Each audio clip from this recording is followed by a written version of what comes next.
Hello, everybody. Welcome to another episode of Critical Hits, where I play games, I fail at games and call them bugs.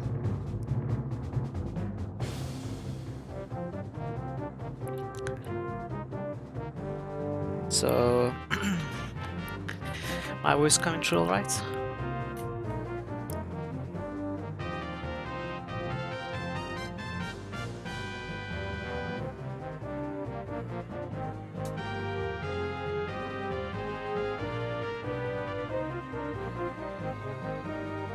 Okay. Well, last week we got stuck. I thought. I thought we encountered a bug and we ended early. It turns out it wasn't a bug, but the game was not very well designed at that point and the feedback was not clear at all. Uh, the actual issue is two parts. It is designed that when you are approaching Silden, you are to get diseased, and then you go to Silden, go to tavern, and Yofas, the innkeeper, tells you that you are bad luck, that you are going to bring the contagion, and he sends you to the temple. Since you are not supposed to go to Silden in chapter 1, that will be the first time that you should be finding out that there's a temple there. And you take the boat and you are cured. Then you come back. That's the design that developers had in mind. However, what happened to us was we went to Silden in chapter 1 and took the boat to the temple. We got the Rusalki quest there. And when we get the Rusalki quest, we cannot go back to the temple without resolving that quest. And when we got diseased in chapter 2, and Jopta sent us to the temple and we couldn't go to the temple, I assumed it was a bug. Even when we got cured of our disease in some other way, without going to the temple, Jopta still sent us away, and I thought it was an extension of the bug. But the thing is, Jofas always finds a reason not to talk to you in chapter 2. Always calls you bad luck, ill omen, and sends you away. And that's the intended design. So what I did off stream is... Oh, we didn't hear this for some time, right?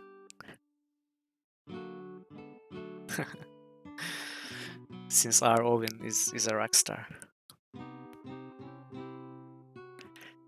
So what I did off stream was I took it from the end of the previous stream, which was almost the end of chapter 1, where we were almost ready to go to Krondor. We just had to resolve some side quests first. And I took it from there, I resolved those side quests, I optimized and fixed a few small things too in the process. Like how we had forgotten to buy a pair of weed walkers for the eventual addition of Jimmy the Hand into our party. I got a pair of weed walkers, etc. And I finished the side quests. I opened the box that we opened at the beginning of last stream, Indian Wood, killed Rusalki, got the River Song spell. In short, did everything we did last stream, except with the exception of buying that high tier armor. I decided not to buy it just then. We might still buy it this stream, I don't know. And then I got to chapter 2, did the stuff in Krondor and got to chapter 2 and did all the main quest stuff we did last stream. And did that annoying quest where we had to carry 6 sets of kingdom armor. So we didn't have to deal with it again. And stopped playing where we stopped playing last stream, so we can just continue from where we left off. I did one extra thing, which, if you remember, we had come to a graveyard in the village right outside of Sethanon. You know, where Nia gives you the quests to get rid of the ghost haunting her shop. And when we had come to the graveyard, we did not have our shovel with us, because we had dropped it to pick up the kingdom armor. But this time I had my shovel and I dug the grave, which is actually a step in that side quest, where you realize that the corpse in one of the graves is missing a hand, which ties to every other thing we have encountered, every other clue given by James' doppelganger, the twin brother from another mother. Uh, the Max Feber guy, the creepy farmer, is the culprit from what it seems. So I dug up that grave and took us to in front of Max Feber's farm and saved the game. And this is where we are going to continue from today. So let's get to it.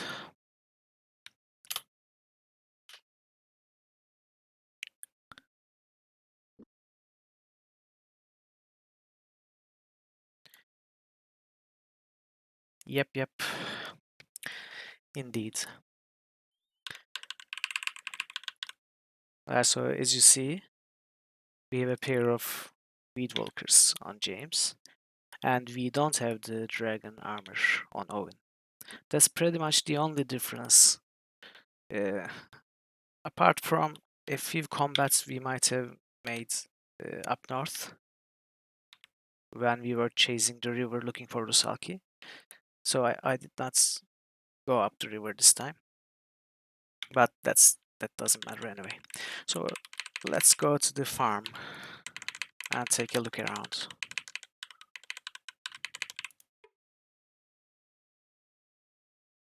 The barn door was locked. Sneaking around to the other side, James. Oh, actually, we have seen this last stream, right? The Fever guy hides these seals for the Nighthawks. Sorry. The door was unlocked. James entered the small house and looked around. Judging by the simplicity of the things which decorated the interior, he guessed the house belonged to Max Fever. This is odd, he said, noticing a few items which seemed a bit more expensive than a farmer might be expected to own. Alerted by incongruity, something told him to investigate the farmer's belongings further.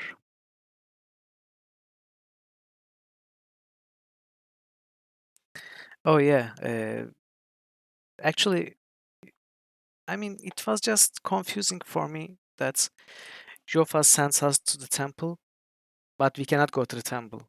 That's why I mainly thought it was a bug. Yofas talks to you in chapter 1 about, I think, Owen's past and education, right? But it's nothing important. And in chapter 2, he just sends you away because you have come across the man of the crawler, who he is afraid of. So yeah, it is as developers intended. In all cases, you cannot break that. The problem was the temple in our case. So, burial cloth. Turning over the coarsely woven cloth in his hands, he examined the blotches of yellow mold that seemed remarkably like a human face. It was probable the linen had been a burial shroud, the face imprinted upon as the unknown man's flesh had dissolved into moldering corruption. So this is the burial cloth from the grave that Max Feber dug. Let's find him again. Do you often make it a habit to go digging in graveyards? What do you mean? I mean, the three of us found a burial cloth and we think you have something to do with all this evil that is going on around here. You've been desecrating graves, haven't you? You broke into my house. I'll tell the constable for this. If you were still living in town, I might feel threatened. But I rather imagine you've already managed to scare him off. Now talk, or I'm going to have a cozy little chat with a friend of mine named Nivek, Prince Arutha's tax collector. Nice fellow. I think the two of you will get along marvelously. One grave only I dug up. I don't remember the fellow's name now, but he used to own the Six-Toe Tavern before Nia took over the shop. Oh, that's Nia's father. I thought that maybe I could scare her into moving out and selling to me, but she's too darn stubborn. What did you do with the corpse? No corpse about him. He was down to his skeleton. I tried to rebury him, but I never found one of his hands. It's bound to be near the graveyard. I think I may have dropped it when I was near old Herschel's house. So, Jimmy's twin brother, who is not actually his brother, mentioned to us that he stole that hand.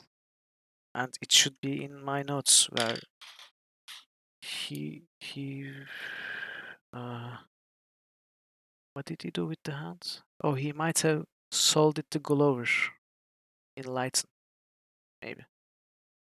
I have a note that a guy called Glover in Lighton has glory hands. I think that was it. What else? That's it. That's all I know. Honest. Dug him up, then I reburied him. You'll need to find that hand then and bury it. No thanks to you. Goodbye, sir, and I would advise that you stay away from the 6.7 from now on. I doubt you will be warmly greeted. Okay, so we have to go to Lighton and find that Glover, probably.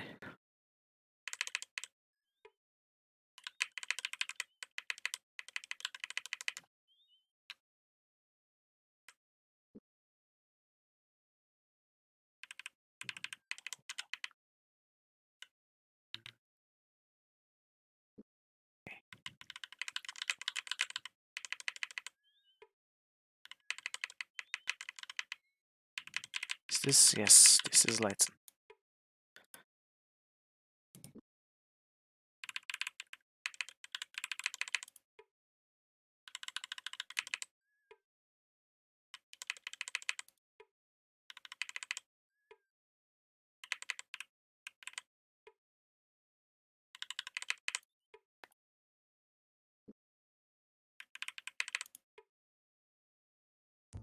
Where is this guy?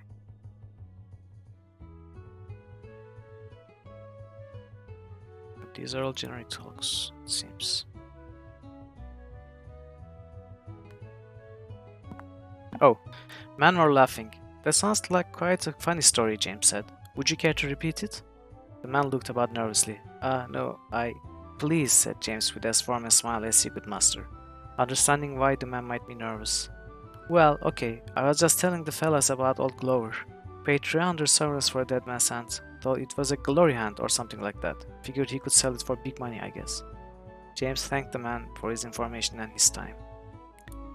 So this is yet another clue that Glover has that hand. Except I don't know where he is.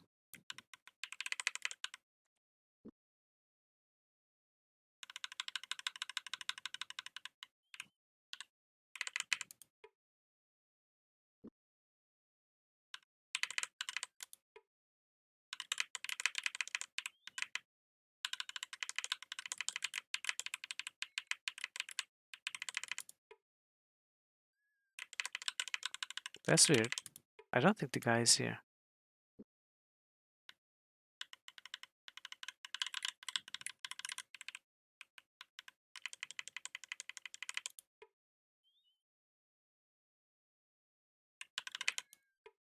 Yeah.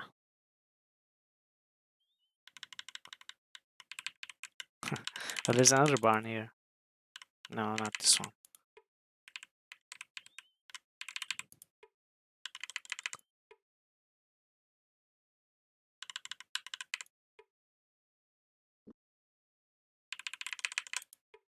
Oh. The man at the door flew into a rage. You! He shouted, pointing at James. That hand you sold me was totally worthless. It wasn't a glory hand at all. James took a step back. I'm afraid you have mistaken me for someone else. I really have no idea what you're talking about. But did you say something about a hand? He'll buy it back from you. I tossed that worthless thing into the dried up well at Lighton. 150 sovereigns. That's how much I paid for it. You telling me you'll give me my money back if I retrieve it for you?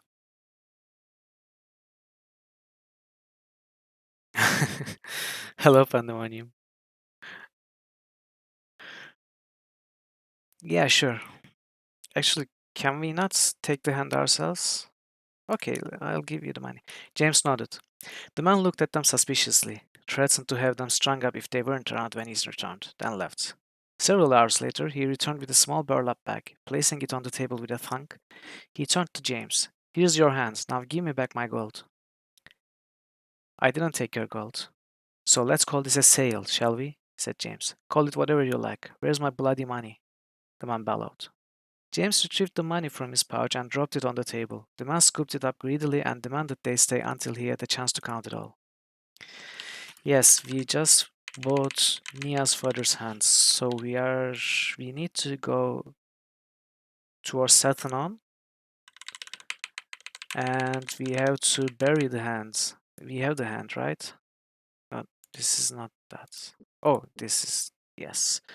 So I presume we buried the burial cloth and the hand in Nia's father's grave, and hopefully the quest resolves then.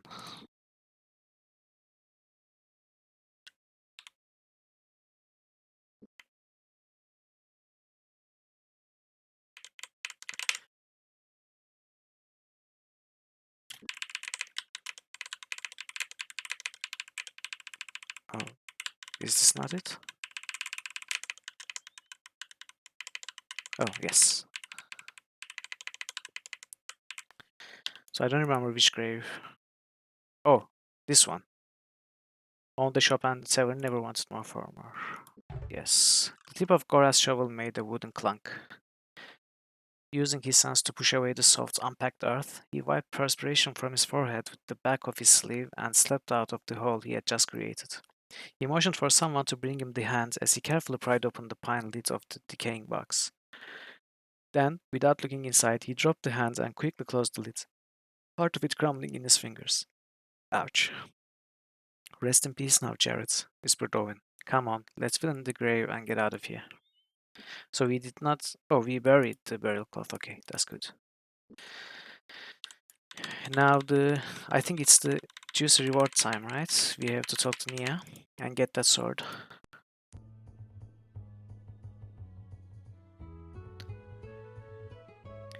I don't know how you've done it, but bless you. I've not heard a knock or a bomb coming from my shop for hours. First time in weeks. After I dueled Dustin, I should be able to reopen it for business.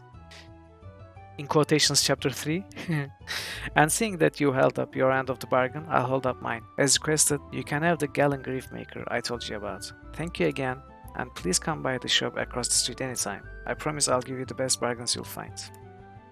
Thank you, fine lady. It was our pleasure to serve you. Okay, let's take a look at our reward. Gallon grief maker. Holding up the double-edged basket-hilted sword for inspection, Owen favored it with a nod. The numerous sharp teeth that bristled along the edge of the weapon guaranteed a deep cut if the blade was swung properly. Oof. 29, 42, 15, 5. 29, 42, 15, 5. Okay, this is better. Much better. So which one has accuracy higher? 69. Yeah, so I think Gorath is more likely to land swings.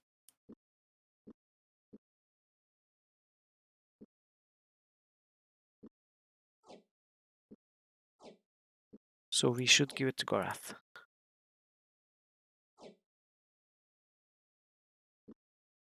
Very nice sword.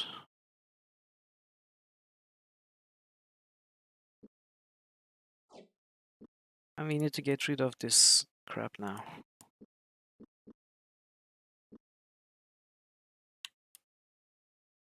Okay, so this solves this quest.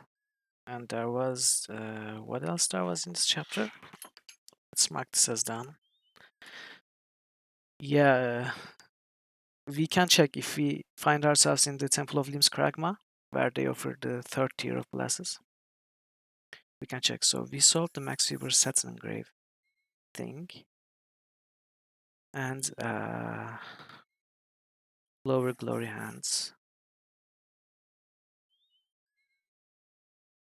Oh, actually, I discovered something new while doing the stuff I was doing off stream. I saw a side road which we didn't see, and it leads somewhere interesting. It is called Malek's Dragon. So I figured Dragon Parrot might like it. So I went there, but I didn't do anything. I just discovered that it was a thing we missed. So let's go there now.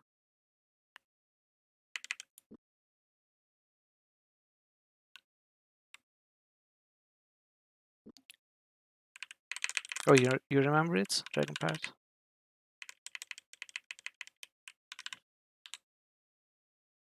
Oops.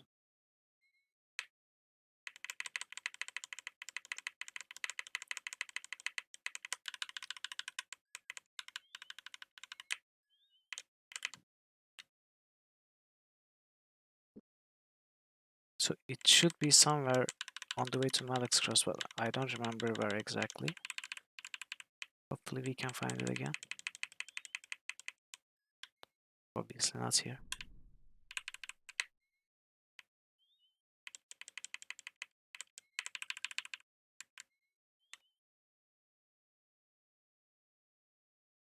Yeah. Well, I guess...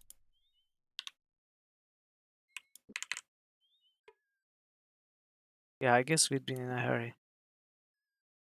And it's not... it's a side thing, right? It's not important, at least for now.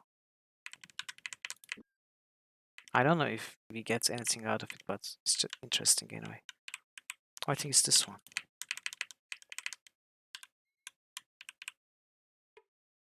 The name on the signpost said long worn away. Alex Dragon turned to the south. Ah. Oh, this one I guess. Okay, screw that. James squinted. While he was expecting to see the spires of some distant town or the smoke of a chandler's hearth fire at the twist of the road, he was surprised to see instead a greyish lump settled near a clump of young trees. Have you ever heard of a grey dragon, Gorath? James asked. Gorath shook his head. No, why? Because that's what may be at the end of this road, James replied. Feeling brave, we can go and have a closer look. Dragon statue. The game sound is too low, right? I mean, even I can barely hear it. Can you hear it at all when I'm speaking? Probably not.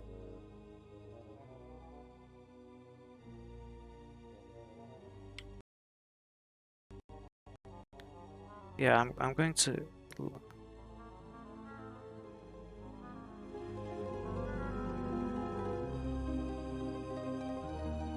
Let me know if it's too high when I'm speaking.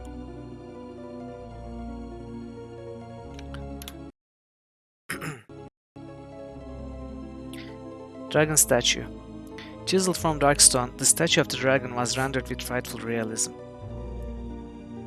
Just a tiny bit? Okay.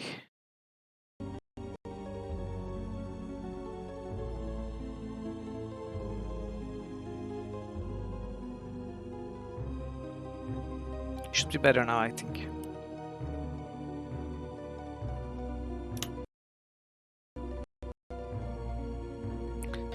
Chiseled from dark stone, the statue of the dragon was rendered with frightful realism. Its burning gaze surely as malicious in stone as it had been in life. Most impressive of all were the yellow teeth and claws, stained cleverly at the tips with a red pigment to simulate the blood drawn from an unfortunate victim. Oh.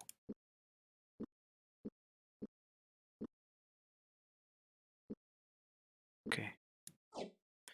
I'm not going to keep both.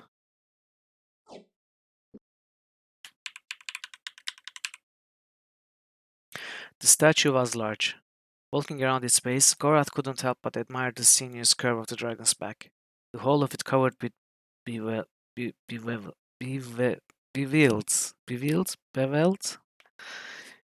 scales. Rounding the tail of the creature, he called for Owen to come and have a look, but was startled by the clouded apprehension in the boy's blue eyes. Something is wrong? Gorath asked.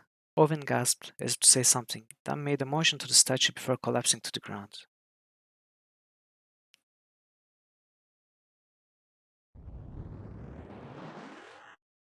Whoa. Okay, it's an actual dragon. Greetings, Owen, the Oracle of Al. What? Where am I? While your body is lying safe, still, and silent in a cove near Malak's Cross, your mind has journeyed elsewhere. Here, your arrival has been expected. I am pleased to have you as my honored guest, Owen Belafort of Tyburn. Me, at the journey's end you shall not be as you are, nor may you turn back the way you have come. The times ahead of you will be filled with hardship, and many times you will believe yourself for less significant than you truly are. In the days to come, you may stand at a critical juncture between Raitar and Maitar. Raitar and Maitar? And if that comes to pass, you should know this. A time comes for all things to die. What does that mean? Who are Raitar and Maitar? I can explain in no measure more as you yet understand your word. In years and in wisdom you will come to me again, and a great destiny will be upon you by then. You will be ready for the fullness of truth on that distant day. Until such time, you may consult me on other matters. So we need to visit this guy, the dragon guy, again, as part of an inquest, I suppose. Judging from what he's saying right now, should be a foreshadowing. Tales say that dragons know their own destinies, but I had not heard that they knew the destinies of others. I am no dragon, though I wear a dragon's skin. I am the oracle of the owl, and I am the last of my race. I am ancient, older than dwarf or elf, older than dragons, and older than the Valheru who were their masters. So this is the big guy. Stars that at my birth flame with violent power have long grown cold, expired.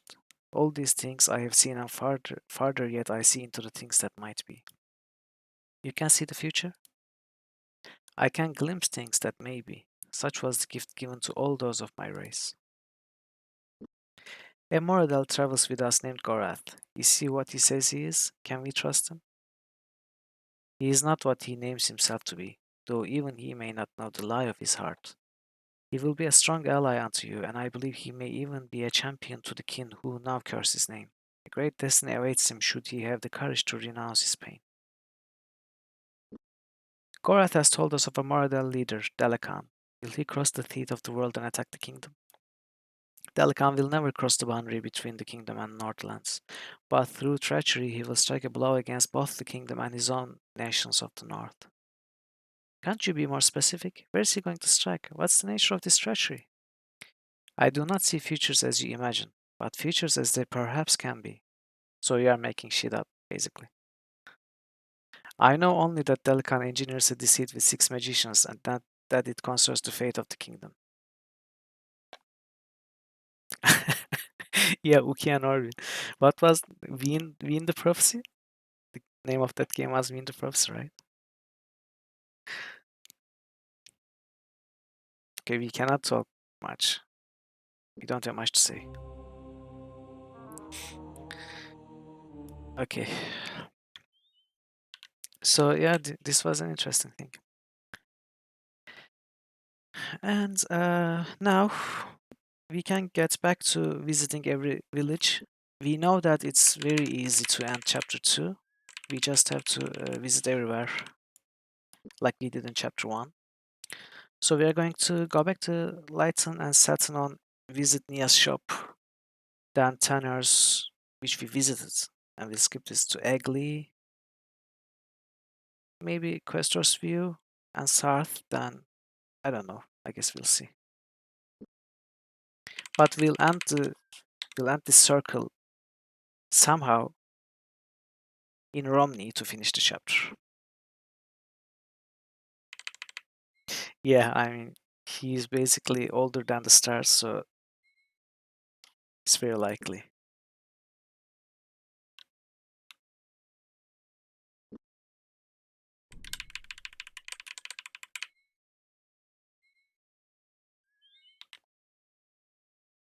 Oops.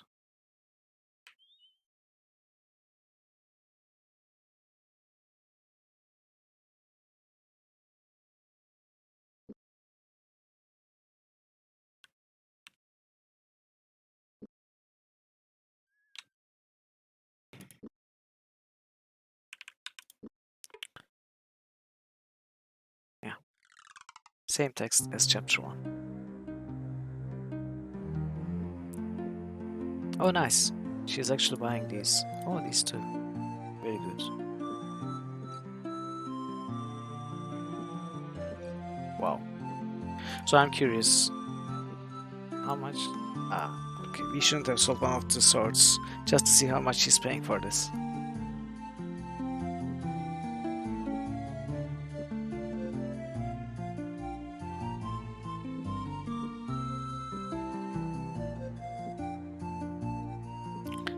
We'll check it elsewhere.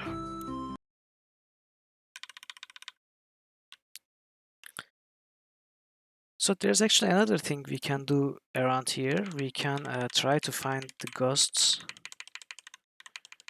It was mentioned in this chapter that there is some kind of great evil near Satanon because of that battle, I guess, where everyone died, and we have uh, started through the ghosts and visited the ruins, looted some spells before, but we have not killed all the ghosts, which is something we can do. But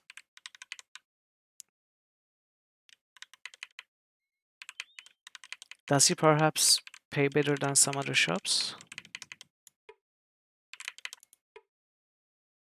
Is that why you returned there, or is it because she buys a lot of stuff?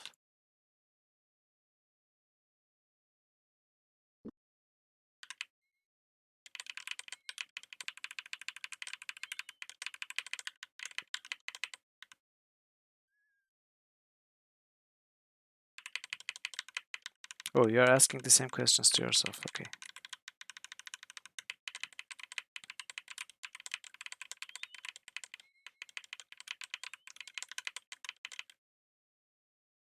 Okay, we are going to go to Dimwood 2 in this chapter, but not now.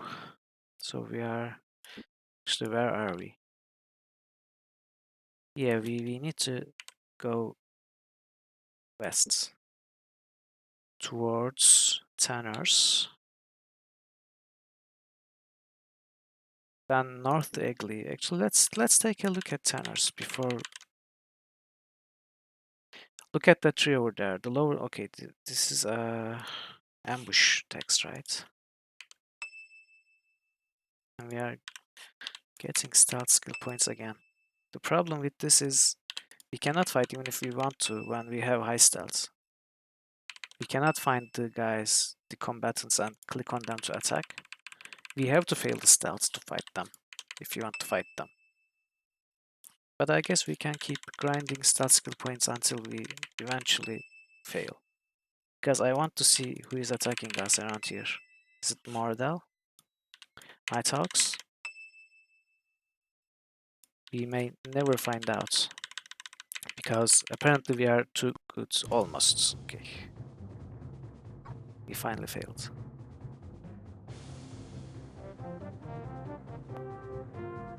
Yeah, probably not 100%, but it's a pretty high chance.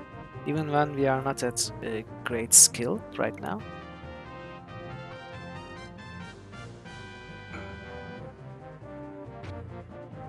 So let's try. Oof, 61. Wow. That's amazing. And Gorath actually has a pretty high chance to land the swings now, with the help of that sword. Yeah. It's appropriately named.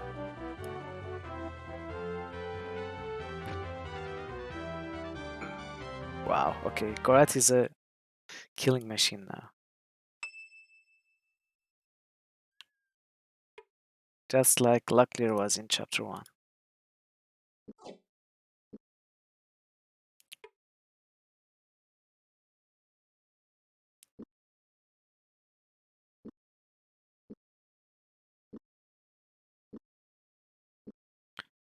Do we just have this?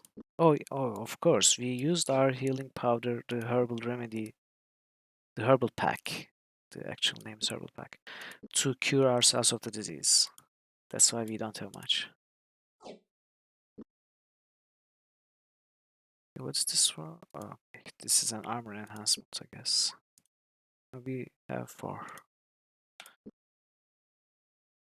I guess we can sell it. We still have space.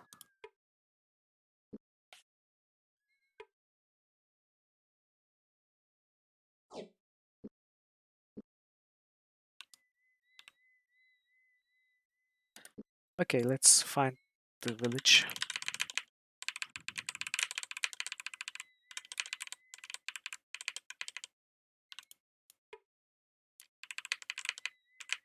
This is not the village. Should I actually start using the local map more often? I don't know, but we cannot see the chests like this unless we cast that Eyes of Ishap spell every 5 steps. And we can't even cast spells in this UI. We have to be here.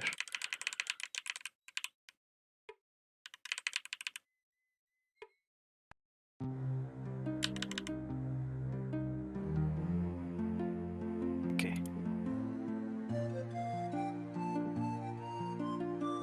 Can we sell this? No.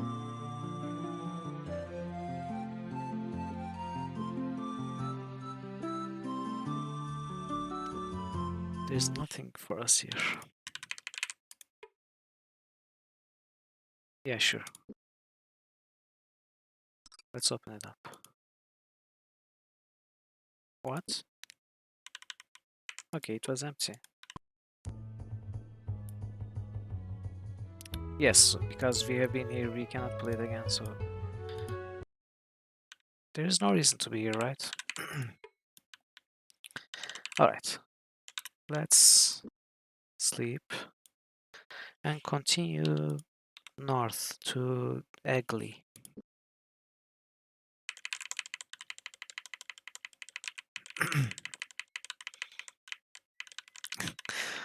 Well, it's minimalistic.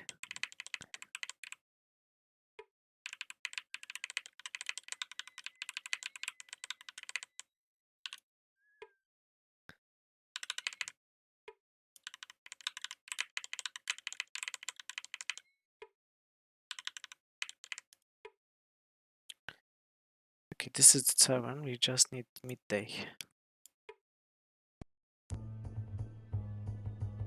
Oh right, it is this tavern.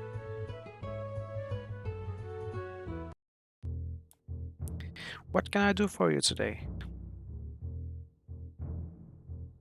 What can I do for you? It reminds me of the oof, I cannot believe I forgot the name of the blacksmith in Diablo 1.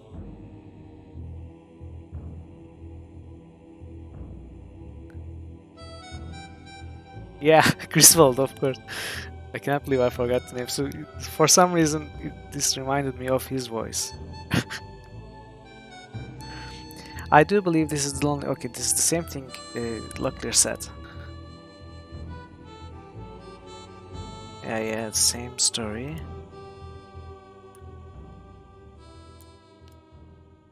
Okay, yes. Is there anything new? Just skip all this. No, there is nothing new. So in all likelihood, there is nothing to do in Egli either. But let's take a look at these graves.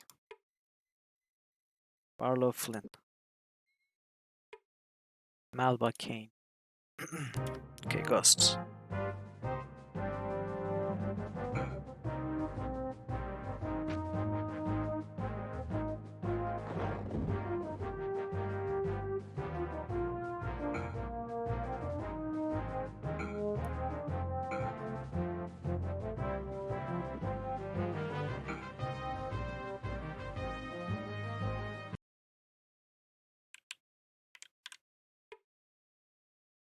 The fiend beneath the stone is trapped by dirt, not by death. We cannot dig these up, right?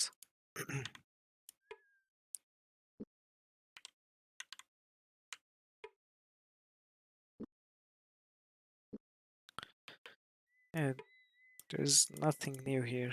It seems it's the same.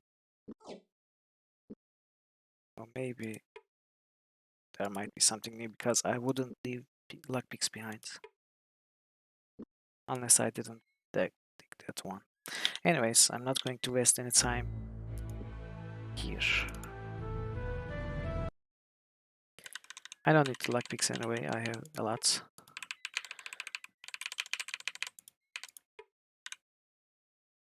Oh, good. I am 1 gold coin richer.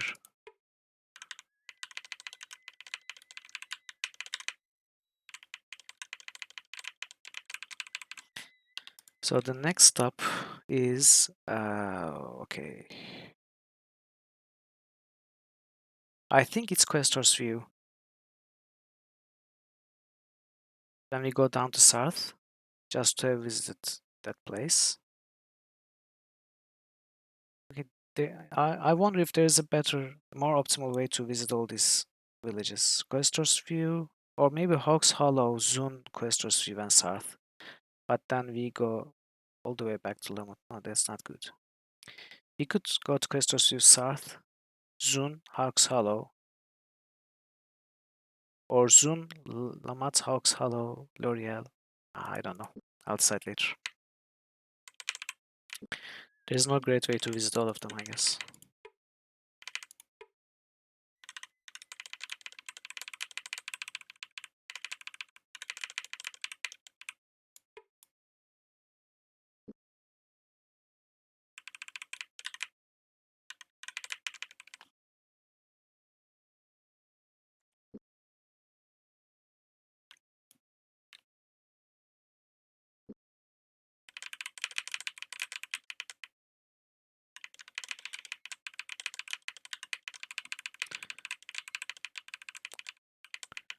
Where are all the mortal world-like chests that we have not seen in this chapter? We had found out that there are new chests that were not available in chapter 1. We found one such chest, but other than that, we haven't found anything.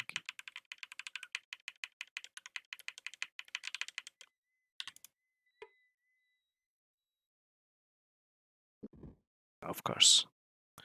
Let's see what's in it. Okay, this seems important, so I'm going to load and try to disarm it.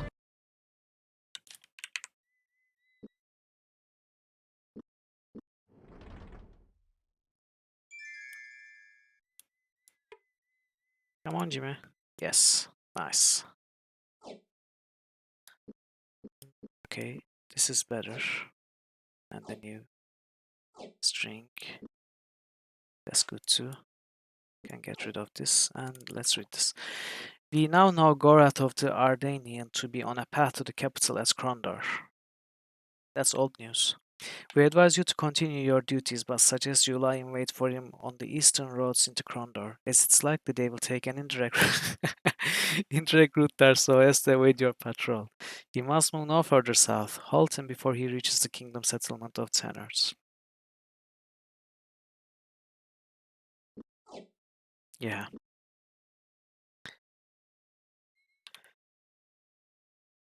I mean, is he really? Because what he means by the eastern road is this road. He thinks we won't take the direct route from the western coast to Krondor, but we will take the eastern road, like this, Egli and Tenors. But what we did was actually take the northern road all the way to Northward and then take the most easternmost road. So I'd argue otherwise.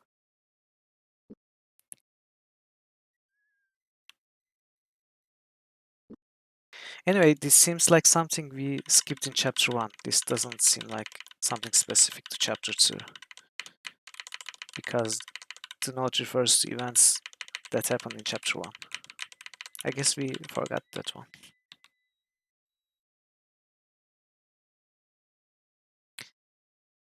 Yeah, maybe.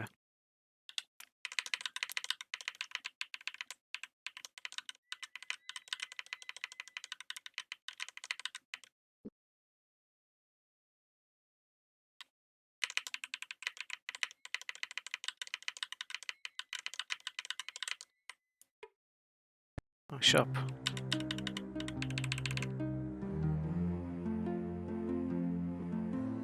And nothing we need.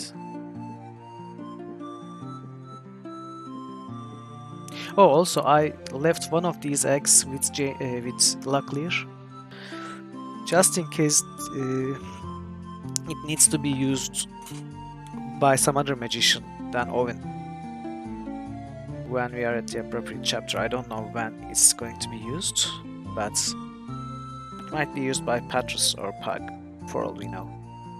Since we had to, I let one with Owen and gave the other to Luckier just in case. That's one of the little optimizations I made off stream.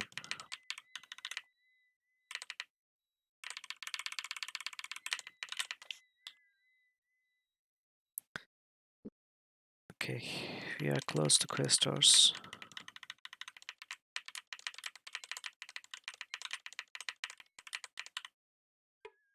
South to Krondor. Actually, let's go south first, then we can climb the roads up north. Oh. Can we? Yes. Okay, nice one.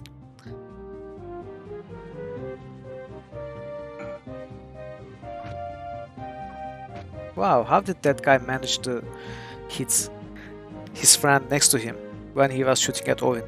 And that sounds like, it looks like a huge blunder to me.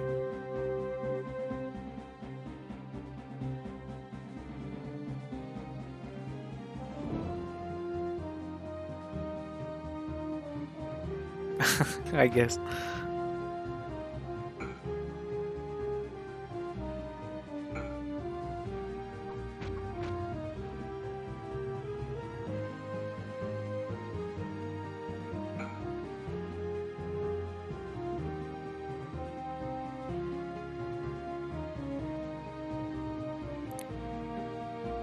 I guess these model of chapter 2 have higher defense than chapter 1.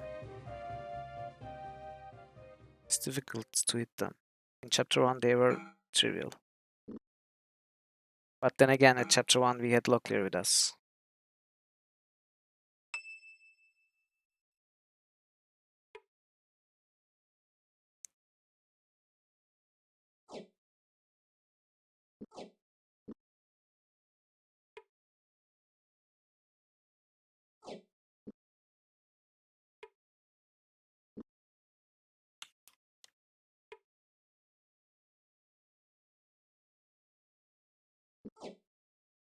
I mean, it still feels easy, yes, but we were not missing any hits in chapter 1.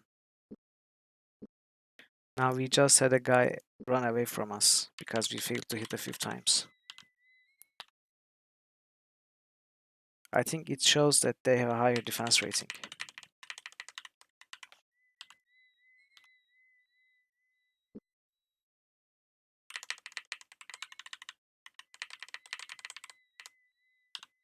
Immortal, please. We solved this close. And it should not have any new loot in it, but let's check anyway. Yeah. Actually, since we are going to south, we can sell this sword. Last one should fetch a pretty penny, I guess. Let's pick it up.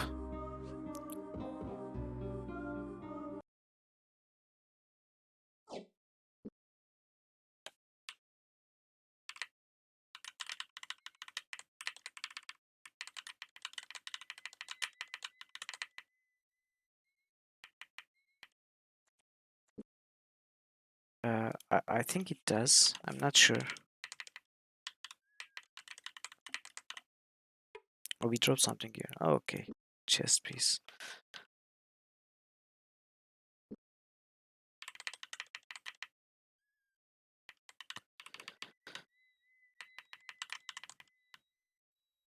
Okay, I lost start entrance again. For some reason, I can never find it. Is it? Okay, yes, it's that one. Now let's see if they buy indeed. Yeah, they do. See, they are not selling, but they are buying. They buy almost anything, with the exception of few things. See, it even buys the eggs. 12 sovereigns, so we were curious about it. It's not much.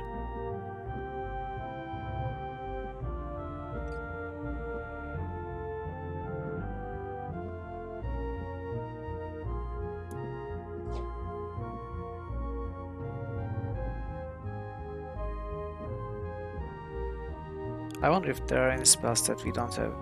There probably are not, because we already bought everything we did not have. Unless new spells appear in chapter 2.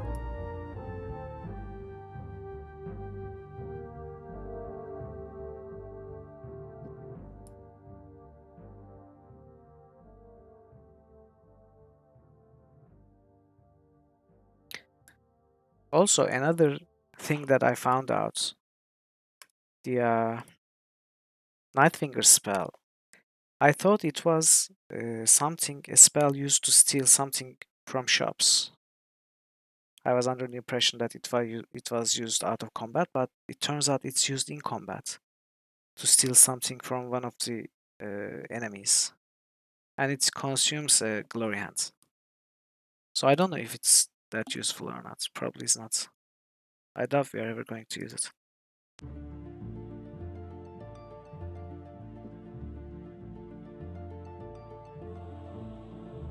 Yeah, we have been here. Okay. 270 sovereigns for not a very high tier of bless, probably tier 1. Pretty expensive.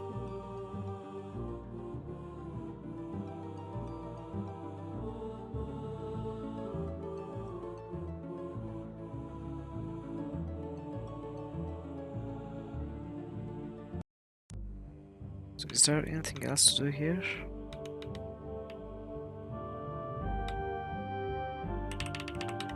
This is interesting, by the way. Using the arrow keys, this left and right arrow keys, you cannot get to temple.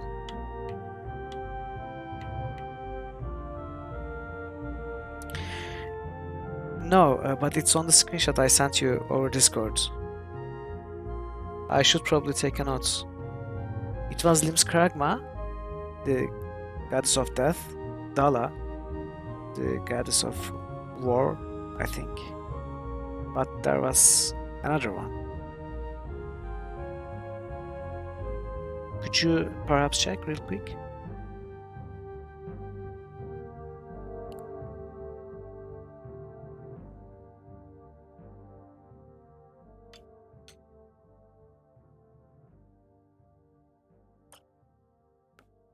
Oh, there are 4. Kahuli and Thith also.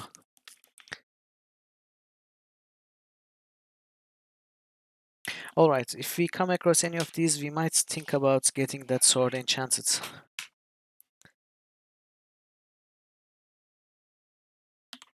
Yeah.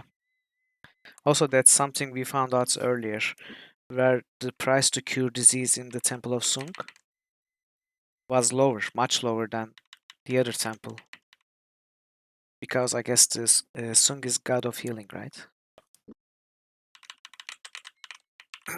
So when you go to the appropriate temple, it's cheaper. So I guess Dala, by that logic, should be the cheapest. Okay, I'm going the wrong way. I need to go north.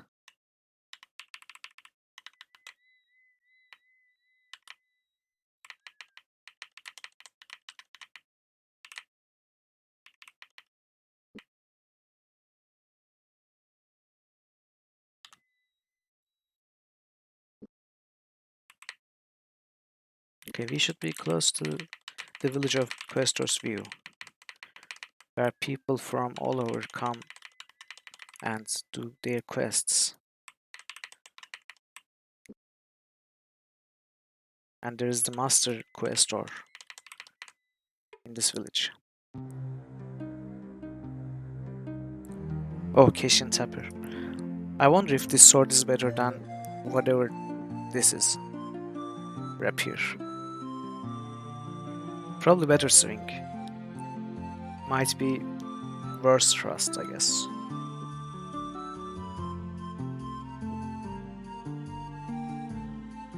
And this is worse than Great Tower Plate, so we have a Great Tower Plate on this one, but not on these.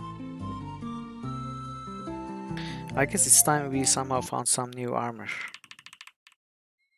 I'm guessing up north, or maybe in Dimwood, in this chapter, we could find Some enemies with better armor. Baboon's hostel.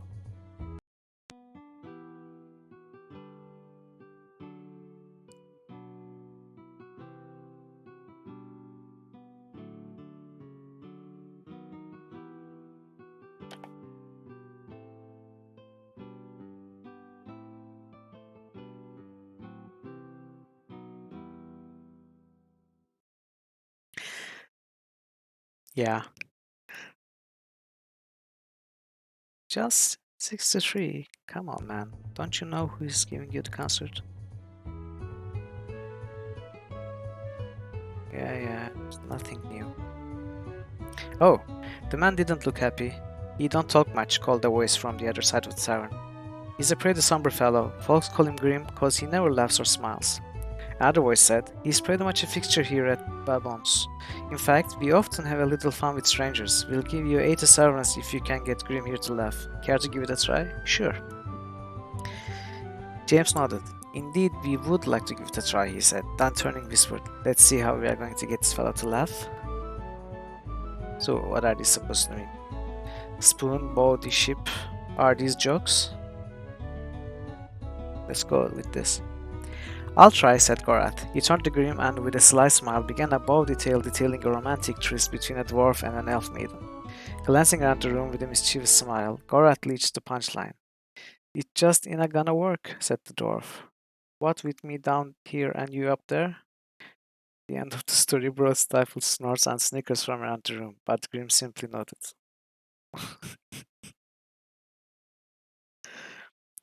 Okay, let's try another joke. James stepped forward. This little tale should knock him out of his chair. It was related to me by a Surani soldier. Seems one of their sailing ships was caught in a fierce storm that damaged the vessel so badly it began to take on water. There were rafts on board and most of the men got off safely, but it quickly became apparent to the captain that there were only 3 spots left and 4 of them still on the ship. I'm going to ask each of you a question, he said. Answer correctly and you can join your mates on the raft. Turning to the first man, he asked, the firestorm sank off what peninsula? The Honshoni Peninsula, sir. The captain nodded and pushed the sailor towards the raft. Then he turned to the second man. How many were aboard that night? Deep in thought, the second sailor finally blurted, 154. Again, the captain nodded, pushing the sailor toward the raft. Finally, with one eye on the rising water, he turned to the third man. What were their names? The joke over. James looked at Grim expectantly as loud guffaws filled the room, and men doubled over and slapped their knees and lost ale through their noses. Grim yawned. Wow. I've got it, said Owen. It's a little trick I used to amuse my father with. He squatted down in front of Grim, tipped back his head, and began to sing. As the words to the silly song tumbled from his mouth, he carefully balanced the spoon across the bridge of his nose. Grim frowned. Well, I was frowned. Come on, Owen, you can do better. What was that? Okay, I guess the man's a rock, complained James. I'm afraid we just can't do it. Maybe we can do it with some other party member in the future.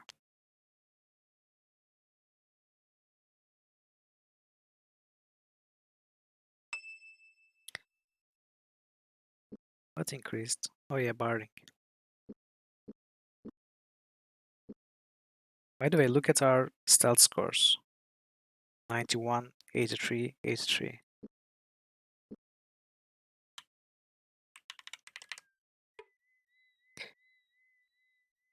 Uh, come in, chimed the courteous young woman in a brightly colored apron. She held the cottage door open. I think we have been here, right?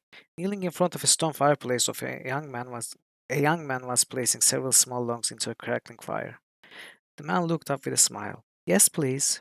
We just finished eating and I had some luck fishing today, so there's plenty to go around. James' nostrils flared as he welcomed the smell of the barbecued sea bass and fresh bread still lingering in the air. It's a tempting offer, but I'm afraid we must be going, he said. A drink of fresh water will suffice. Of course, but won't you take some food with you then? I could have Laurelin prepare a small package for each of you. Good for 2 days at least. She's quite a cook, you know. Sure, sure. With a smile, the young man motioned to his wife. He moved next to her and helped her prepare the rations, stopping only long enough to act out several key moments in a somewhat credible fishing story about a big one that got away. When they were through, they handed several packages to James, who accepted them graciously. You have been too kind, he said. Okay, more free food. And not even from a widow this time.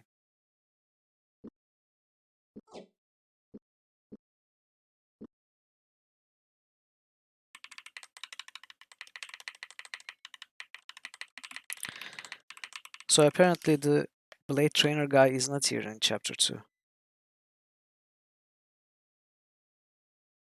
I guess we can go to Hawks Hollow and Zoom and Lamont.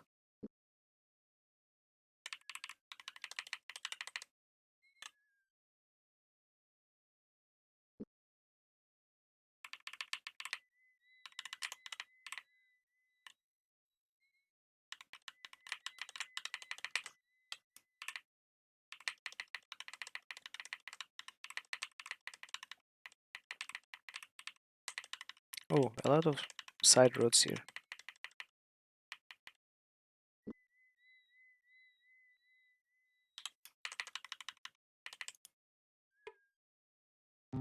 Wait, we have been here, have we not?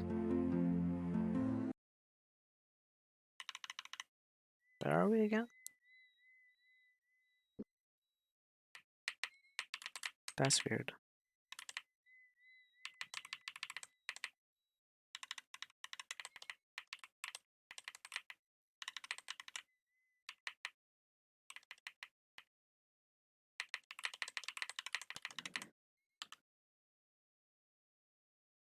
Okay, turn north and north Dimwood.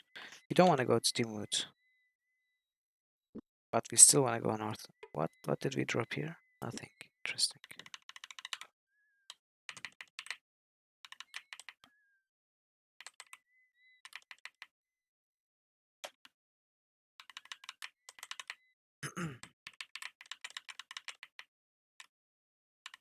Oops, I went too fast.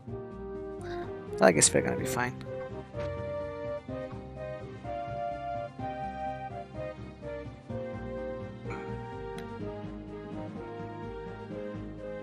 Unless Bovin lands the spell on James.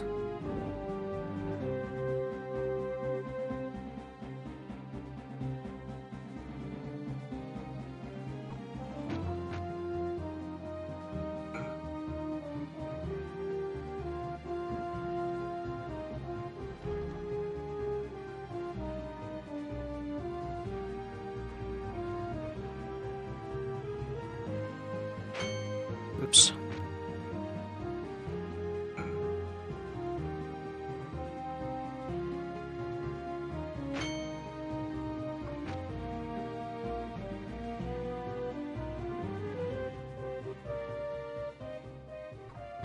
Oh, I didn't expect it to hit, actually.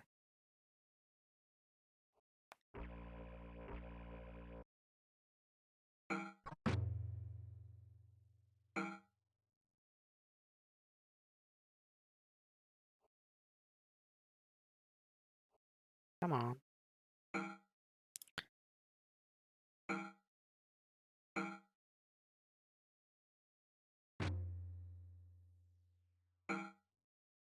Okay, nice. I guess we'd better sleep and heal up somewhere. Hopefully we find some extra rations on these guys.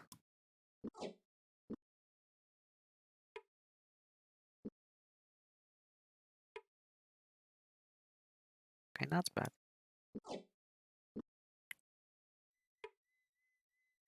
What's this, Fadamar? Redwood Brew. What was this again? Oh, swordplay. Okay. Nice one. And there's another corpse here. I wonder if we can click. Yeah, okay, nice. Alright, let's heal up.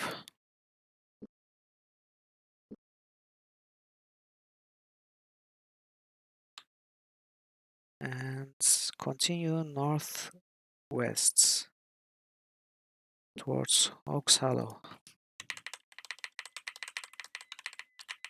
What was this? Kahuli? No, Sylvan.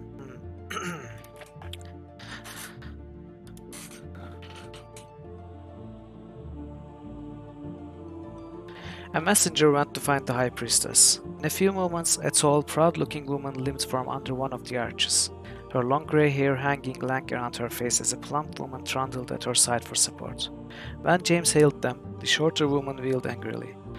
"The High Priestess has been through a terrible ceremony," she snapped. "She has no time for Belandra." The High Priestess jerked her arm from her assistant's grasp, silencing her with a cold stare. "I am neither so old nor so ill in the goddess's favor that I cannot spare a moment to speak with these gentlemen. If you were to remember the spirit of our catechisms more often than their letter, I think you might replace me someday. Our place is in service to both the Earth Mother and those who worship her, remember." James bowed his head. "That's very gracious of you, High Priestess, but if another time would be more convenient." The old woman chuckled darkly. "Speak, noble one." Sensing that brevity was in his best interest, he quickly related the things Devon had told him during their visit to Stranger Tavern in Egley. When, at last, he had finished, a grave expression was on the High Priestess' face. "There is no curse upon the town, whatever this man Devon may have told you," she said. "But we share fault in this. The ritual of the festival never was intended like this, and now it has brought shame on this temple and misery upon our faithful of Egley. Never more shall there be a festival." Balandra gasped. "High Priestess, the festival!" "Silence, child," she said, turning her glare on James. "I will also see this collector brought to justice. If you can find him, send him to us with word that we have reward to give him. I will see you very well remunerated for your efforts. God's blessing on you." Turning, the High Priestess moved across the courtyard, followed quickly after by her plump assistant. "So, if we find the collector guy,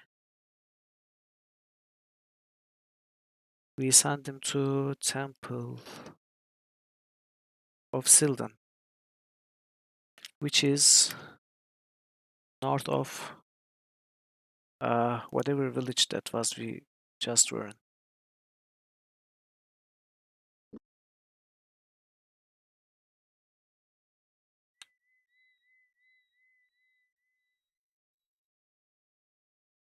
North of Egley, let's say.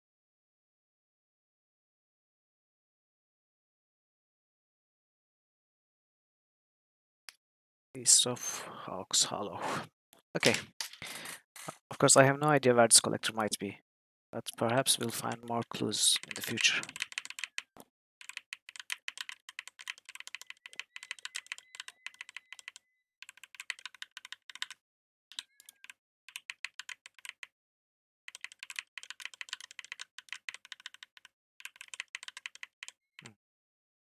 Is this a new chest?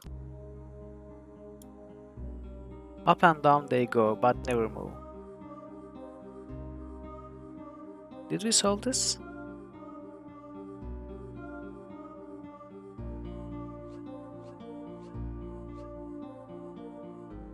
I don't think we solved this.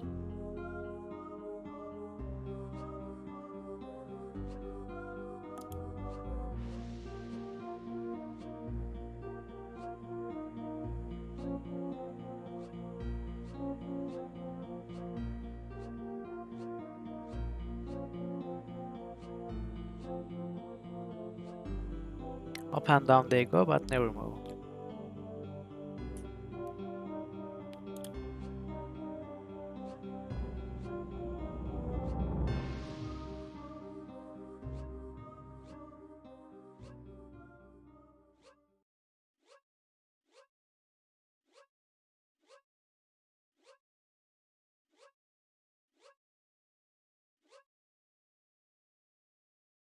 I actually don't have any ideas.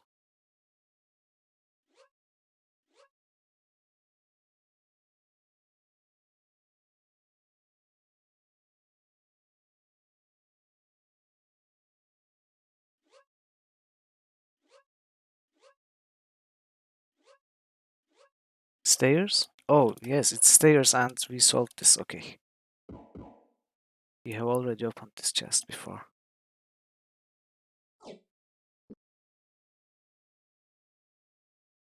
Yeah, yeah.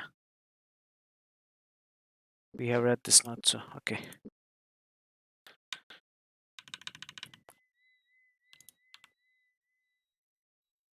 Okay, now west to Hog's Hollow, and maybe we can find Isaac again.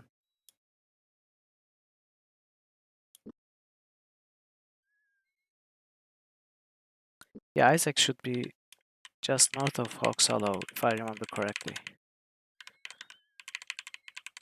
At least he was there in chapter 1.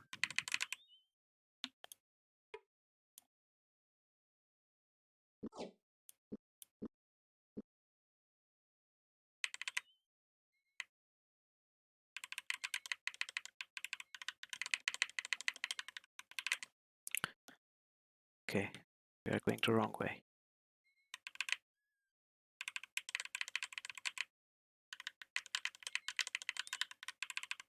Hmm.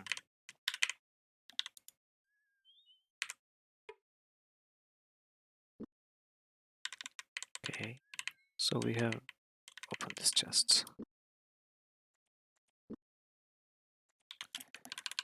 Okay, there's a fight nearby apparently.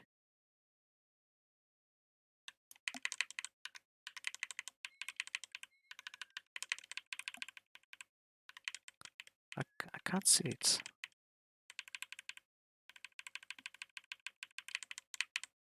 That's weird.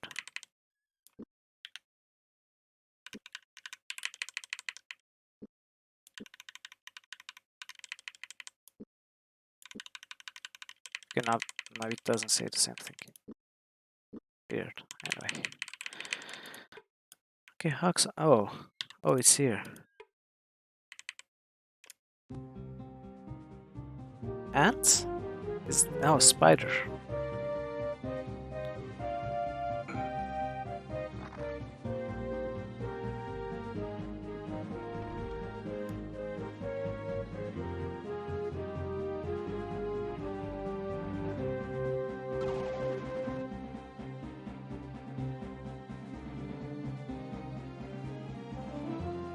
Okay, let's ignore that. We need to kill the casters.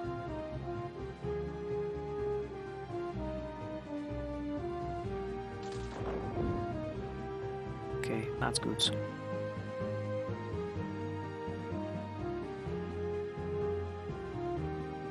Where are you going? Yeah, I don't like how this is going.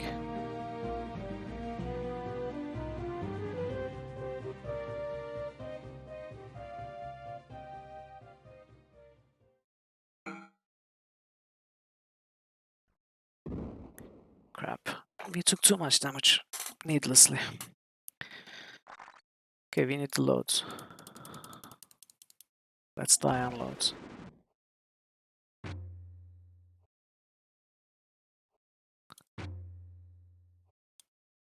Or let's win and load, I guess.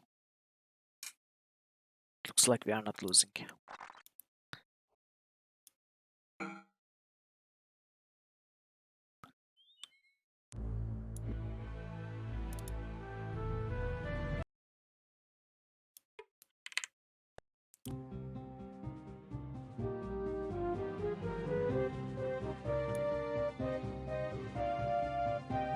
Yeah, this is a better start.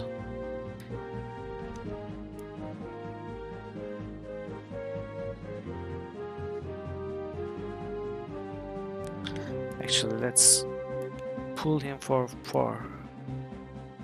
So maybe Gorath can make it. Yes, nice. Okay, good one. Good start. Definitely much better start.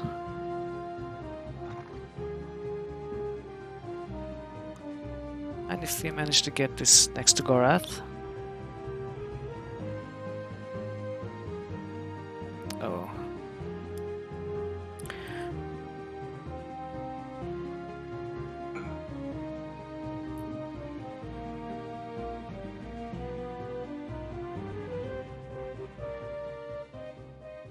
Come on, Gorath.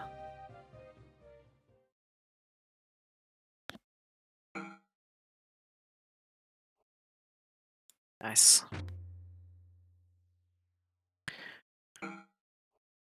Rest should be much easier.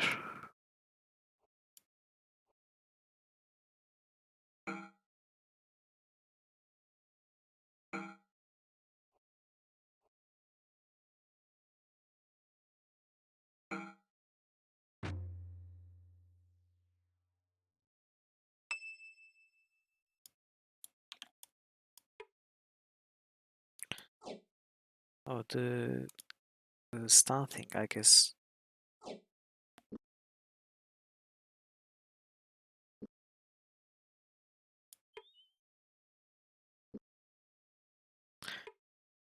I'm not going to bother holding loot, actually. We don't need money. I mean, unless we find something really special.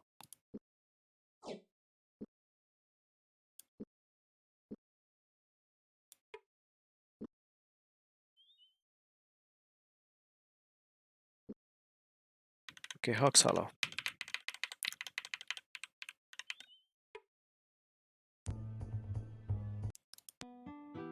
71, nice.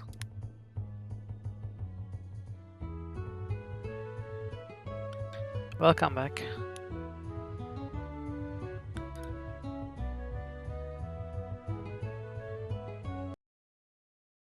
We are in Hawk's Hollow now.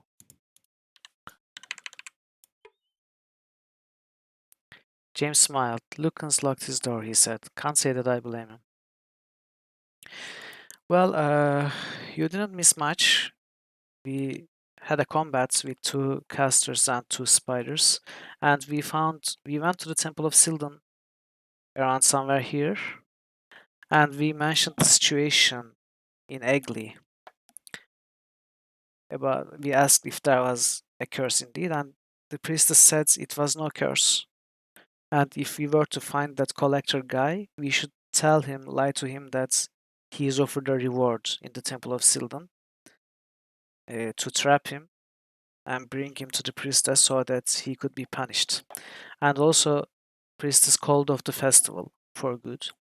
So I guess that's a side quest that we're going to do later. We have to find the collector, but yes, Temple of Sylvan. And we have to find the collector, but I have no idea where the collector might be, so I guess we'll see.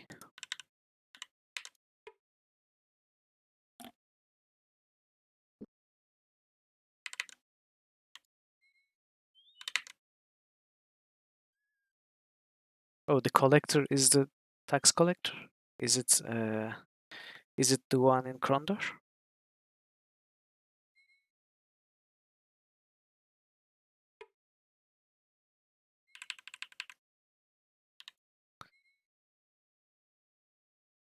I don't think so, actually. Maybe. I mean, we can stop by Krondor and check later. As long as we don't forget. We can do that later. There's no reason to rush there now.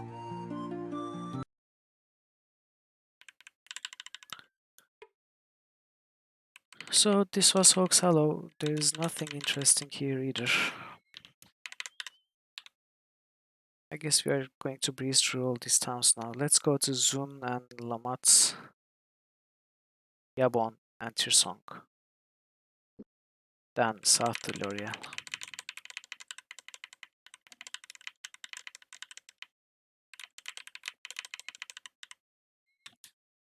I took the note that we need to find collector in my quest journal.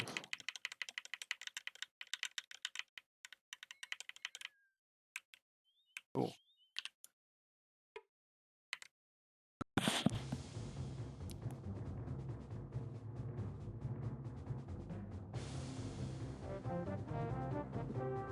So, do we try to kill it outright? I guess we do. Oof. So wide. Okay, not good.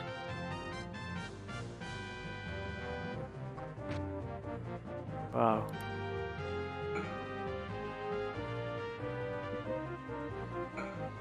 Oh. He's attacking with a sword. That's weird. I guess enemy casters carry swords, right? Because they draw swords too. They never carry staves.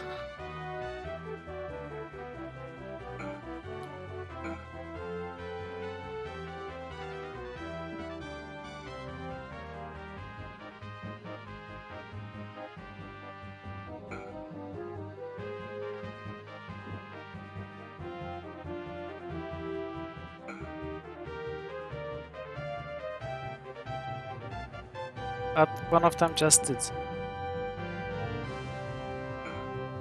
I think it's the first time we saw an enemy caster attack with a sword, but I have seen them drop swords many times.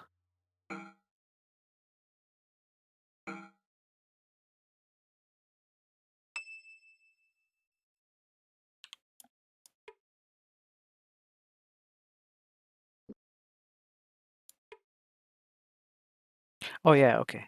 I see what you mean. Yeah, I guess some casters do not attack at all. Oh, another tuning fork. How many do we have now? We have one. Oh, the other is with slow clear, so we should take this one.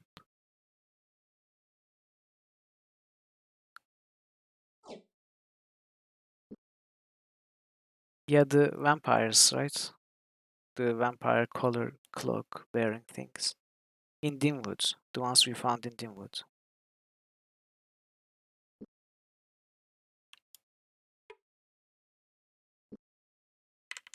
Obviously, they are not vampires.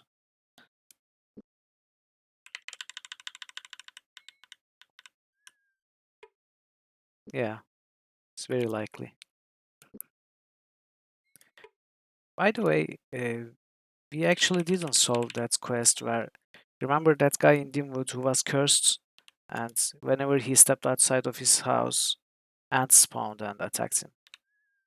We could not find a solution for that guy's problem in chapter 1. I wonder if we could have. Maybe we can do so in this chapter. So I'm curious if there's a chest here that I'm missing. Oh, let's rest.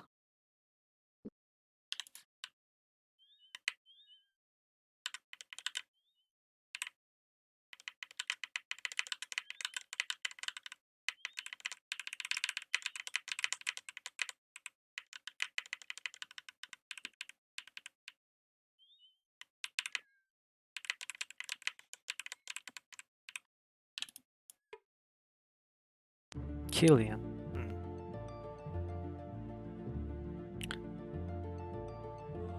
They were thrown to a chamber. Here there were no flagstones or chipped tiles underneath their feet, but instead a thick carpet of grass jeweled with dew. At the far end of the room, a pair of yew trees overarched a throne of woven reed, upon which was seated a striking-looking woman, her shoulder-length black hair bound behind her back with a green cord. "I am the high priestess of this temple," she said musically. "Killian welcomes you to her domain. Come, be seated." Listening with keen interest to the stories told by James, the priestess remained as motionless as a statue. At last she folded her hands in her lap and sighed heavily.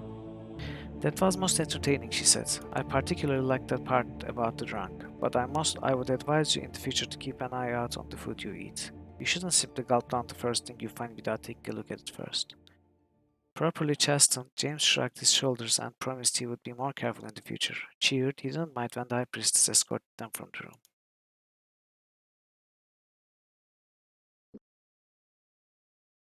I think this was new.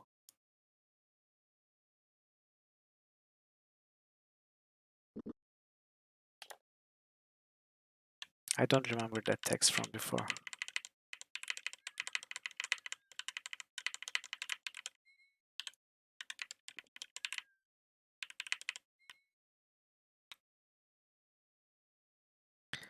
We should be near Zon.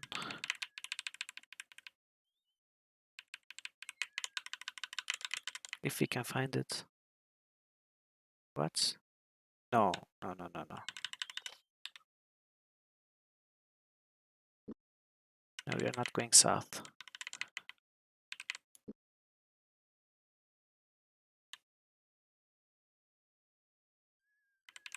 Yeah. More tutorial stuff in these villages. I guess we can sell this one.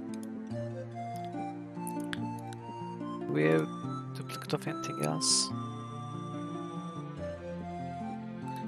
I think not.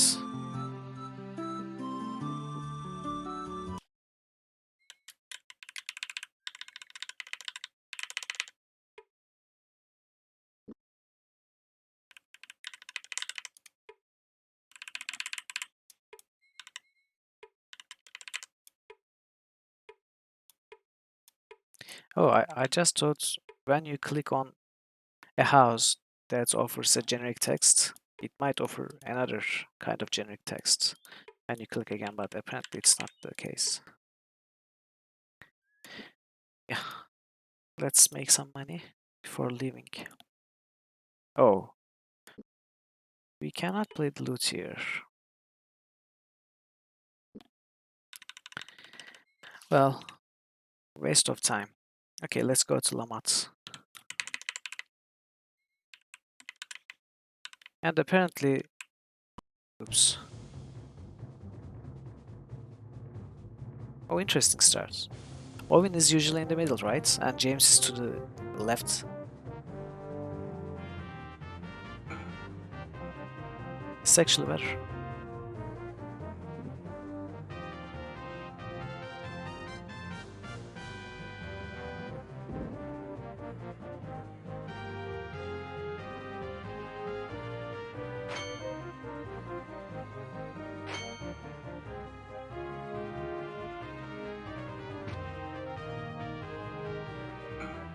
Nice.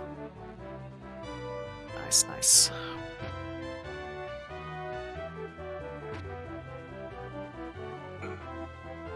Wow. Goreth is severing cats non-stop.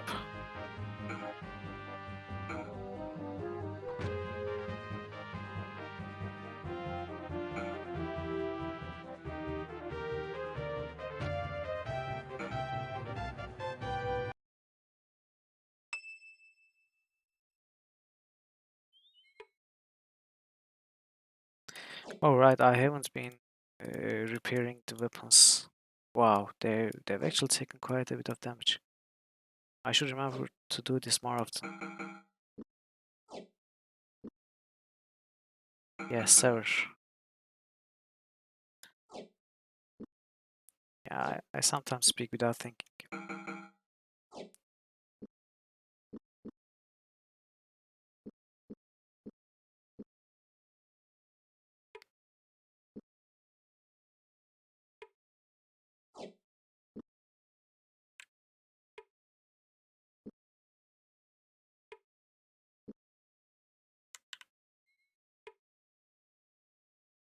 Ooh, full charge, but do we even need more than one?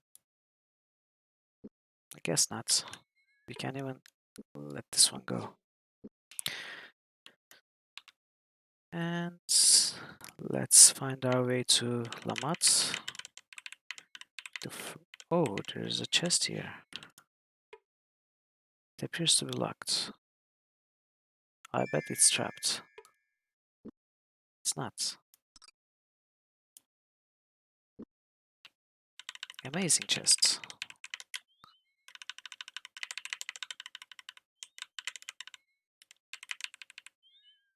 Oh, this is the McMordane Cadal, right? The dwarf cave.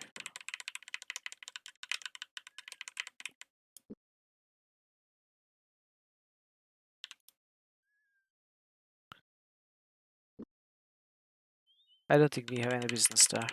I mean, there's probably nothing to do there now. We cannot go downstairs yet. Let's find Sumani. Guards hurried across the courtyard. A red-eyed soldier met them at Central Keep's door. His well-set tabard stained red with streaks of blood, and his arm bound in bandages. Scratching his stubbled chin, he asked them what they wanted. "What in teeth hell's happened to you?" James said, looking the soldier over. "Looks like you were caught in a terrible fight." Moradel, the man croaked. "The whole clutch of their moss troopers were operating near here, and we found them out. We've had to impose martial law until we're sure we routed them. Lamartian soldiers sprang from here all the way to Hawks Hollow in the south and east all the way to Tirsog." "Have any idea what they were up to?" James asked. "None," the man replied, "though they all seemed fairly upset about something going on to the south. I'm not exactly sure what." James nodded and turned to go, but the guard reached through the gate and snagged his sleeve. "Don't be out on the roads at night if you can at all help it. Our guards have orders to kill on sight anyone trying to pass through our checkpoints." Wow, so the Martian soldiers are our enemies now too, at least during the night.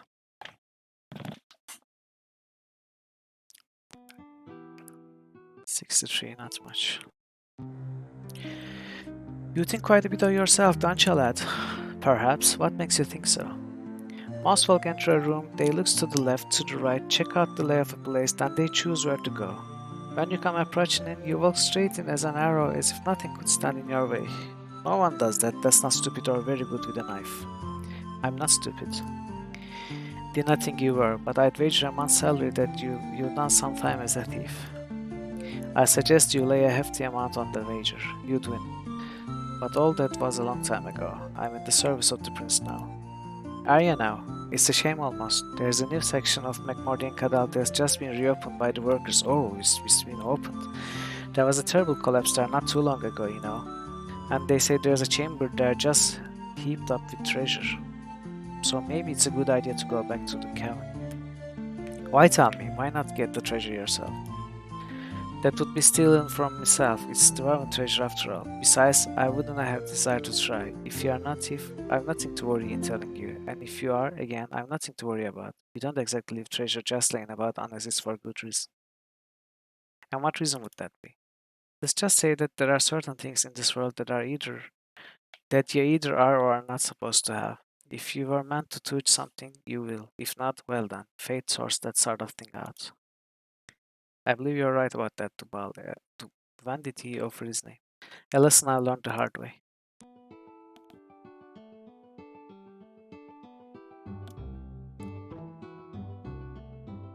Okay, Swani.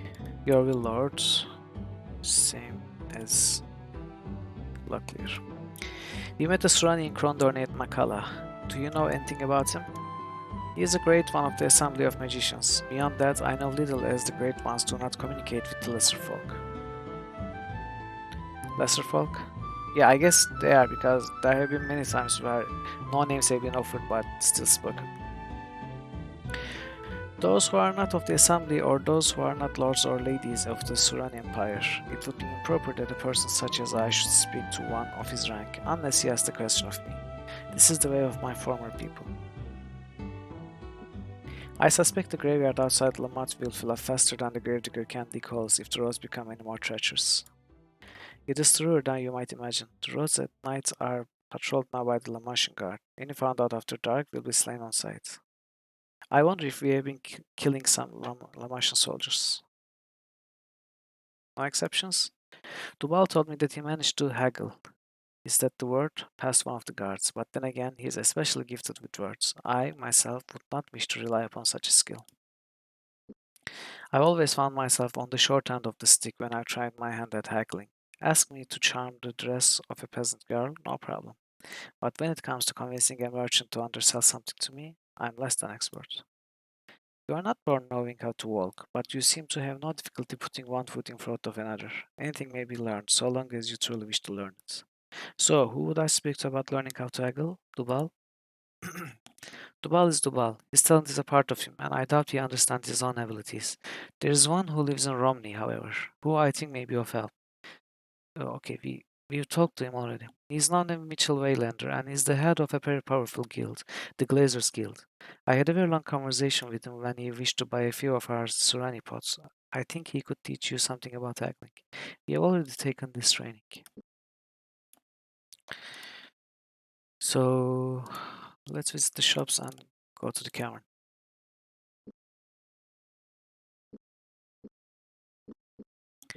Yeah, shift lesson alright, but at least it was better than the luck picking lesson we got from Abak. It was like open yourselves and watch the lucks open to you. Something crappy like that.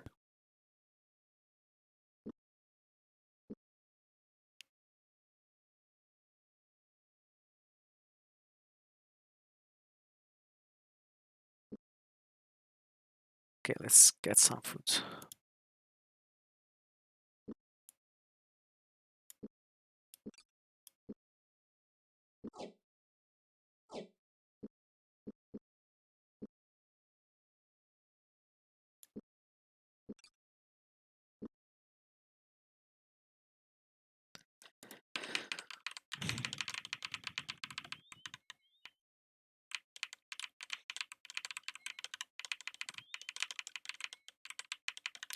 So let's see if we can indeed go down to the second level and find whatever treasure there was.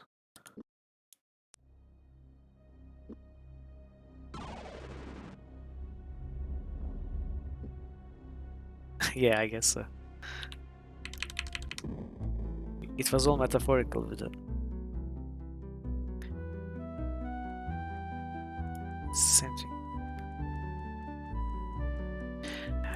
I hope you have not come for passage through to Elvandar. We've gained some ground and cleared out a new section of about 3 miles or so, but we've a long way to go. After Brackner collapsed the passages, we've been a wee bit busy. Any idea how long a delay we should expect? Even with the 100 doors flaying rock until they've bashed their parents in, it'll take some while. The rock's festooned like cheese rind and we have to take it slow, else the lot of it will come down on our heads and the whole of it gone to waste. We may get some help though. We've been tapping messages back and forth through the rock and our cousins on the other side say that Aglarana of the elves may be able to lend a hand. The barkeep at the Blue Wheel Inn at Lamont suggested you might be able to repair our armor. If we weren't digging ourselves out of this pretty mess, aye, we could do something for you, but we're all tied up to a man. Pardon my saying so, but with problems a bit more pressing than dealing with dented armor. You might try a hermit that lives near Oxallow. He's gained something of a reputation for himself over the past few years. Did we find this guy?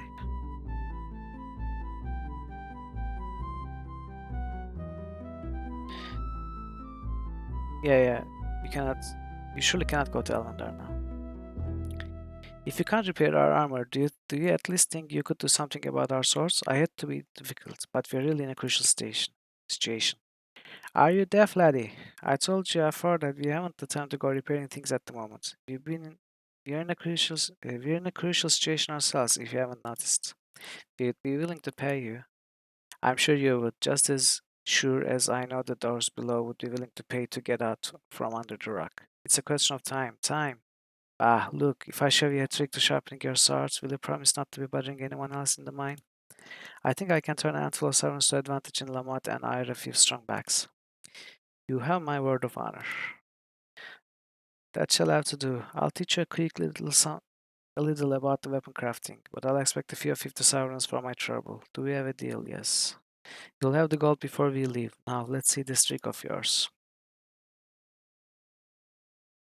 Watch what I do and carefully. I don't want to be repeating myself more often than necessary. First off, you'll want to have a wheatstone handy. Without it, my trick will be as useless as knees on a fish.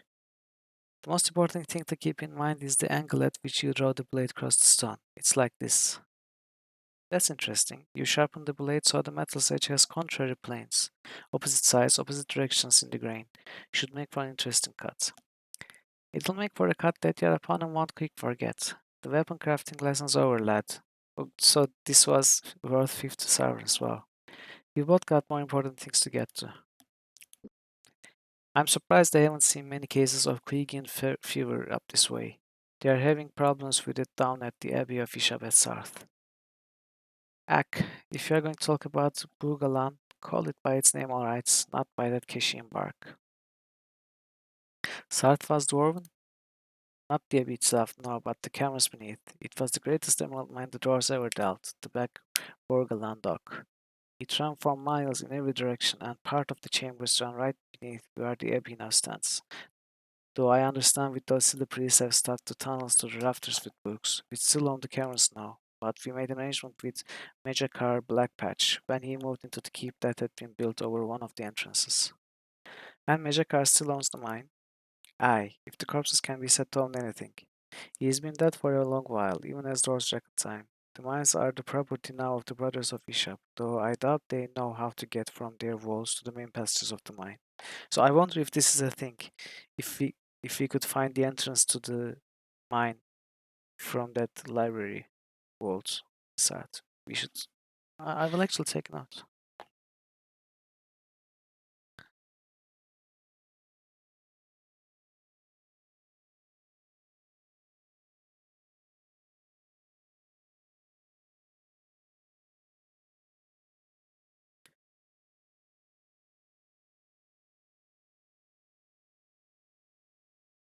Okay. South Vault mine entrance.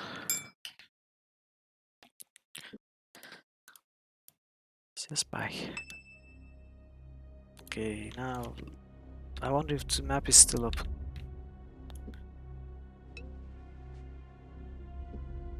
Apparently it is. I don't really remember which was the way downstairs, but let's check. Let's see the roads that seem like there could be more to them. Starting with here. Wait, what? Ah, okay. Oh. Okay, this was a proper dead end then. Oops. I keep pressing the wrong button. I mean, we could go here too. Doesn't matter. I wonder if there's anything here.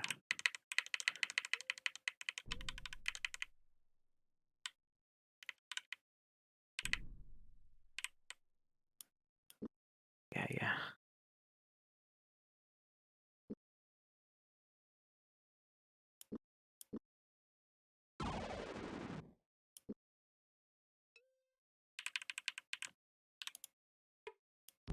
But this should be the same chest. This was drum, right?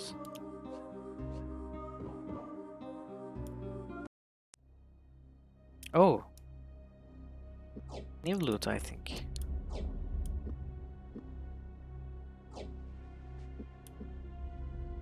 Interesting. Or we left some food here because we had too much. I don't remember if we did.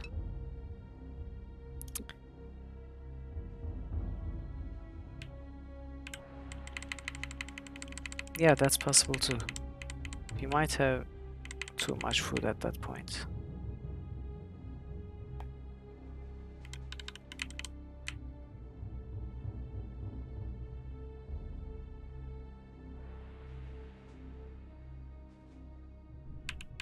I hope there are no holes on the way here. Actually, I'm going to save just in case.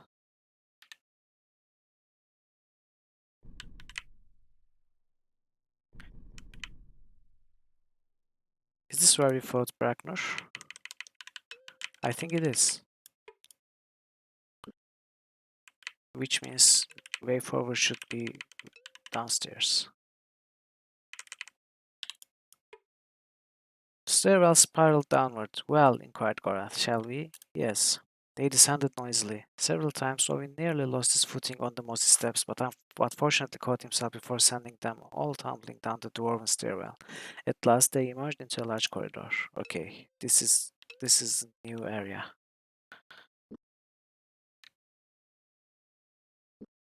Nice. I didn't know this area opened in chapter 2.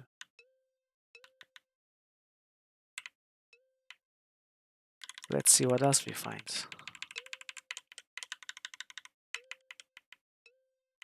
Maybe we'll find more Bracknor.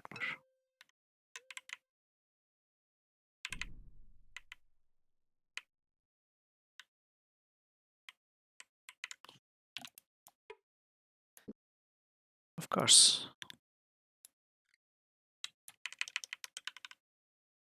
Oops.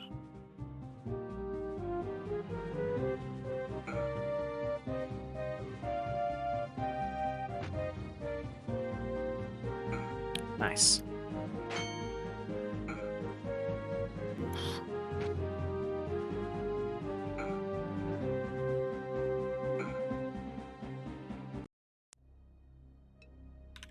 I think it's because they have weird colored clothing.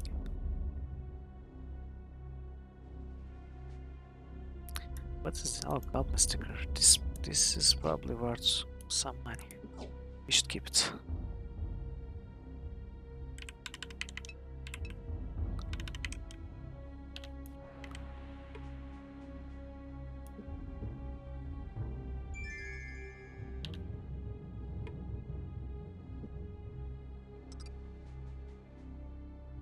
Wow. Nice. It's the first time we found a diamond.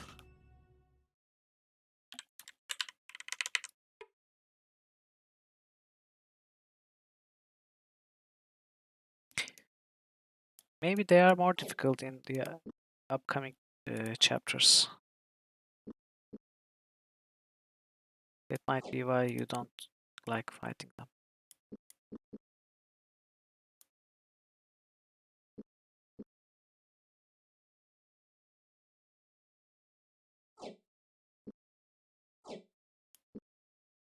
Also, let's repair these again with our newly acquired skills.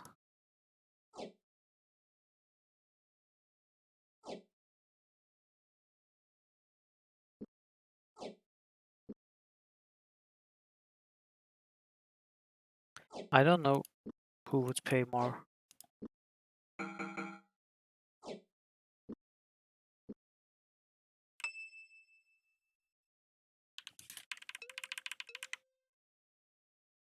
We found a jewelry shop somewhere. We saw it. Where did we saw a jewelry shop? It was in one of the villages we have passed on this chapter. Yeah. There was one. I just don't remember where it was.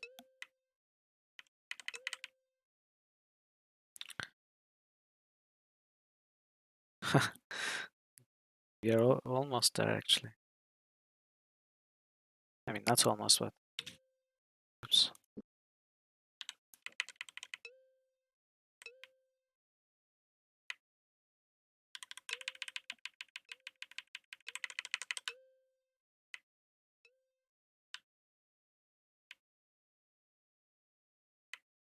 Yeah, possibly. Okay, big chamber. There's gotta be something here. Or not?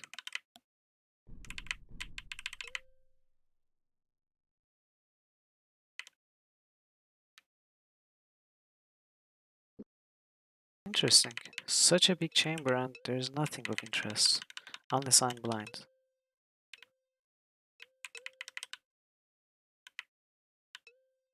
But I don't think there's anything.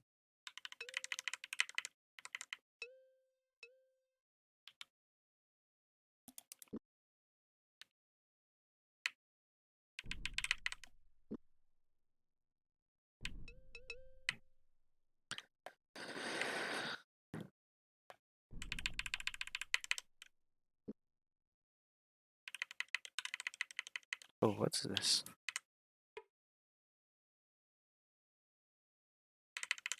Just some rocks. Okay, unit rest.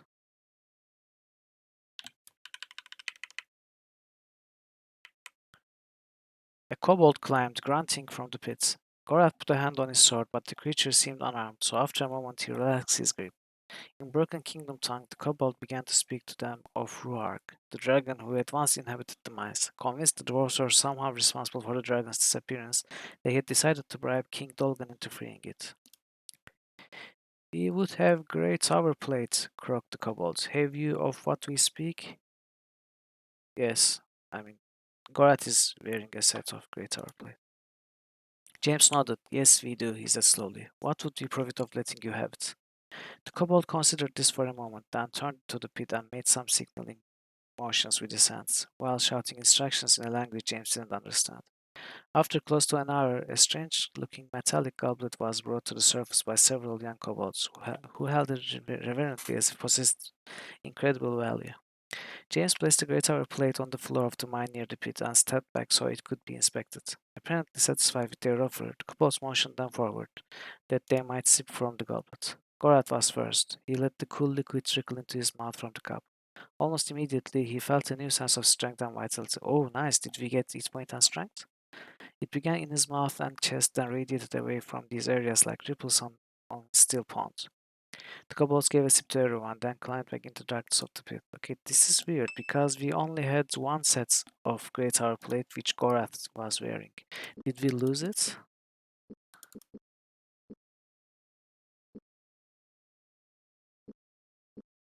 Cool. So we need another set of armor. And I'm not sure. I think we got some defense and definitely some health and stamina. But Gorath didn't get strength. He already had 30.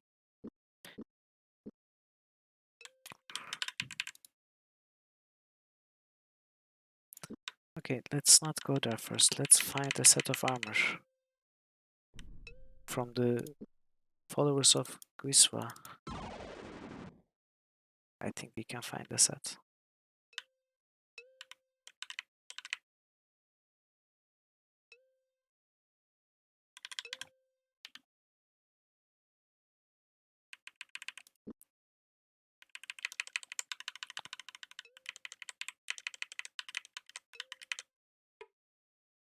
Yeah, nice. Okay.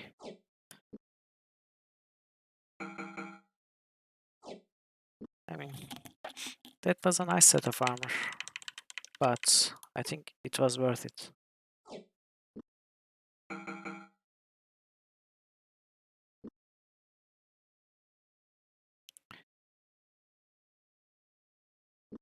How do I do this?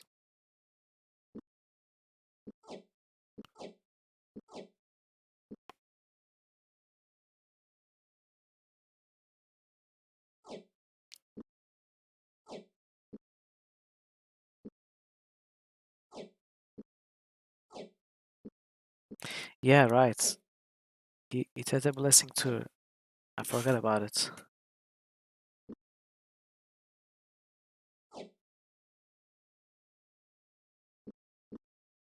I mean, we could buy one. Uh, it's fine. It's quite fine. Yeah. Not like we are having difficulty getting past combat encounters anyway. I think it's 750 severance before haggling. Someone had shouted, hurrying down the corridor to see what the cause of the commotion was. James was halted by an angry-looking dwarf. "No further, lad," the dwarf drawled. "We've not cleared out the way to the lower caverns as yet." Actually, this is the same text as the one we had in chapter 1. Yeah, before tax indeed. So I think there is this path, which is the final path that we didn't take. And it's a dead end. Okay, let's go out. So nice, we got some hit points. That's amazing. Owen now has more than 120 hit points. Health and stamina. That's pretty good.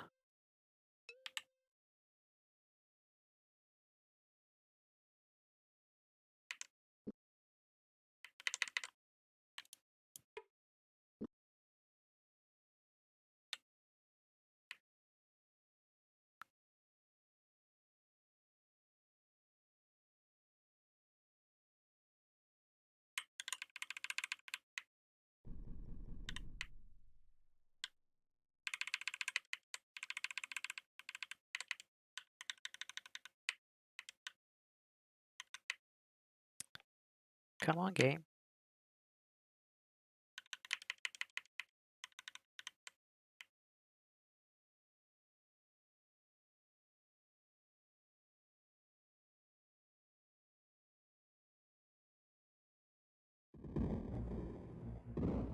Yeah, definitely.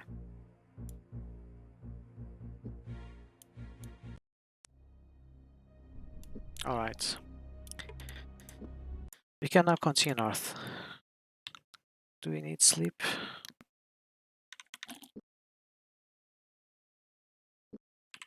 We don't. Okay, we do.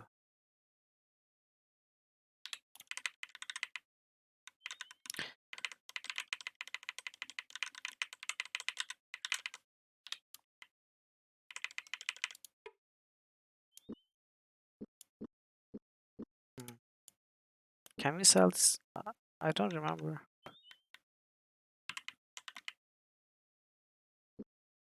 Yeah, it's actually very disturbing to my eye.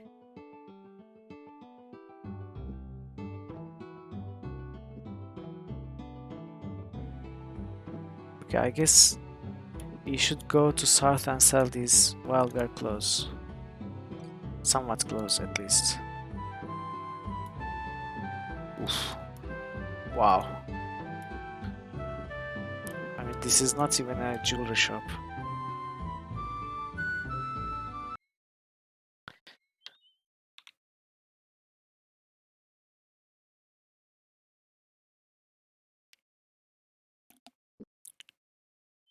I guess I'll find somewhere to sell the weapons and the armor up north. I'm not going to go back. It's a waste of time.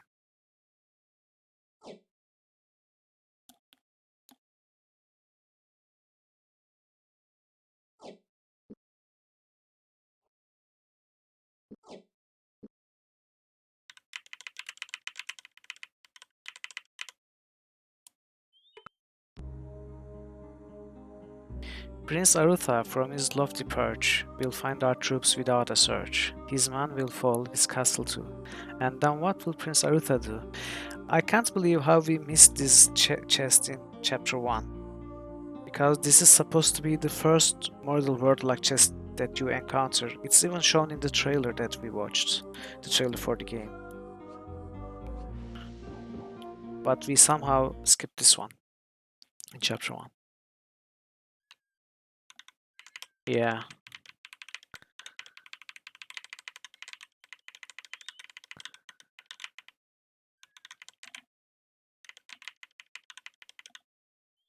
And this is where we start the game.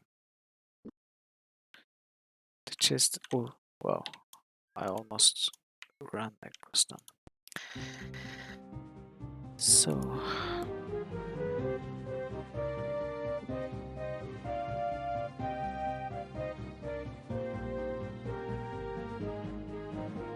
Nice.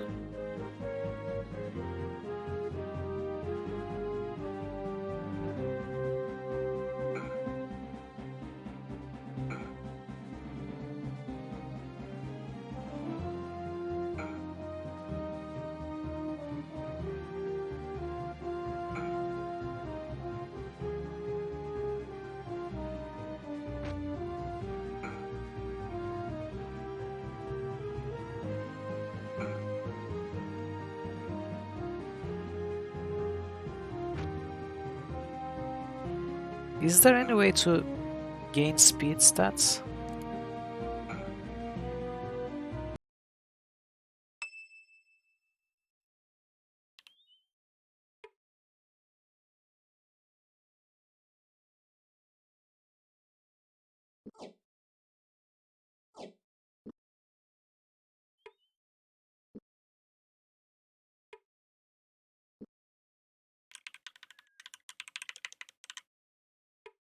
Because you do not gain speeds by fighting. I don't think they're in the books. It's probably impossible.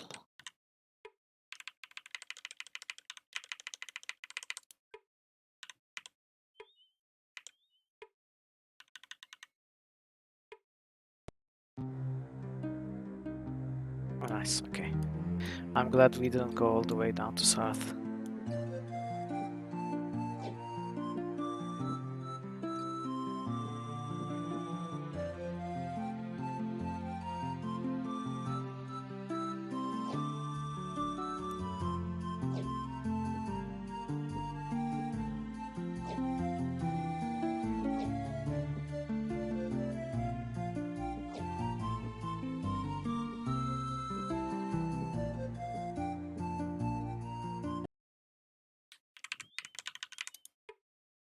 Definitely not a good idea. This is my aunt's house. As much as I would enjoy the opportunity to explain, okay, we have seen this.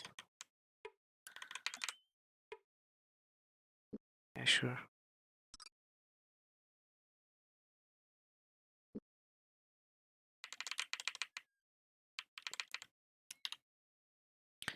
But there doesn't really seem to be anything new in most of the villages in chapter 2, which is kinda sad, but not completely unexpected.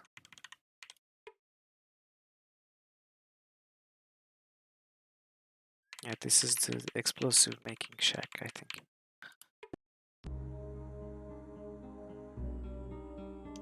And the spider.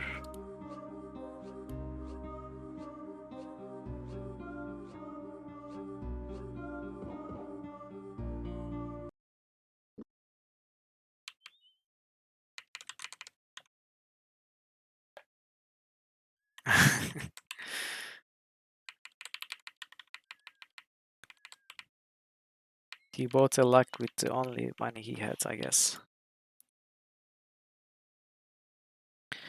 So Tirsong and South L'Oreal. Then we go to the interesting part of the map, I guess.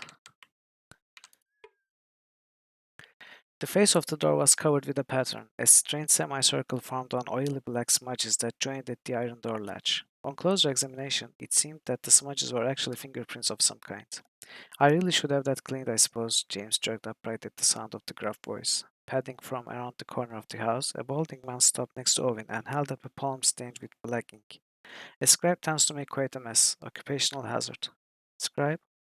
Among other things, he said, currently I have accepted a commission on behalf of a traveling merchant to do a survey of all the mercantile boxes in the area. He cast a knowing look at Gorath. Perhaps you would be interested in helping. And what would you profit of it? Gorath said quietly. Information, the scribe replied. I acquired a book I think you'll find very interesting. There's a box just west of Hawks Hollow, on the southern side of a small hill. Find out what's in that box and I'll give you the book. Now leave me, I have much work to do. Okay, let's take a look at this. West of Hawks Hollow.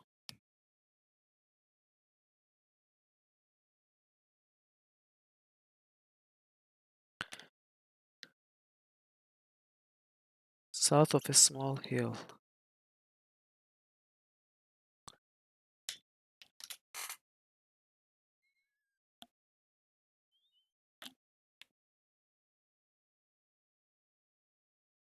So between Zun and Hawks Hollow. I guess we can continue heading south from L'Oreal to head to Hawks Hollow to get that quest. The more important thing is we do not forget where this quest guy is. Between Yabon and Tirsong, east of Yabon. I wish there were ways to mark the map.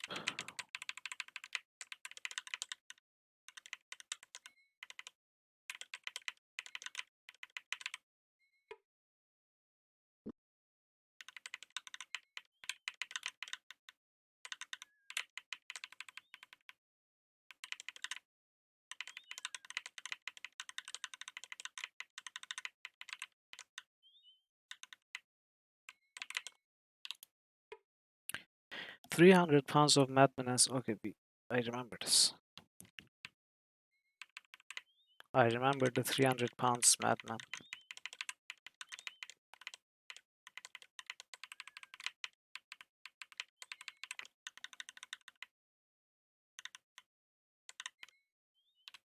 Was there a chest here? Apparently. Oh, the pudding guy. We have dug these graves.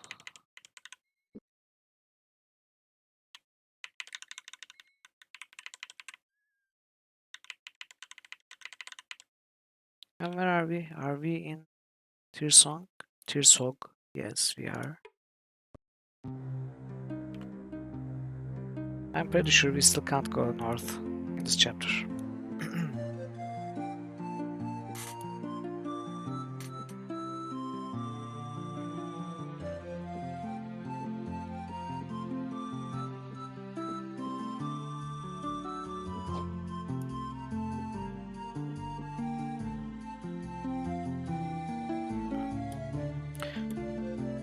Okay.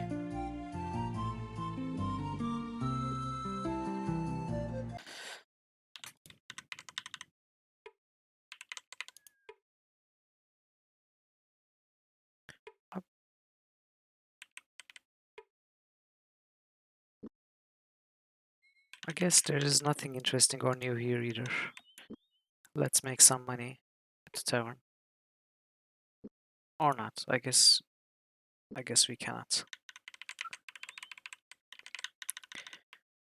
This part of the world is too poor and cheap to buy a loot. Wait, no. Oh.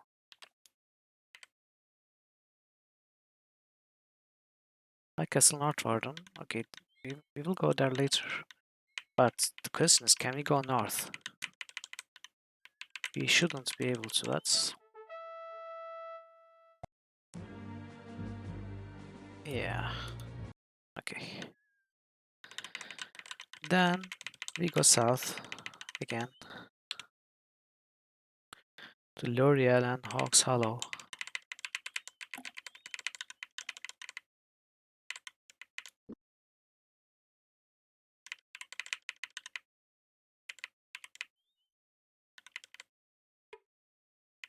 Oh, we are already at L'Oreal. That was quick.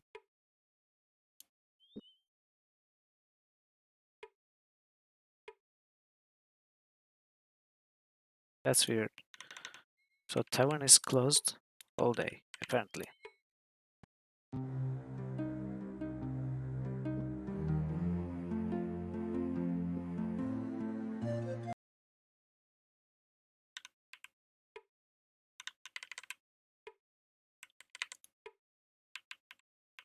I never actually paid attention.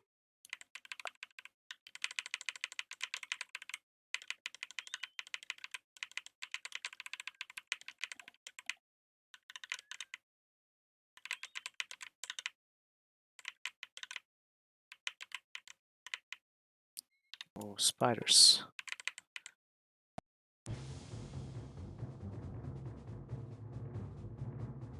Yeah, I know where it is, but I just didn't pay attention to the music there.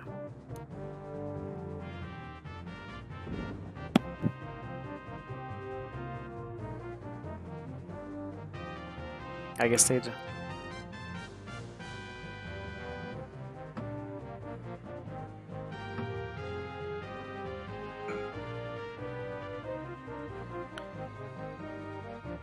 This is actually very nice. Owen can cast a full health, a full cost flame casts, and still have 20 stamina to spare.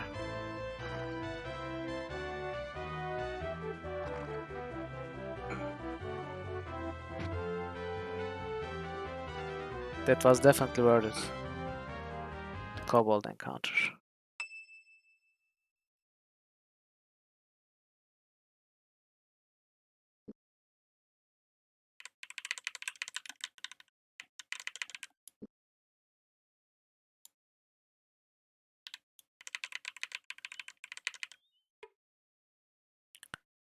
A piece of paper dangled from the doorknob. At all costs, travelers should avoid contact with Orna. Oh, this is the disease guy, right? Yeah, okay. I'm glad we saved. We had done this before in chapter 1 and promptly loaded just like this.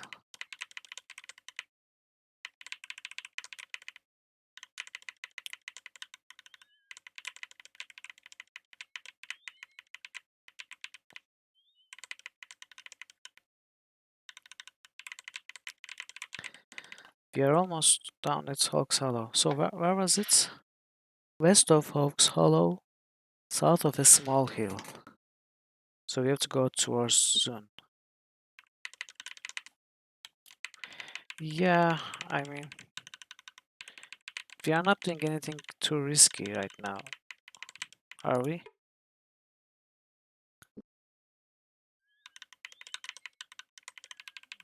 You're probably right.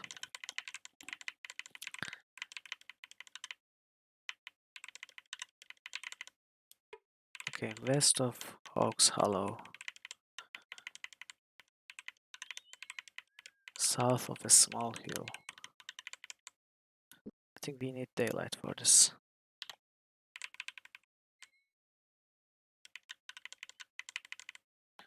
Let's try this. Okay, it must be one of these hills. So if we maybe oh, there's a fight here. Could be guarding that chest. Quest chest, perhaps.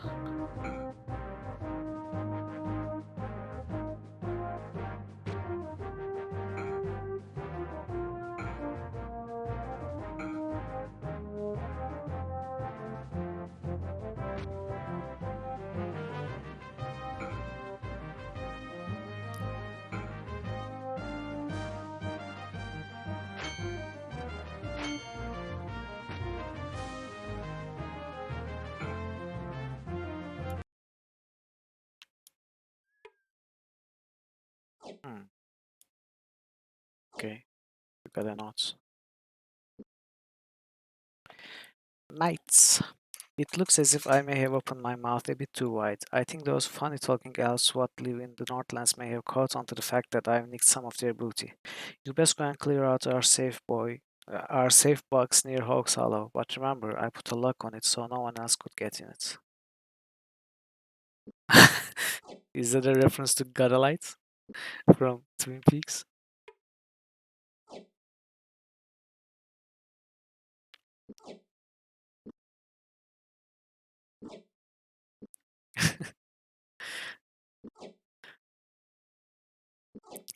That series was interesting, especially uh, the newest season. I mean, the older seasons are also weird, but not as weird, I think. It's probably locked. I mean, trapped. Oof.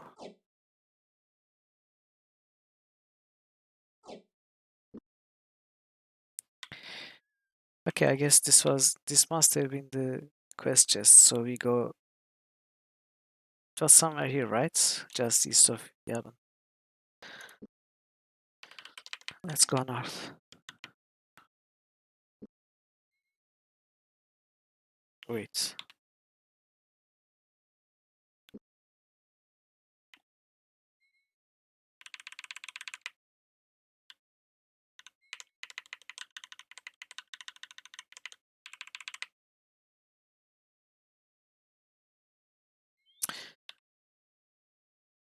How am I constantly doing this?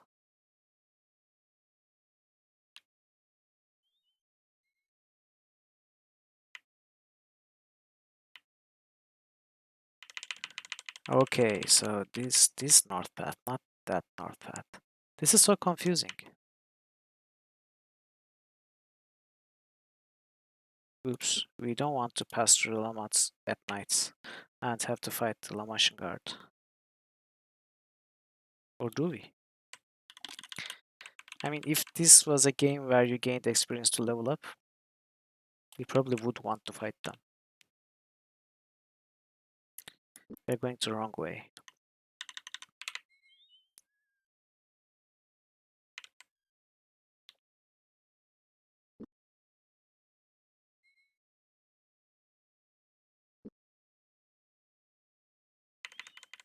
Yeah, you're right. But it doesn't feel the same way as experience.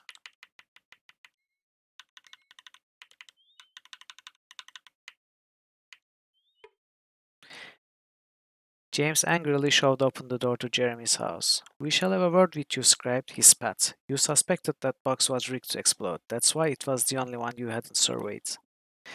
Believe what you like, but no, I had no idea it was trapped. James glared at the bald-headed man, who returned their gaze with contempt. We should take it out of your hide, but provided you hold up your end of the bargain, I suppose we'll let you be, as we have more important matters to attend to.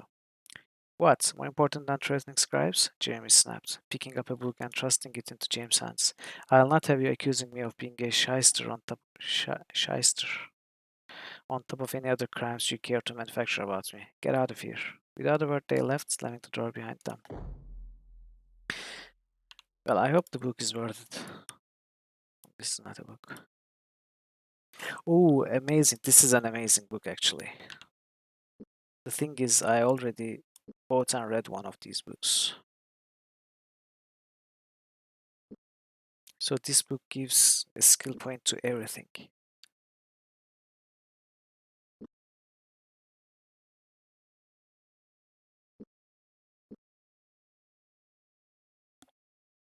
Should we read it with Owen?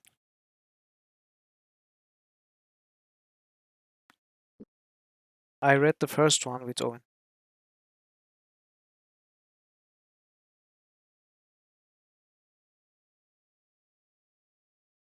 Maybe Gorath. I mean, Gorath can make use of main skills here.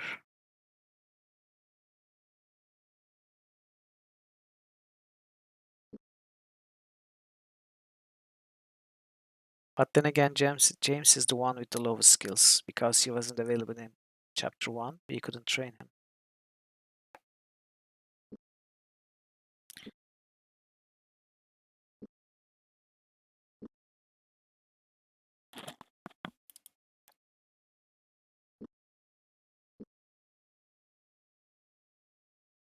Yeah, you're right. So that's my first thought also. Okay.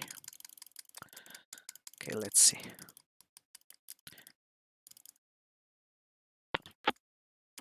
So I tested these books before.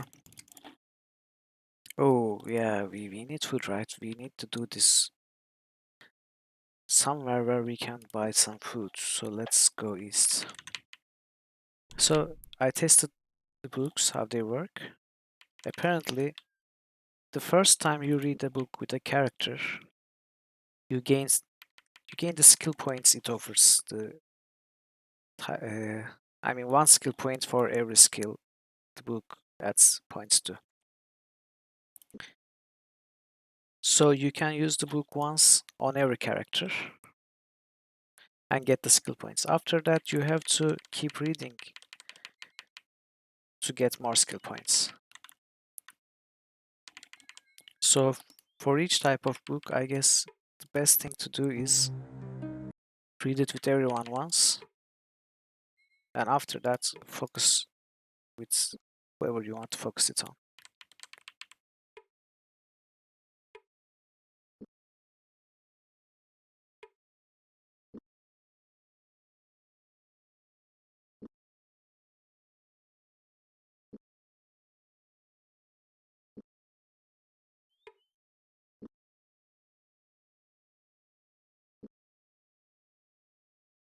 They are hungry.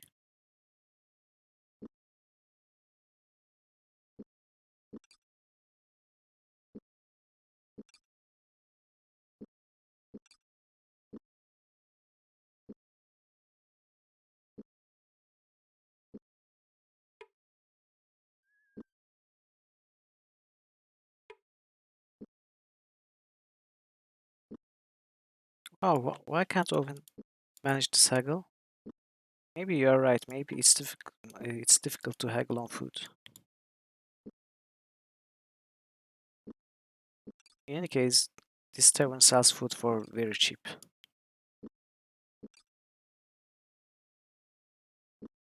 Okay, let's keep reading.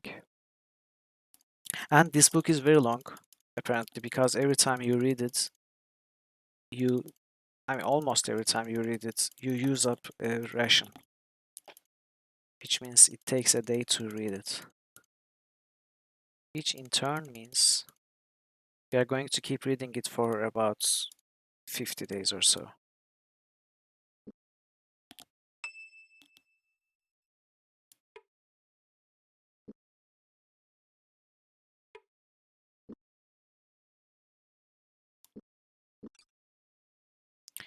Which is a lot of money.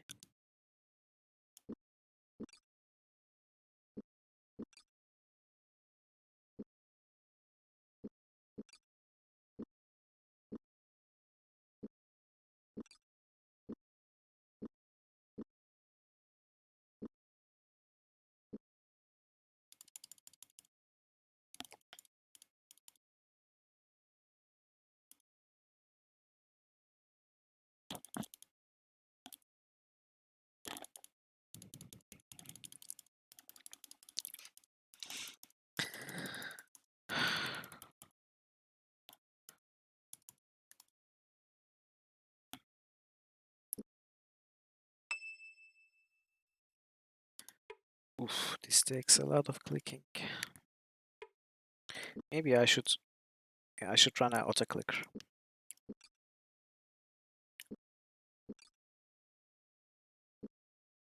And then fail to stop the clicker in time. Start to death. That would be fun.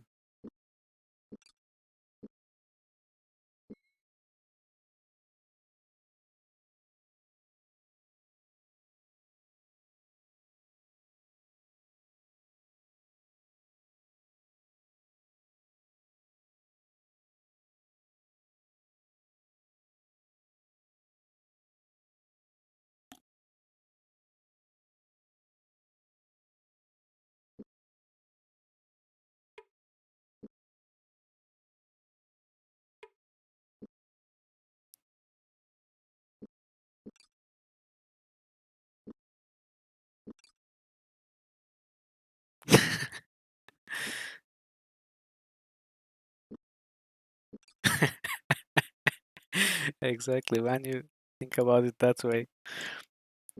I mean, when we were talking to Brother Mark about spellcasting training, we didn't have time to try the telekinesis spell twice.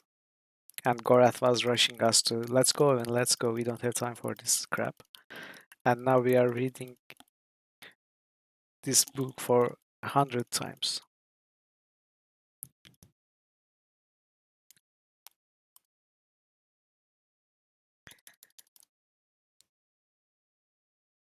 Okay.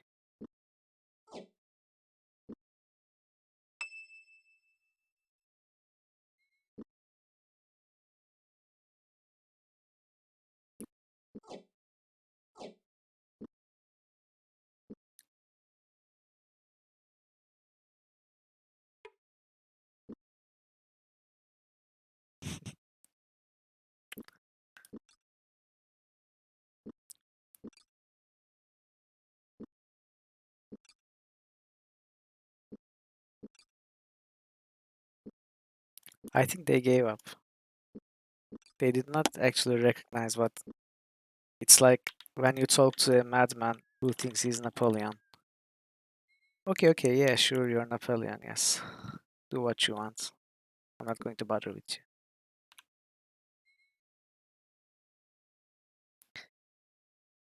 Okay, let's go east to Eld Point and High Castle. So there was this grain quest that we couldn't complete in chapter 1. Perhaps we'll be able to complete it now. Actually, I think we can because I took a look at the side quests for this chapter.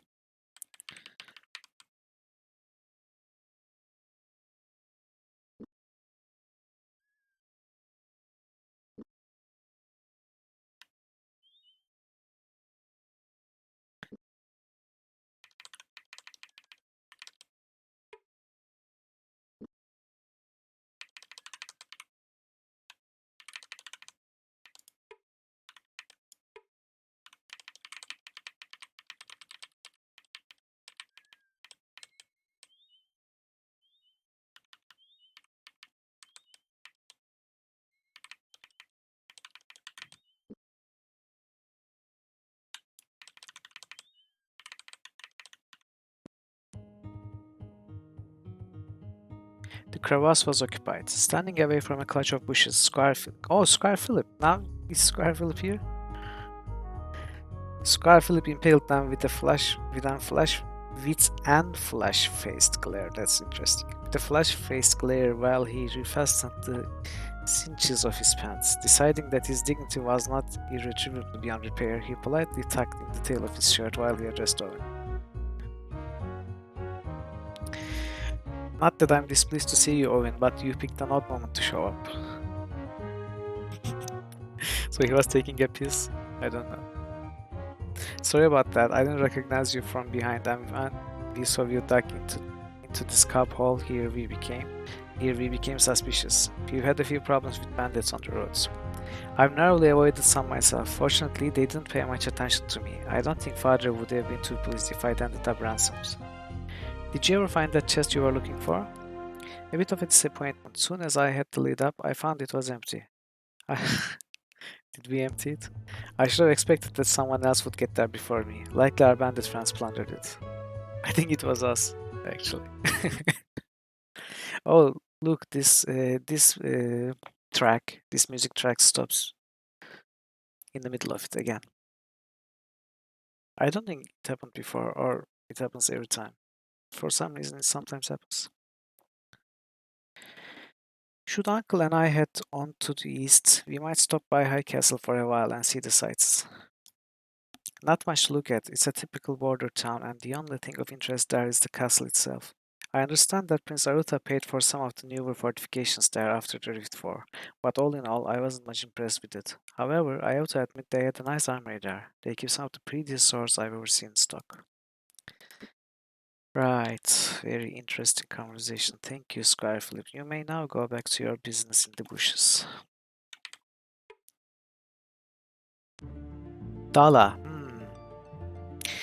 Okay, now we might think about getting those swords blessed.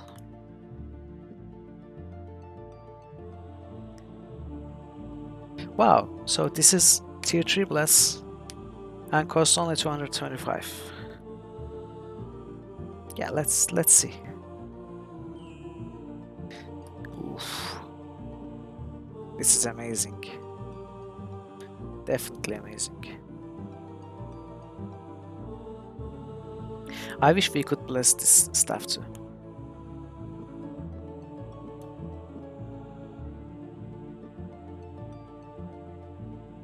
That bless is definitely worth on this the Galen Maker. Yeah, I mean, these are Elven armor. Do we really want to bless them? I mean, not that we are low on money. By the way, these are all the skills that, I mean, basically he gains skill points in every skill. I guess he gained 4 or 5 in every skill.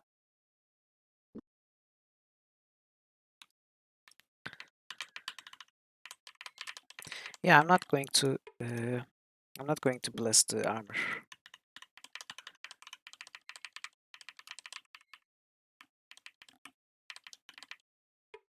You're right, but we will probably change the armor very soon.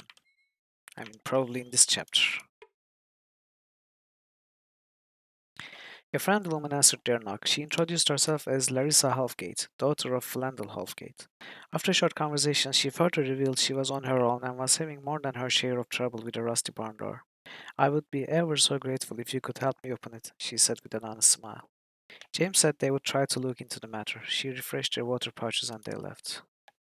So there is a barn somewhere which we need to open for her. This one? James pushed on the barn door. This door is jammed, he said to Gorath. Come here and see if you can help me open it. Together the two men pushed, first with steady pressure, then with a sharp pounding thrusts.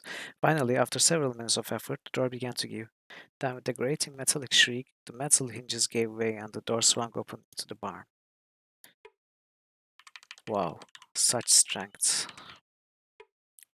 So power.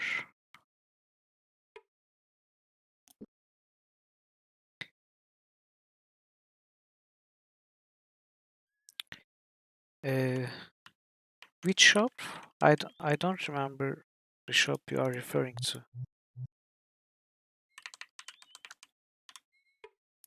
Larissa greeted them with a warm smile. Come in, she said. Have you solved my problem yet? James nodded. It could hardly be compared to slaying dragons, but it was no easy task, I assure you. The hinges had apparently become quite rusty and seized up. Thank you so much. I just wish I had some way to pay you, she said with a slight scowl. Then she brightened. You know, there are a few items that my sisters left behind when they moved a year ago, and they never came back to retrieve them. They're just taking up space here, and perhaps that will do you some good. Let me see if I can find them.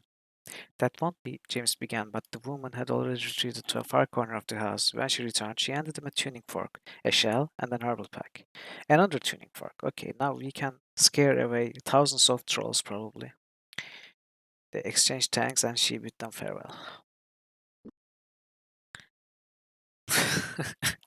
So the tuning fork has 4 uses. That's totally worth it. I mean, let's keep it. We will probably sell it somewhere.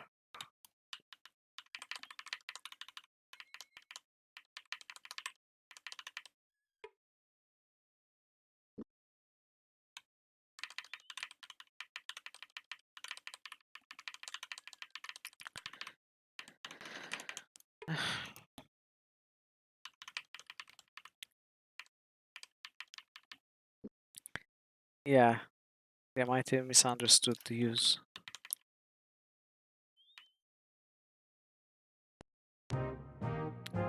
Weird. Oh, trolls. I wonder if we can beat the trolls. I bet we can.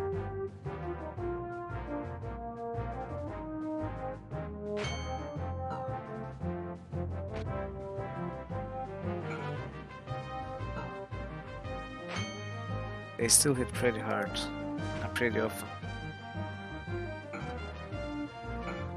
And they have pretty high defense.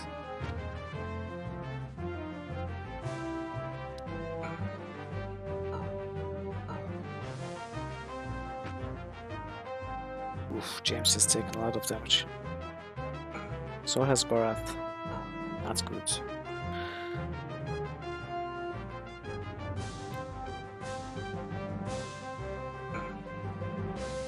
Wow. So if he healed him.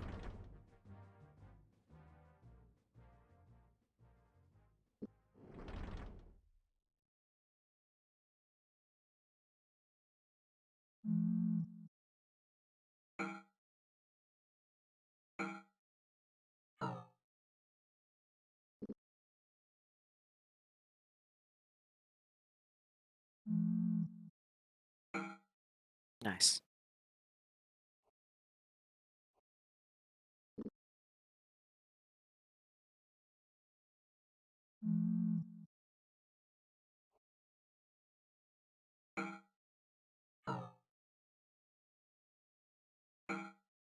Oh, okay. Does Skyfire work on trolls?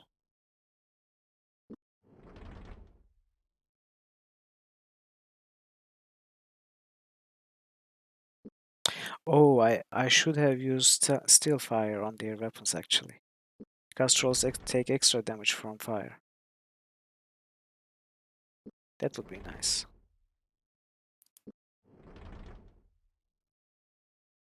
Let's try. No, it doesn't work, you're right.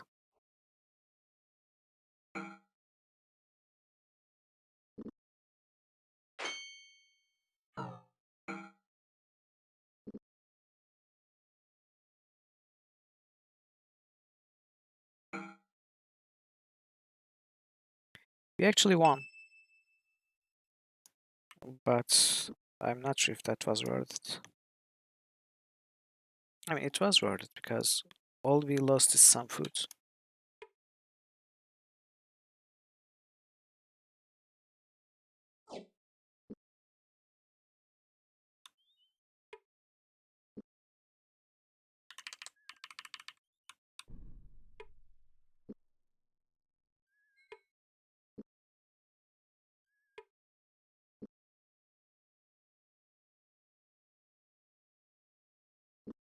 Did we skip alt point somehow?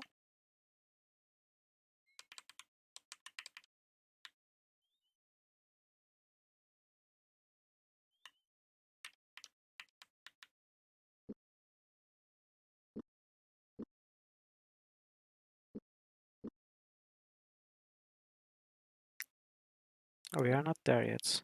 Never mind. Okay. Let's see if the shop you mentioned is here.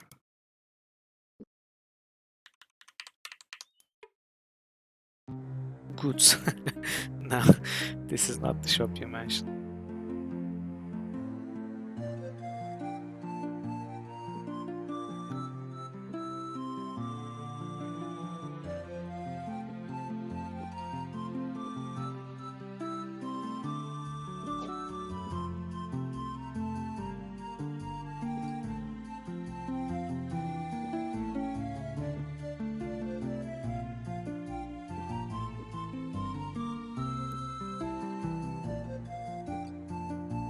Yeah. Oh, I should also repair.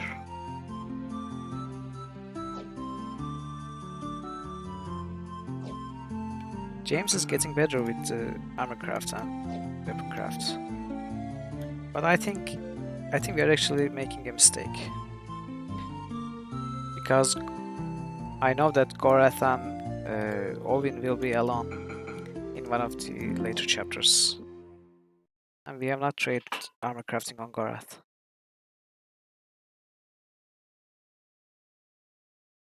Do you remember which road, though?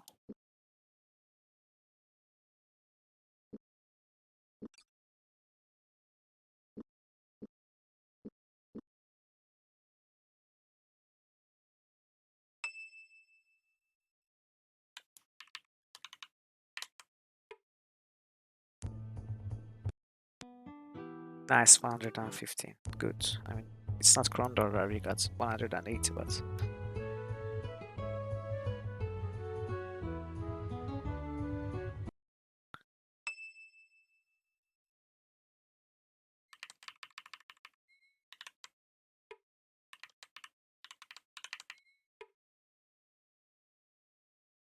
Welcome to Eld Point. Have you come to buy a pot? Very fine quality, the man said with a broad smile. Yes, I'm sure they are, but we are travelers and would have no use for such items. What can you tell us of your town? The man put down his rag, rubbed his forehead with the back of his arm and wrist. Well, there's a general store called Goods, and an inn called Foods, and an inn called the Royal Bed. A few houses here and there, nothing out of the ordinary. Why? Shaking his head slightly, James said, No reason, just curious. Thank you for your time, sir. Good day.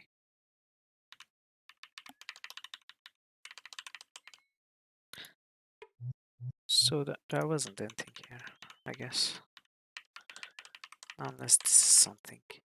It's not. Okay, let's move on to North Castle then.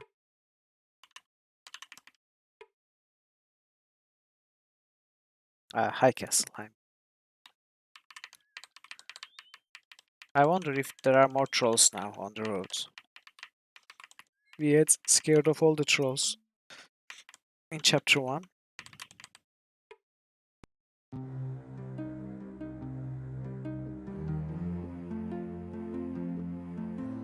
Nothing we need. Maybe we can sell this.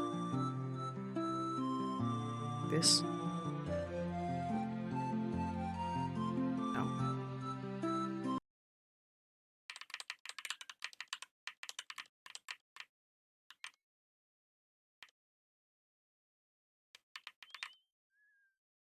Hmm.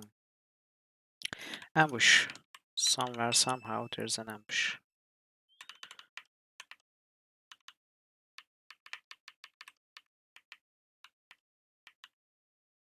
Or there was. The pretty woman answered the door. After their prepared introductions, she allowed them entry to her small but well-decorated home. They discovered her name was Sarah Halfgate, and that her husband was a trader, away on business. You've come looking for a bag of grain. Perhaps you could help us, inquired James. Oh, this is the continuation of the grain quest. The woman seemed hesitant. Well, sirs, I have several bags of grain here, but my husband would be very angry if he found them missing upon his return. I could perhaps spare a single bag if you could help me find a present for the midsummer festival. I'm not sure how we could help, said James. He's been talking about wanting a pair of leather leggings. If you could find such a thing, I will give you a bag of grain. Do we have a deal? Yes, sure. Leggings. James searched their packs. I'm sorry, he said. I spoke too soon. I'm afraid we don't have any leather leggings. I see, said the woman. Well, please come back if you find some. Okay, we promised we would find some. So the good thing is, we know the quest is continuing. So, in all likelihood, the leggings are further east in High Castle.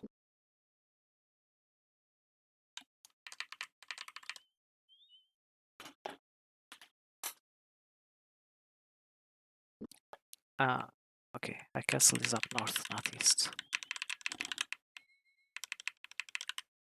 Oops. I think we can beat them.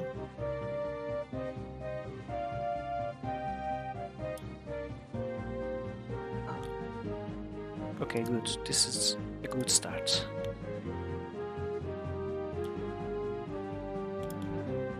No! Owen, you suck, Owen.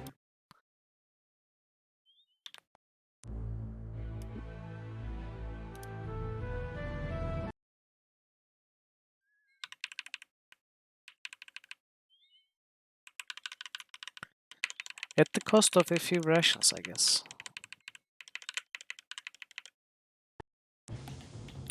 Now I suck.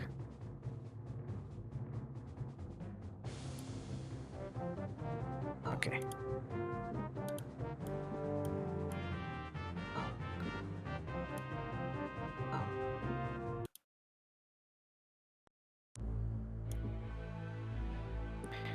We just have to get the ambush on them and land the flame cast. for a sweet 90 damage on one of them. Then it's gonna be much easier, I bet.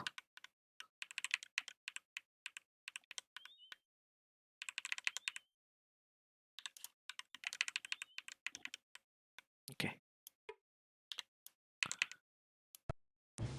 Nice.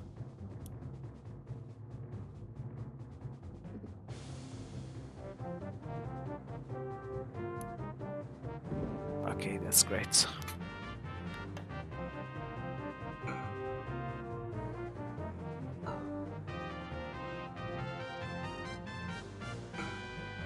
Ah.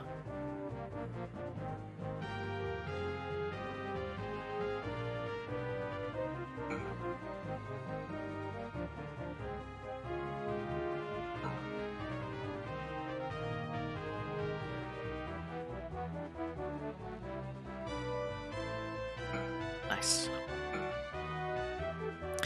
Okay.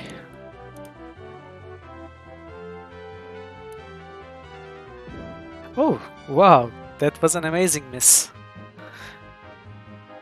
Really amazing miss. Because that one was almost unhurt. While the one I targeted was very hurt, so it would be a waste of the 90 damage.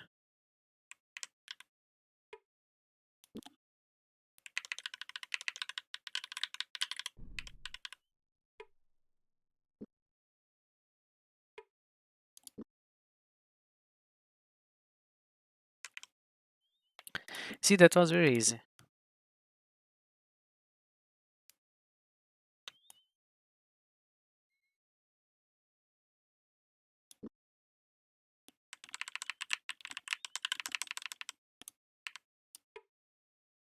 Northwest to Hyde Castle, northeast to North Warden.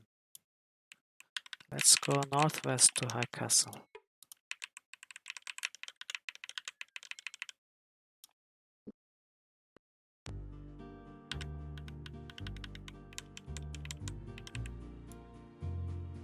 Okay, we cannot go north,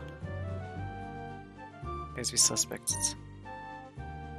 And Baron Kevin has nothing new to say.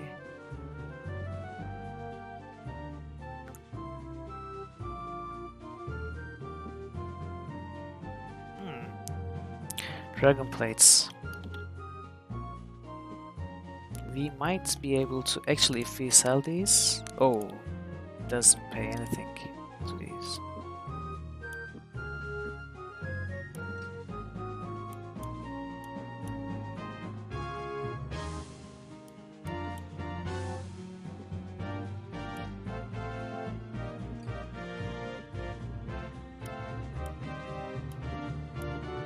We need food too. Yeah, sure. Tell me.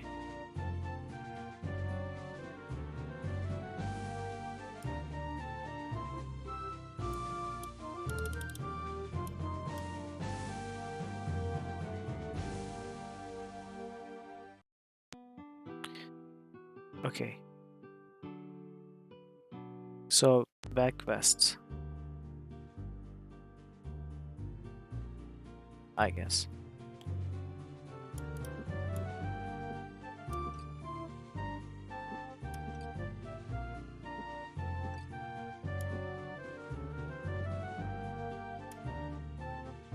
Farther to the east, maybe. I guess you're right. Yeah, you're right.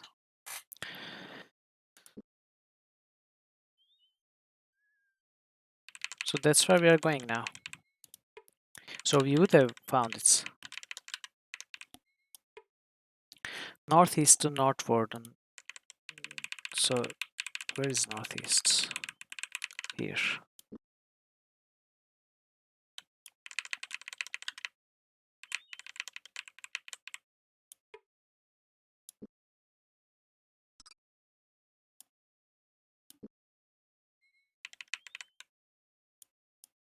Okay. There's an ambush.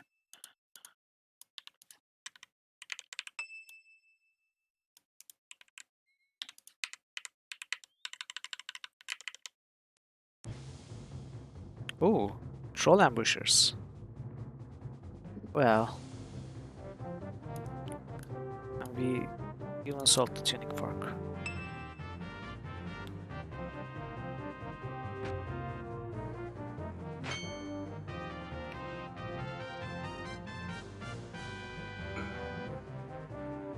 So why were you mentioning that village? Is it because it sells nice weapons or armor?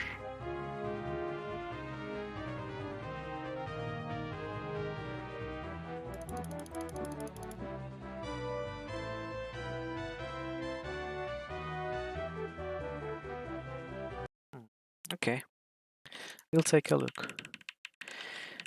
We should remember that High Castle sells the dragon armor in case we want to buy it before the next chapter or something. Although there are other stores, obviously. James' knock was greeted with a giggle. The door was pulled open cautiously from the inside by two women. They seemed very nervous and giggled frequently as they introduced themselves.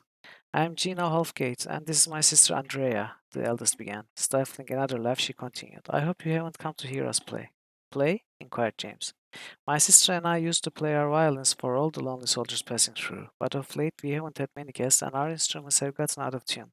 Say, do you have a tuning fork? Why did I sell the 4-charge tuning fork? Now I have to give the 60-charge one. If you had a tuning fork, we would be ever so grateful. Seeing James' doubtful expression, she said, We don't have much money, but we could offer. But a soldier. We don't have much money we could offer, but a soldier left behind some leather leggings we have no use for. Will you trade us a tuning fork for some leather leggings? Of course, why not? James agreed to the trade. He pulled a silver-colored tuning fork from his bag and offered it to the sisters, who tittered excitedly. Together they retreated into a different part of the small house and returned a few minutes later with a leather pair of leggings. The trade completed, James thanked them for their hospitality and left. So the first Halfgate's sister gives you a tuning fork when you open the barn door. The second Halfgate's sister asks for a leather leggings, and the third Halfgate's sister asks for a tuning fork and gives you a leather leggings. It's almost like a puzzle adventure game.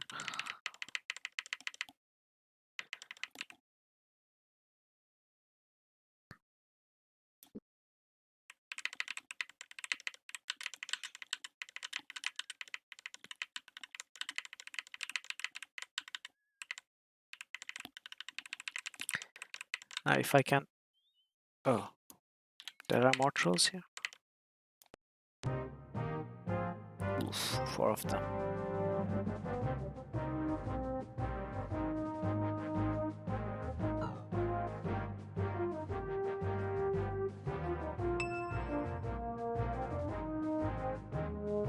No, we have a fork.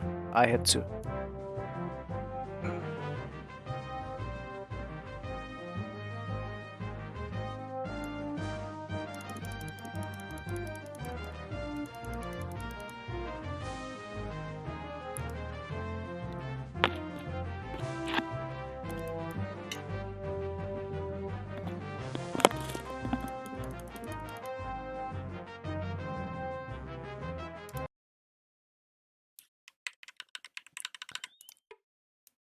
No, I don't remember where the second sister was.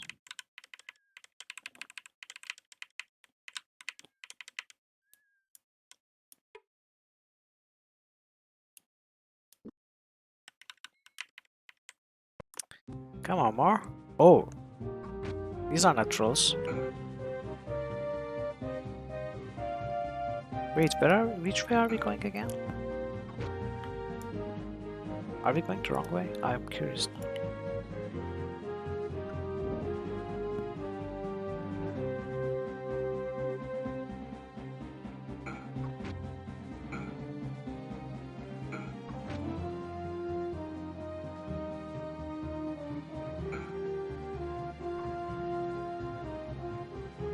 I don't think I can go north. I might be going south, towards Teamwood.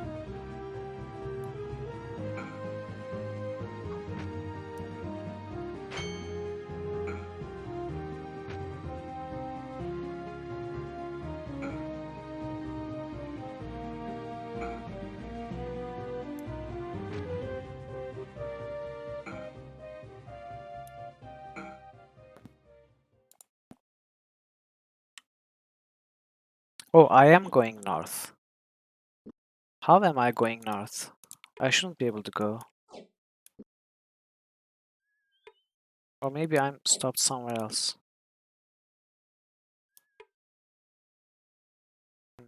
There's even a note here. Interesting.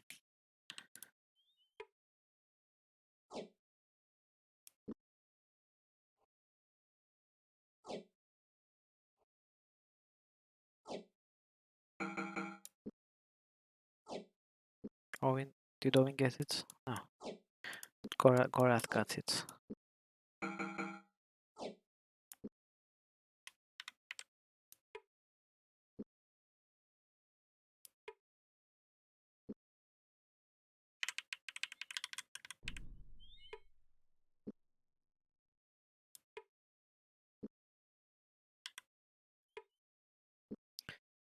Okay.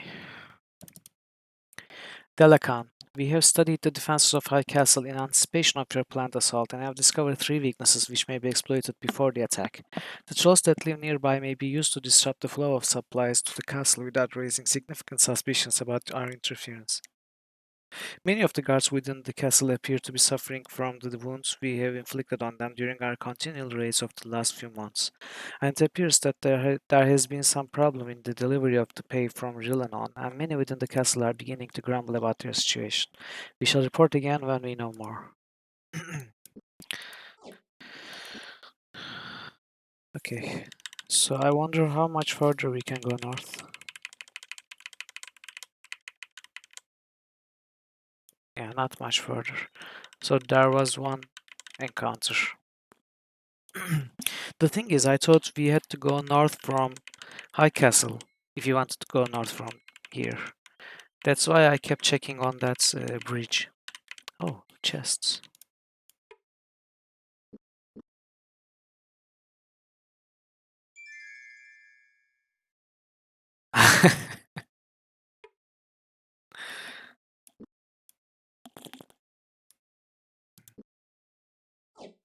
Something to sell.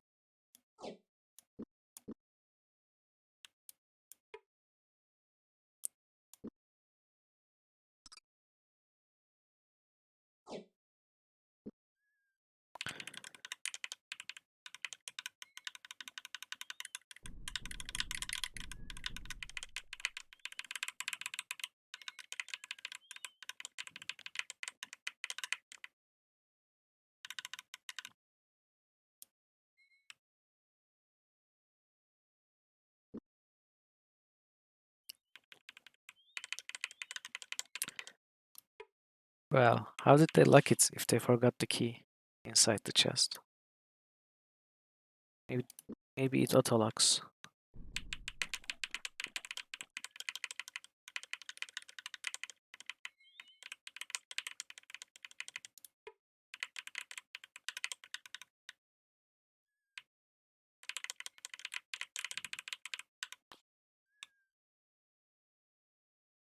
Okay, this is the correct way.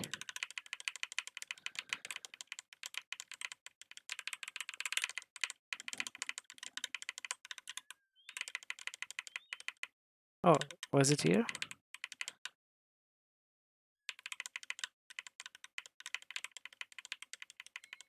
No? Where is this? Is this alt points? Okay, I'm lost. No, no, no, no, no, no. Wrong way.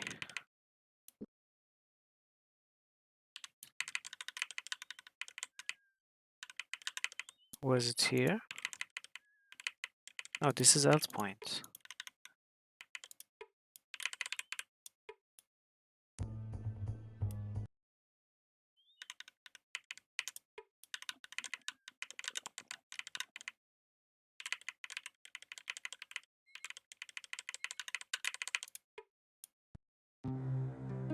Okay, we have been to all these places, I remember. And where did we go from here? We we should we probably went this way. Oh, crap. Well, 5.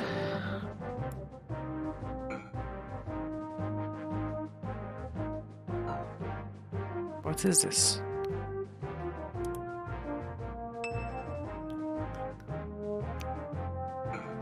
I mean, we scared them away. Do they come back? I didn't think they did come back.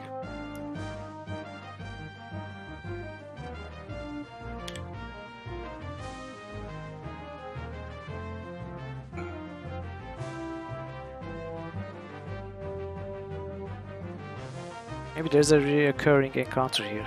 I don't know.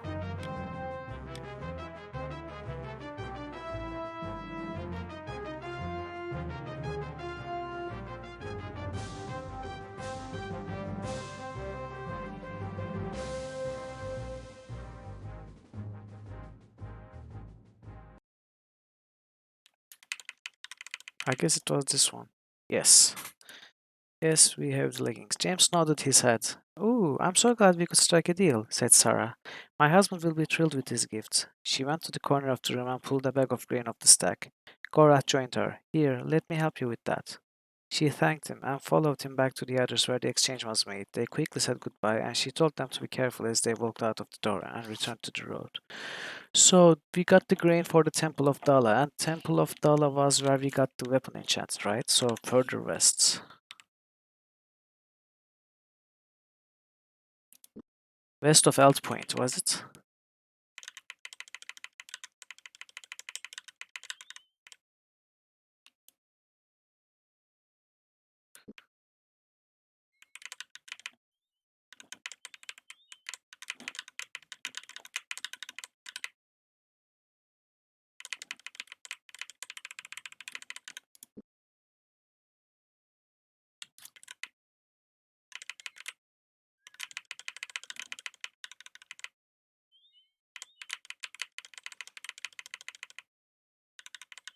Should be somewhere here, along the road. I hope. Alright, it's here.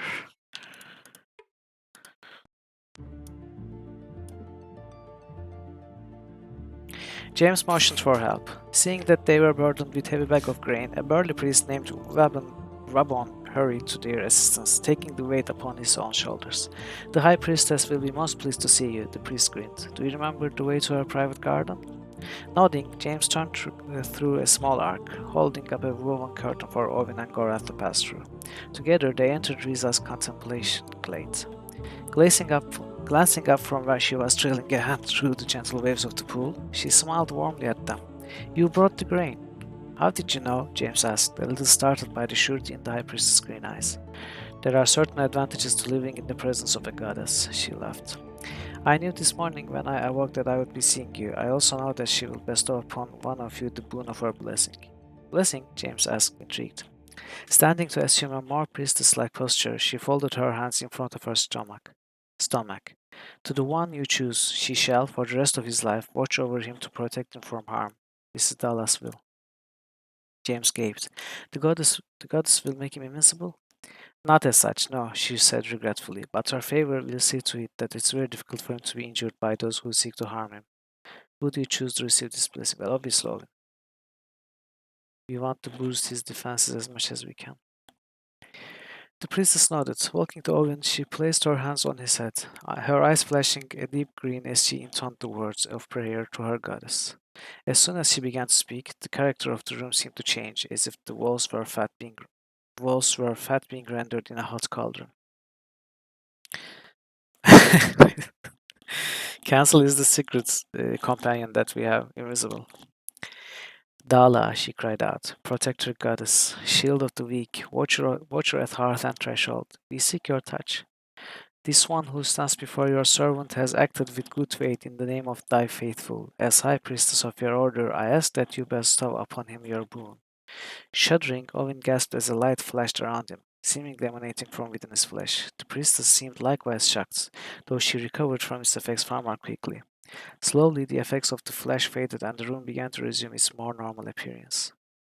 Standing away from Owen, Brisa rubbed at her eyes with the heels of her hands. "It is done," she said, unceremoniously. "You may go now. Dala has blessed you, Owen. Remember this always." So, Dragon Parrot, do you happen to remember if this quest can be completed at later chapters? I mean, since you do not usually go north in chapter 1 and 2, do you remember completing this quest? So I guess this is the most easily skipped quest in the game. It is done over chapter 1 and 2, and it's up north where you normally don't go. And it's a... Wow. Look at this. He has 100 defense. Wow.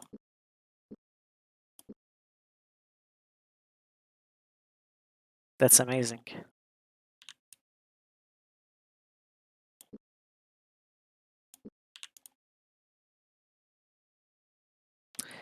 Okay, now we go to Wolfram. Definitely yes.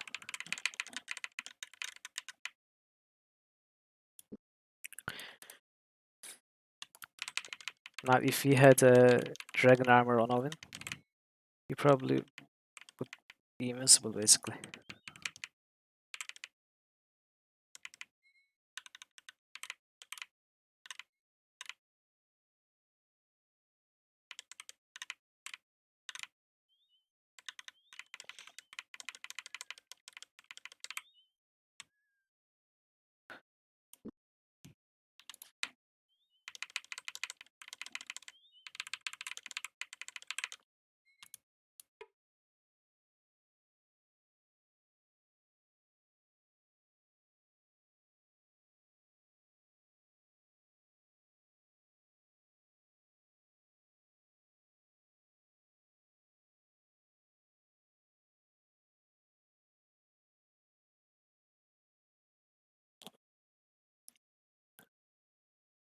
Always prefer to shop in the arms of Dala.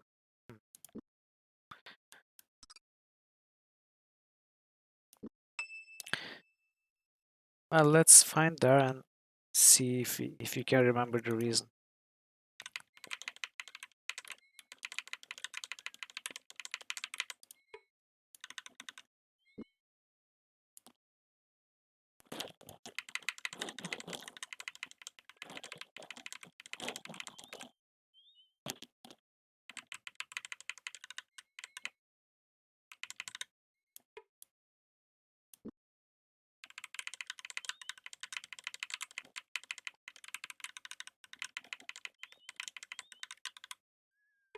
Wolfram.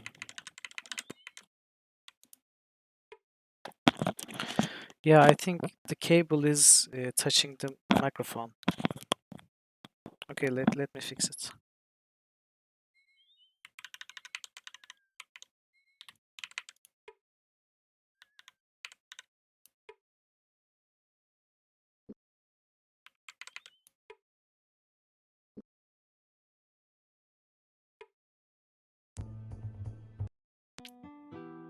$68. Is it still making noises?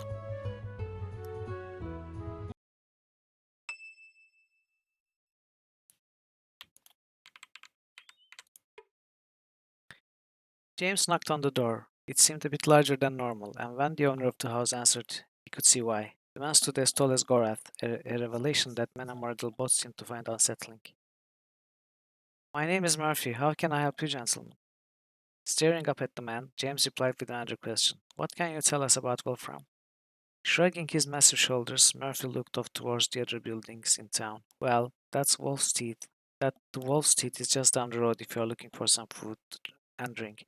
They've got weapons at the arms of Dala, and there used to be an inn, but it closed down. We use it for hangings now. That's my job. Okay, so he's the executioner. James swallowed a bit harder than he intended, then thanked the man for his information and left. So Arms of Dala is the shop in Wolfram, apparently. Probably this one. Oh,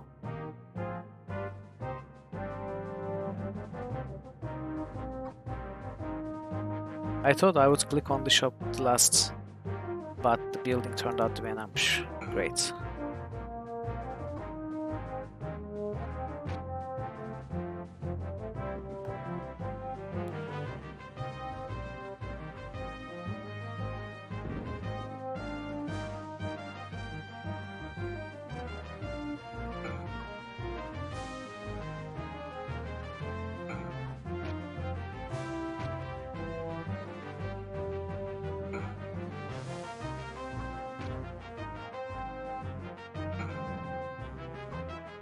So the defense skill probably does not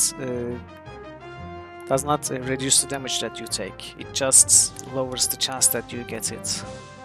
Unlike armor, which both reduces the chance you get it and lowers the damage you take. Which makes sense. Yeah. Owen shouting BAM every time he lands a hit. I mean, he's a rock star. He has weird habits like that.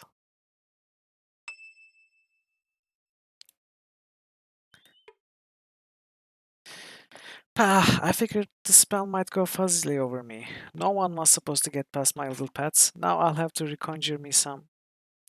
We were very nearly killed by your little pets. Not a very hospitable way to welcome friendly visitors.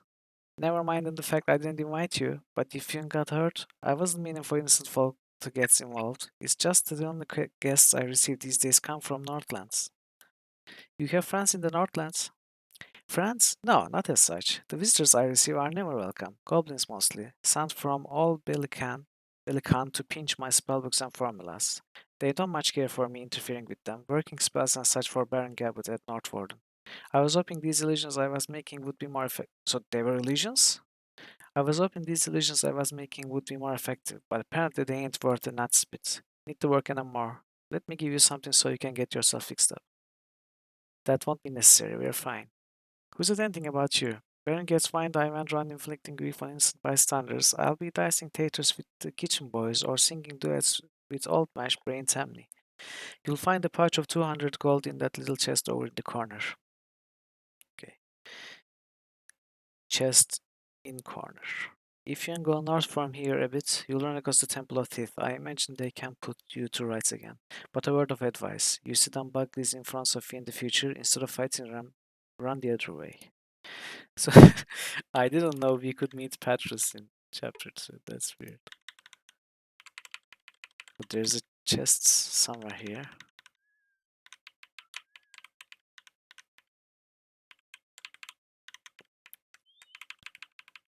Where's the corner?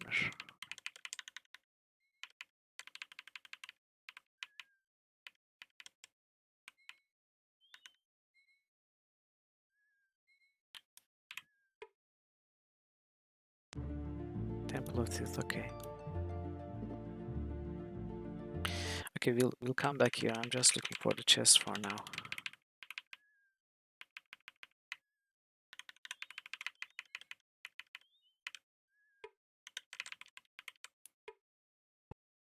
Arms of Dala, okay, this is your favorite shop.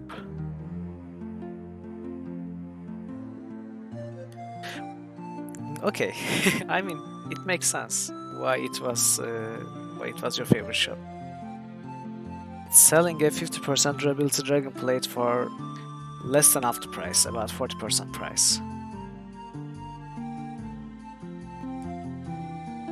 Which means I think I'm gonna buy 3 of those. Pays almost nothing for the jewelry.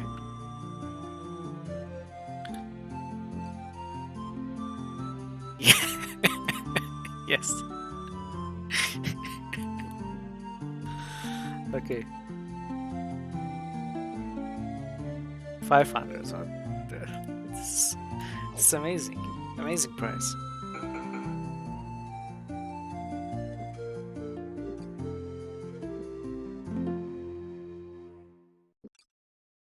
Wow. This is really amazing price.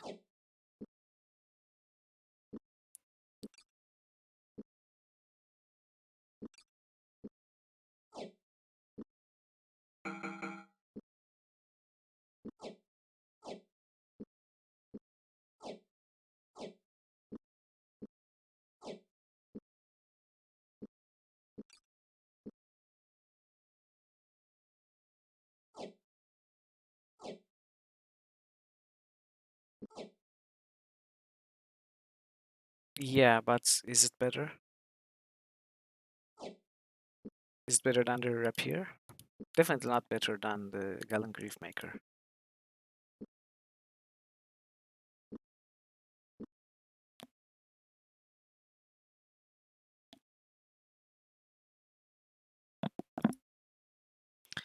Okay, I mean, I don't mind losing money anyway. Really? There's only one weapon better than Griefmaker?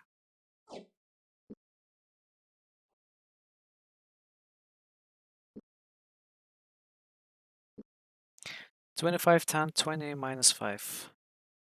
25. Ooh, okay, so the accuracy is worse, but damage.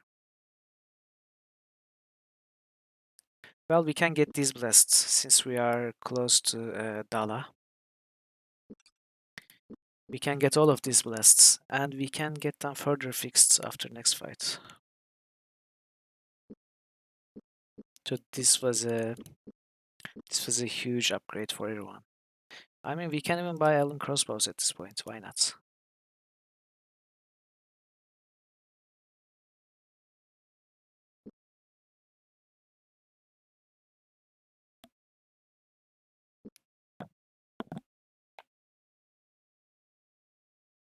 Is that a joke or is that an actual thing?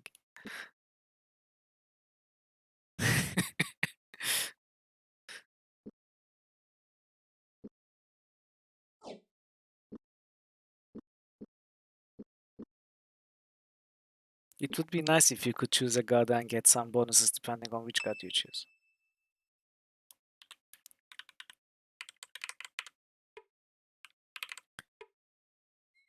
Okay, we need to find the 200 gold that Patras promised us in the corner, whatever corner is outside the village.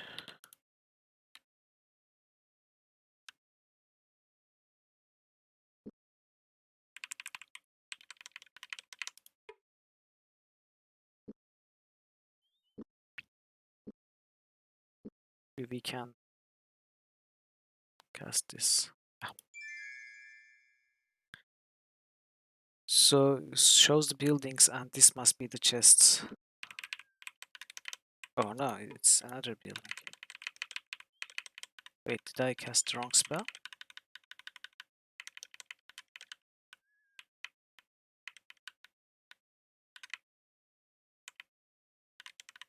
This was Patras' house, right? Let's cast the spell again here.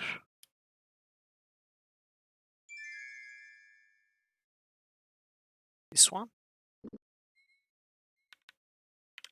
No. All it shows is the buildings.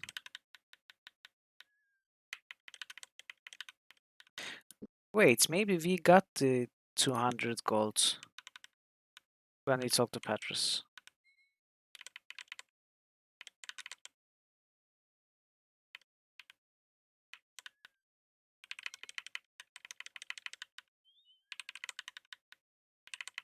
No.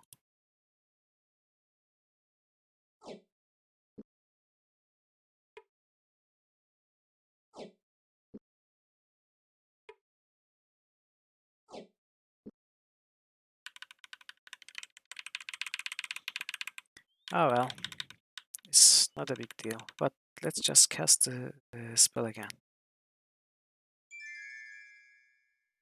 Oh, okay.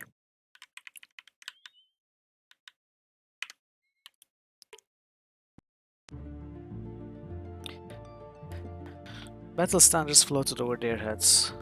Oh, I remember this. There's nothing new here. Okay, let's heal up.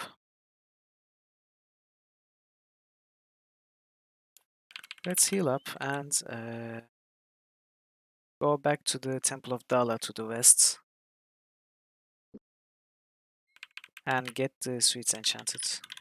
It's definitely going to be worth it. It's going to be amazing actually. We might even kill the trolls with rather ease. since their damage output will be very low.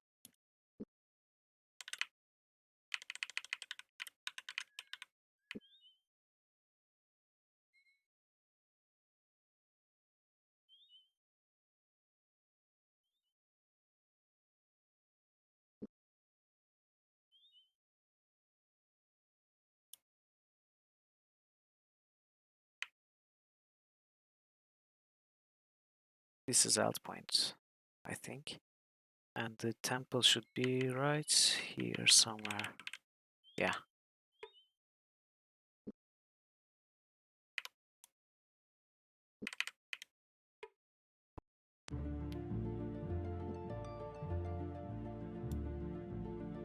Oof. Wow.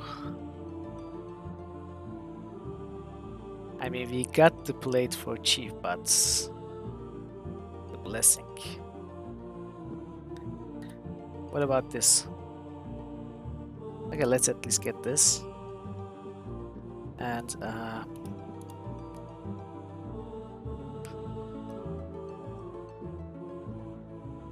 well, we could get this one enchanted.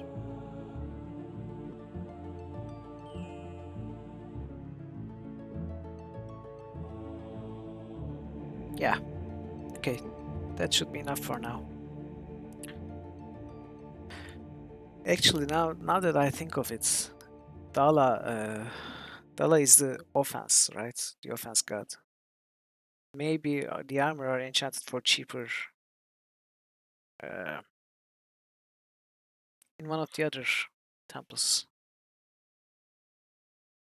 like Kahuli or the Dala is the defense god. Actually, you're right. So it doesn't make sense to my theory. You're right.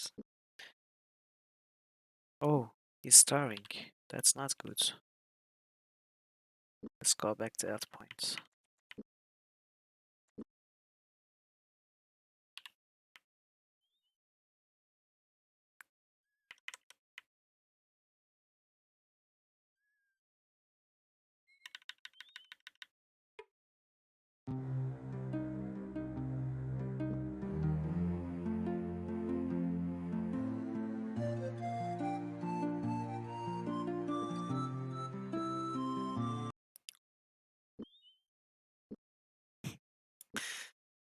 No, I'm not.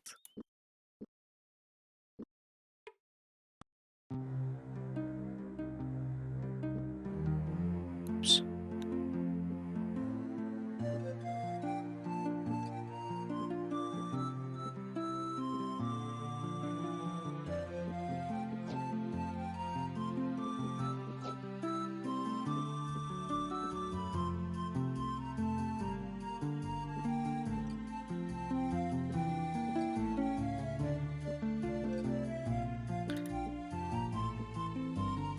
Okay, can we sell anything? We still have to sell these jewelry, but I need a jewelry shop. We could also try to play chess with Ivan, now that we have emeralds. I wonder if James is good enough to win against Ivan.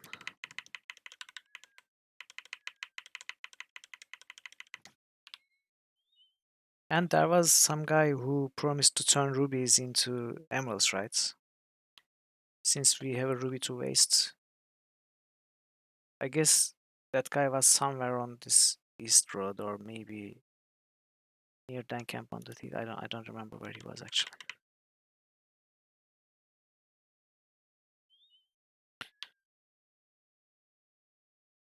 Okay.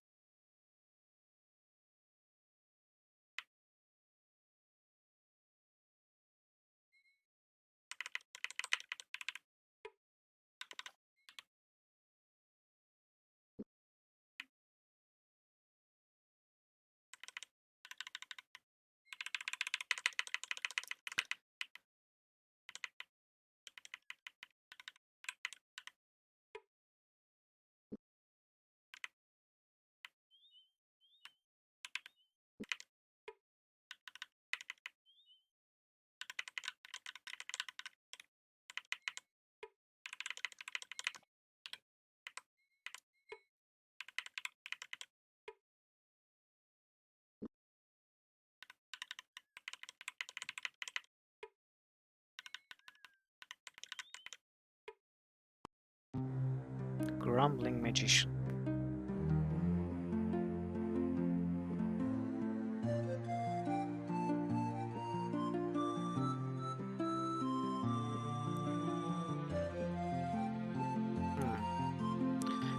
This guy doesn't pay too badly.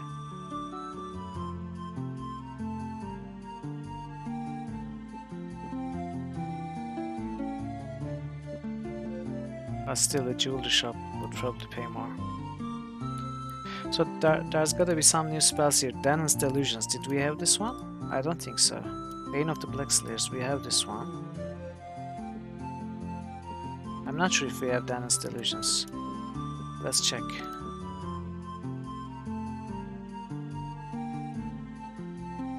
Oh, we have it.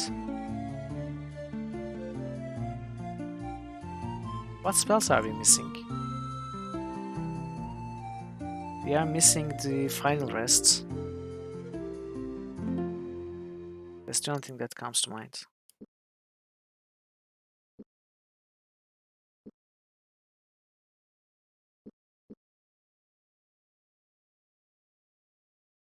Oh yes, Evil Seek. The Evil Seek is a really good spell.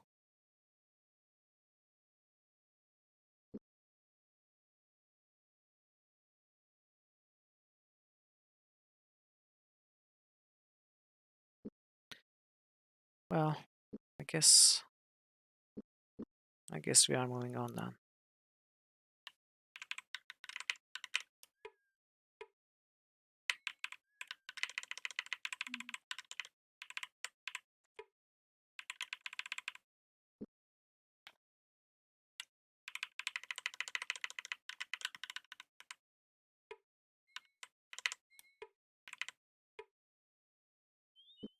Okay.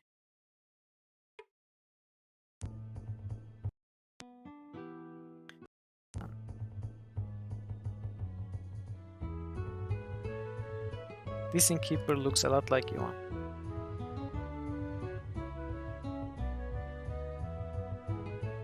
I think they not only recycled the text, but they also recycled the character models. And this woman looks like Nia.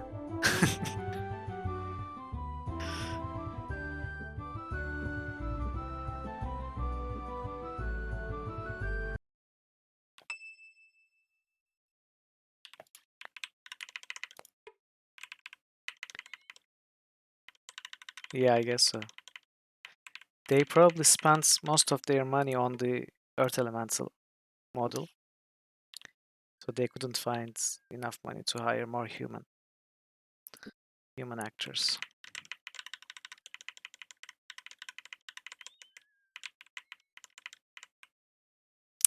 Really?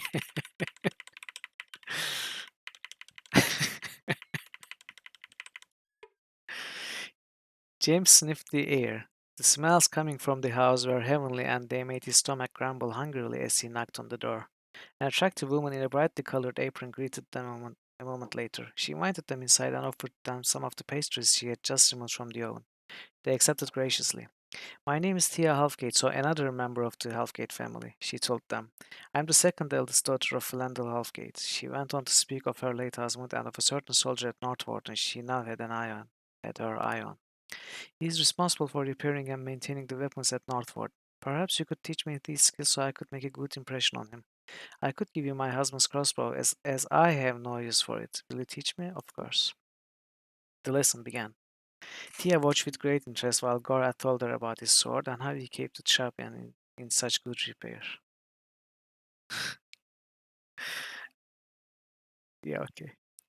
After close to an hour, the lesson completed. She opened the wooden chest beneath her bed and retrieved the handsome wooden crossbow, presenting it to Gorath with a warm smile of thanks. They thanked her in return and left.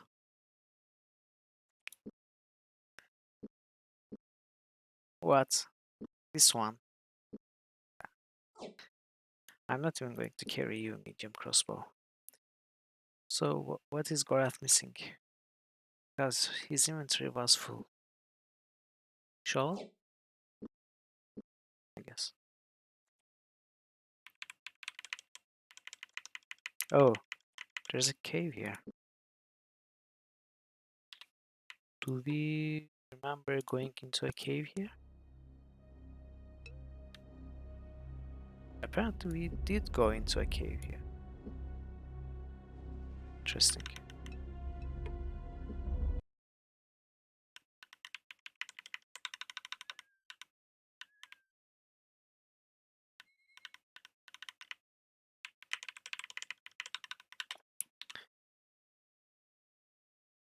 Yeah, that makes one of us. So let's go north to North Warden. See what's there, if there's anything new. Then we go towards Romney, and we are actually going to be finishing the chapter soon. Unless we come across something that's that's new and takes a long time.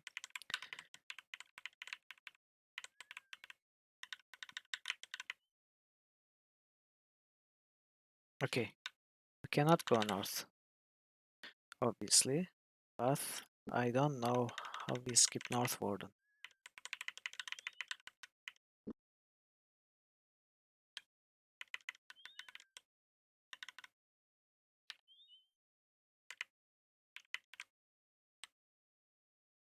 Okay, so this... Oh, this is the Tammy the Minstrel. Please tell me he hasn't sent you. I'm too exhausted right now to play, and I run all the things I know into the ground. Hmm. I've heard it's a dire day in the keep when the minstrel is without charm. What's bothering you? When one of the Baron's new recruits asked for musical instruction, I heartily agreed, sacrificing my morning walks to make time for his lessons. He started immediately. I demonstrated for him a simple royal scale, ascending 8 notes, progression from C abdicant to A coronant in half steps. What does that mean, C abdicant to A coronant? Kingdom time. I guess kingdom time is 4/4. Even after 2 weeks, he couldn't find all the notes. He refuses to practice. He can't tell the difference between a tuned and untuned lute, and he patently refuses to learn how to read minstrel writs. I don't understand why he desired lessons at all. Okay, this is exactly how I feel with some students.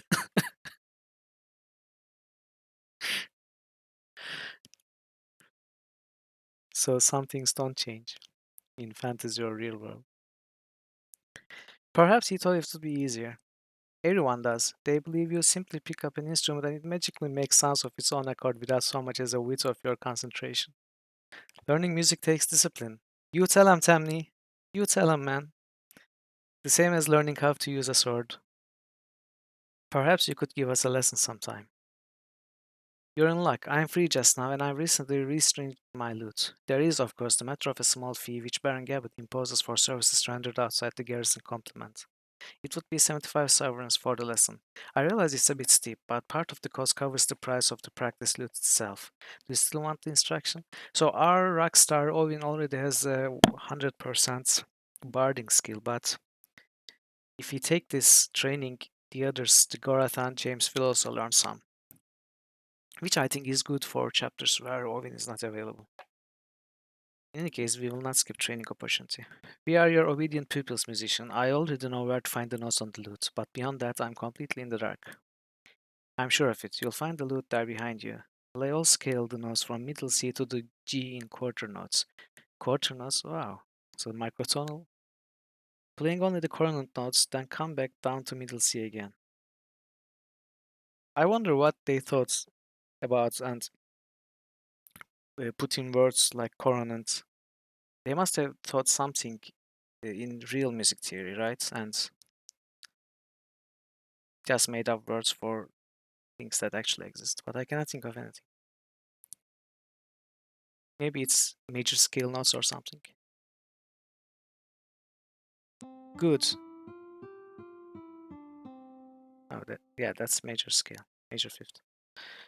That is the royal scale. Now I want you to play the same scale, but instead of playing E coronant, play the E abdicant. Oh, okay. So this is natural, and perhaps it's sharp or flat now. We'll see. All the rest of the notes are the same. Yeah, that's E flat.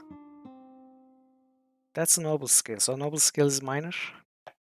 Together, the royal scale and noble scale are the basis of most of our music, though we occasionally use the empress or Cashin scale. The empress scale is played by playing C coronant, E abdicant, E abdicant, progress to F coronant and G coronant, A abdicant, B probably abdicant, O coronant, and finally C coronant. So it's like natural seventh Phrygian. I know it sounds complicated, but try it.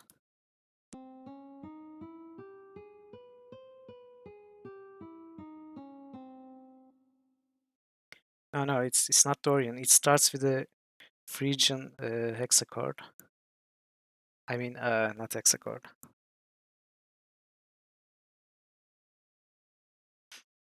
It's like C, D flat, E flats, F, G, A flats, B natural, and C. Like a Phrygian with a natural seventh.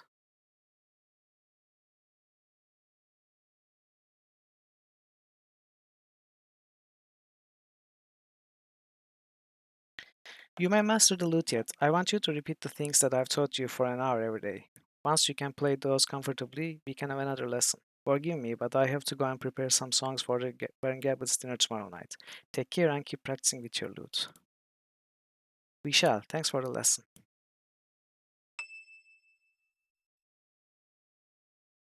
Interesting. So, it's really interesting.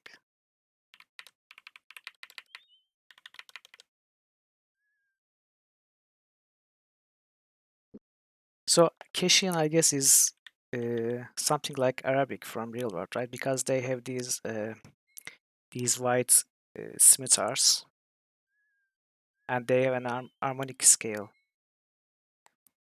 It starts with Phrygian, ends with harmonic. Feels somewhat like Arabic or other Middle Eastern, Far Eastern countries.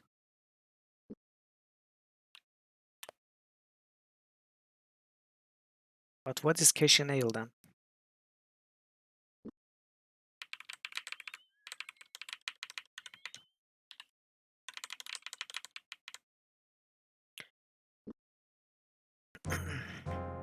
Okay.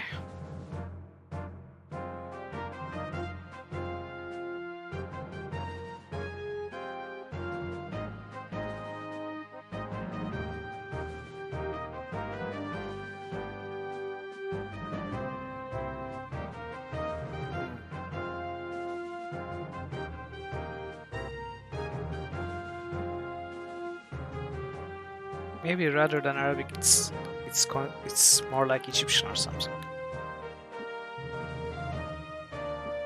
Oh, we have a wow practice lute with 125 charges. Owen doesn't even need it. I guess uh, we could use it up with James.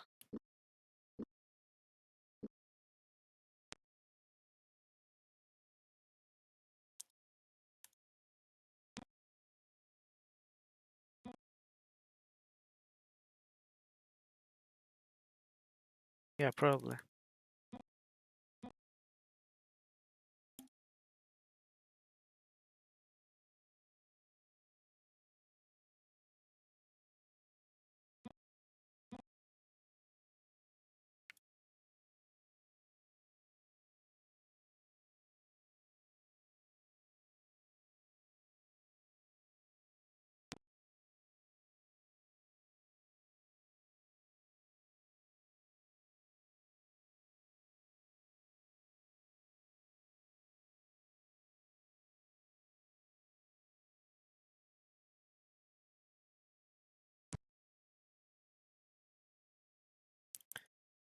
I wish these 125 charge practice lutes were sold in shops too.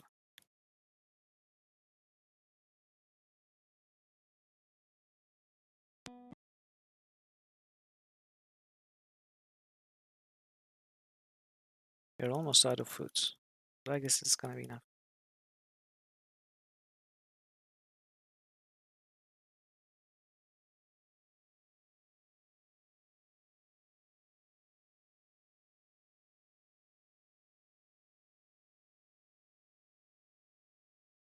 Yeah, barely enough. So James has 100% barding now. The back vocals are getting as good as the main guy, the rock star. Soon, James is gonna leave the band and make his own band.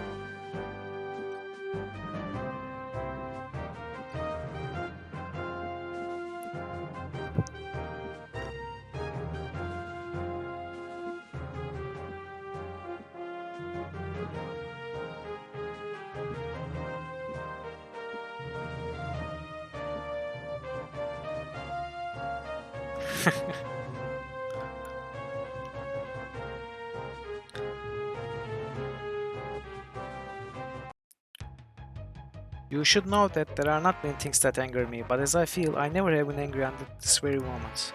If I have given you offense, every day my men ride to the border of the Northlands to hold back Delacan's obscene dogs. Every day they trust their lives into the breach to buy another day of the kingdom's freedom.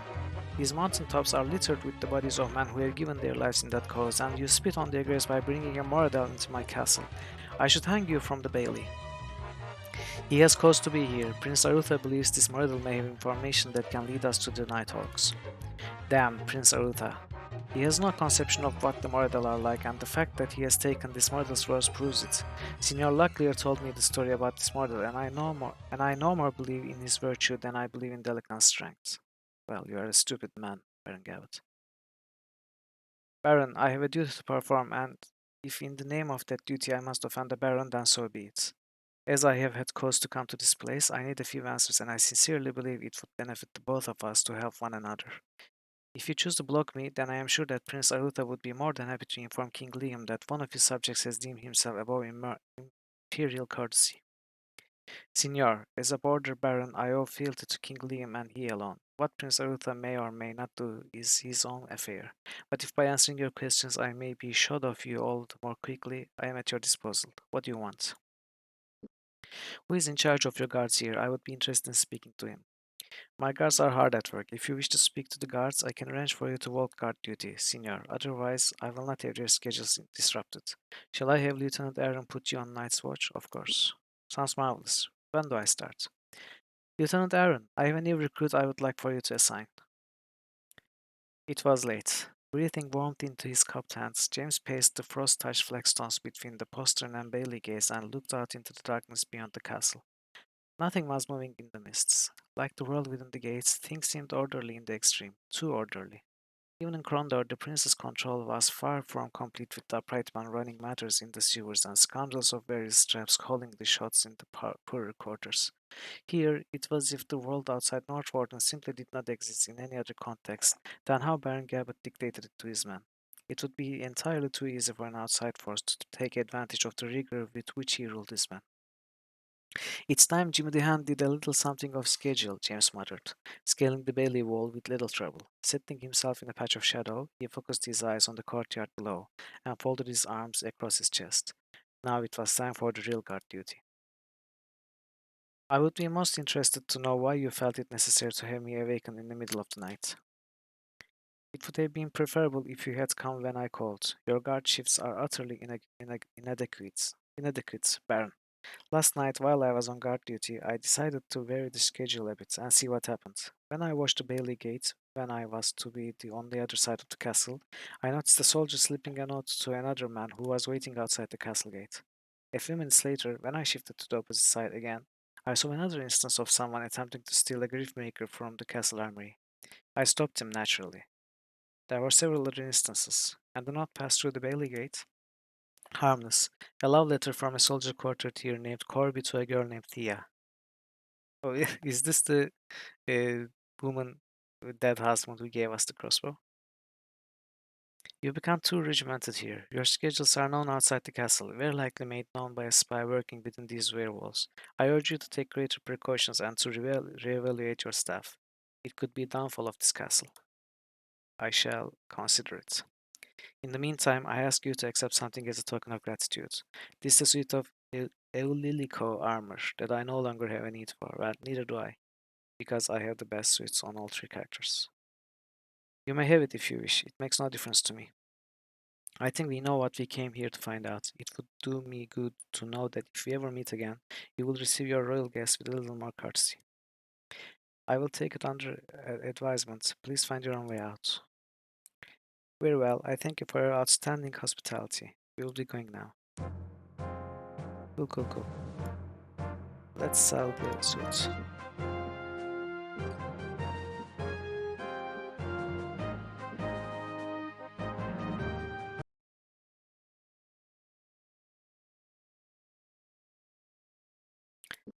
Okay, so we have to go to Canting Rush, Cavill Keep, Prankstone, and then there's only Deanwood left.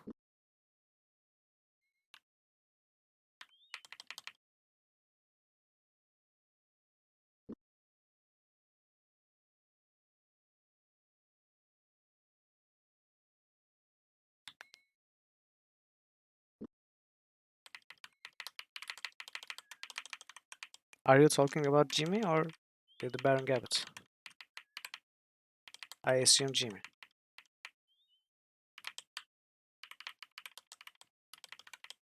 Yeah, yeah.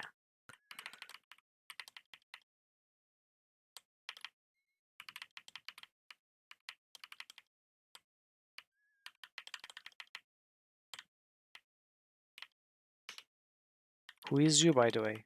As we found out last week.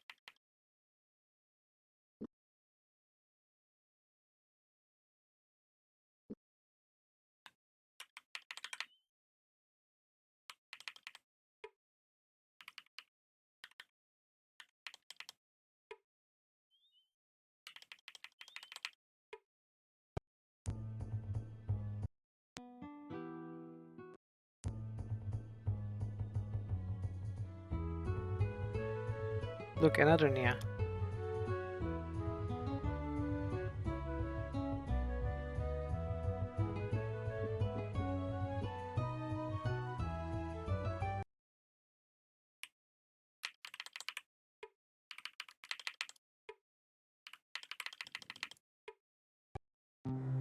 Oh, a jewelry stone. Okay.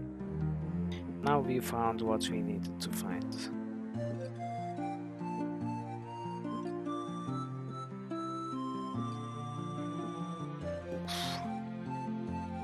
Very nice.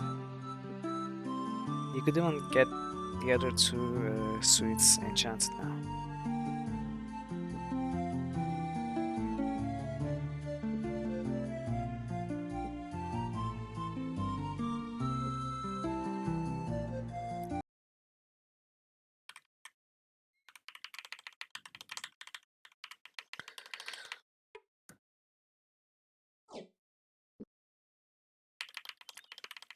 And 3 more royals.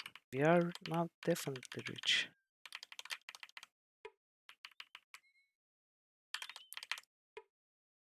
James hesitated. Noticing the finely engraved sign above the door, he read along. David Tatum, scribe. Among other things, replied a strong voice. Historian, philosopher, mathematician. Ioman knows in everything. Emerging from the building's cover, the scribe cast a knowing look at Gorat as he continued.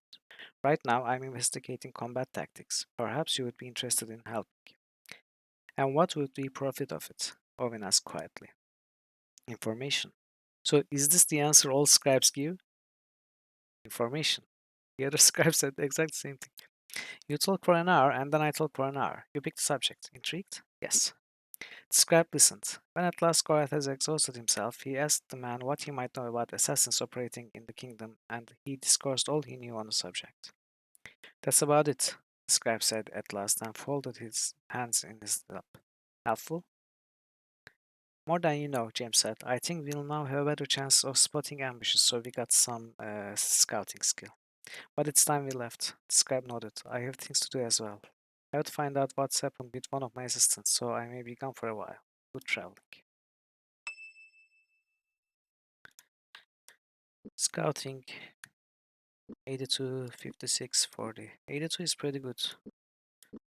But of course that's with the Ring of the Golden Way, but still it's pretty good.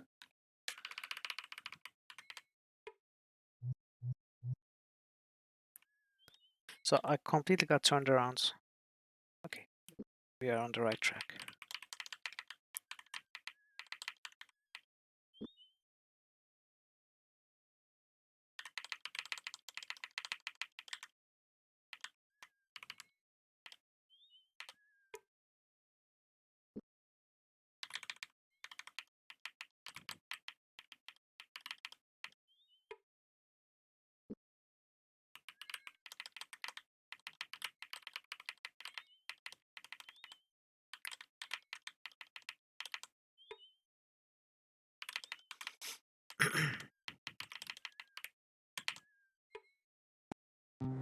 etc. goods. So I guess this is all the other stuff that cannot be categorized. No, I'm not visiting Romney now. I'm going to visit Dimwood first. I'm going almost all the way to Romney. Actually, yeah, I'm going to Prankstone, or maybe I'll go all the way down to Romney, just in case there's something on this road. Then I'll go back to High Castle and go south to Dimwood.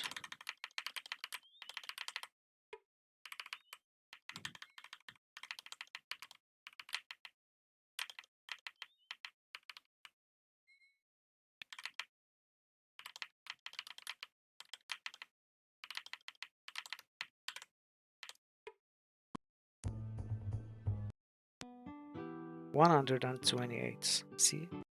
Back vocals, trained back vocals help it. How much we are.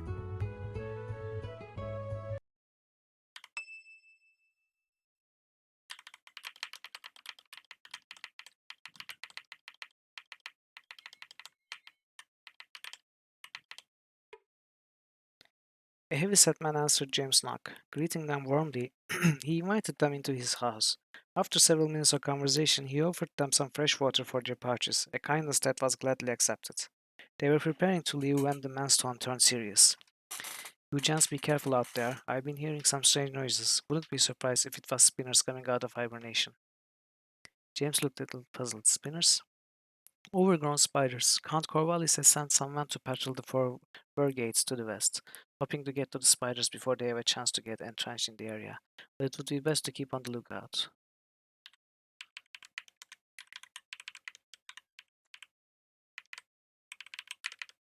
Oh, what's happening?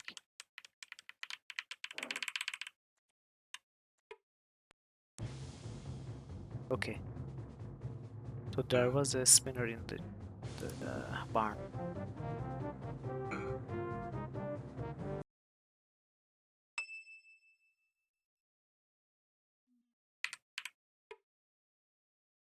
Okay. Where are we? We skipped Cavalkeep, right? Yes, the path. I remember the path that I saw but didn't take for some reason. I forgot about it. It must be this path.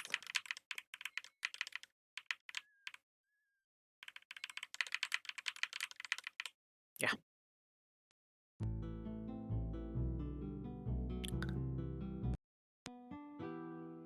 $136. Very nice.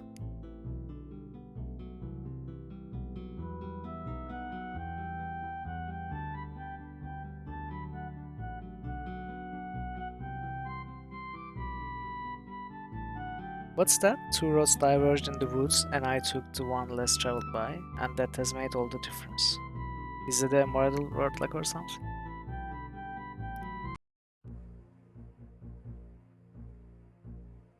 I remember this. Oh wait, uh, I don't remember this. This is something new. If you heard word from the keep, you'd think no one did. You're a brave lot, all acting almost as if it didn't happen. Wouldn't matter to me if I hadn't of lost my best kitchen boy when he tasted the port. I've got a new boy that works for me, but I miss my old Scully. He was a good lad. So, what can I get for you fellows now that I've talked your ears off? Oh, okay.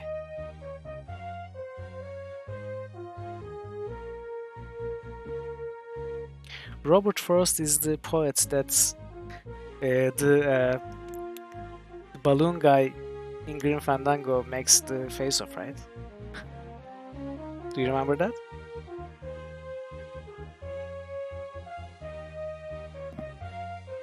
Was it Robert Frost? I think it was Robert Frost.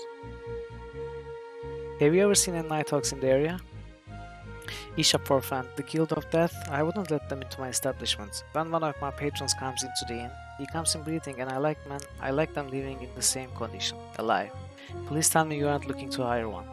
Hire one? I might be. There's someone I've been having problems with. Not another word of it. Not another word of it. Whatever agreements you have with this man, I don't want to know. If you're looking for a contact, you'll not find one here. If you are looking for a criminal, try the pub in Prankstone. Wow, so, yeah. You are obviously not a contact, Peter. Very subtle. Being right across the street from the count, you must seem quiet a bit. Actually, no. The count is quiet.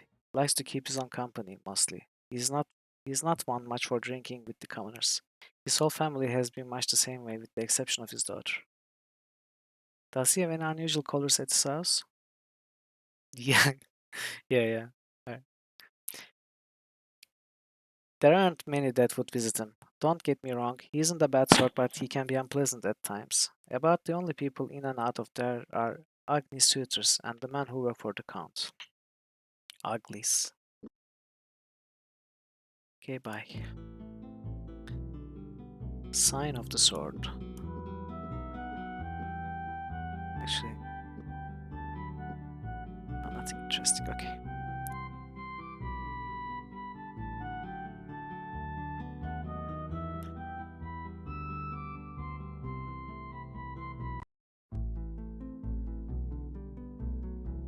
Princess Agni, and how do you intend to arrange that? I thought she was engaged to Baronet Firon.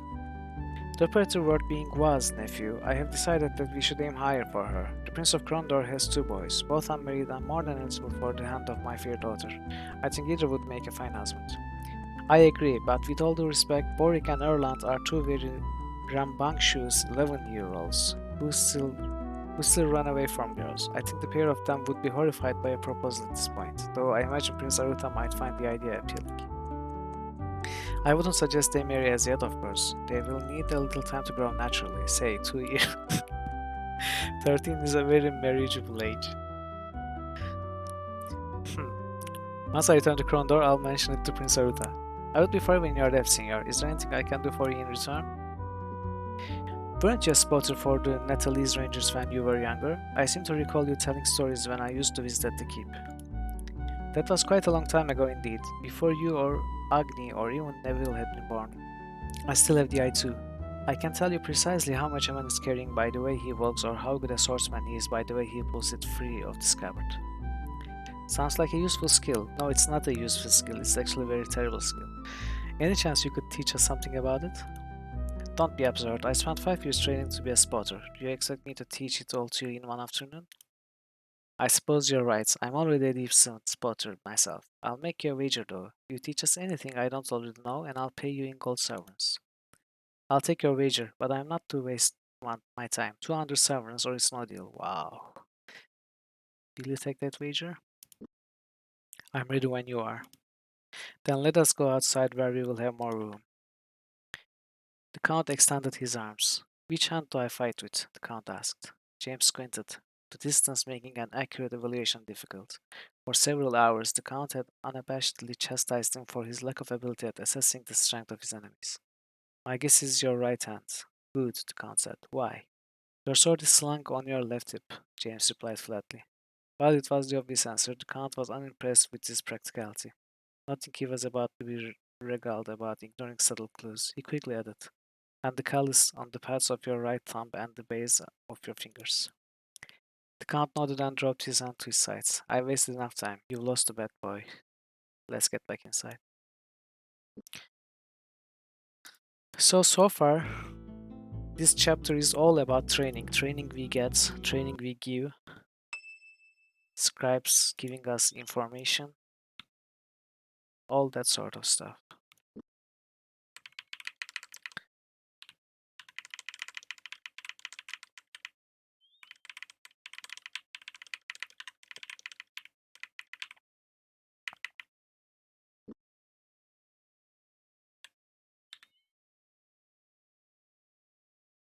Okay, let's see what's there at Prankstone then.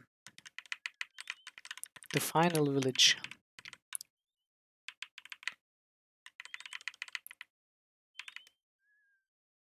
Then we get to explore the woods.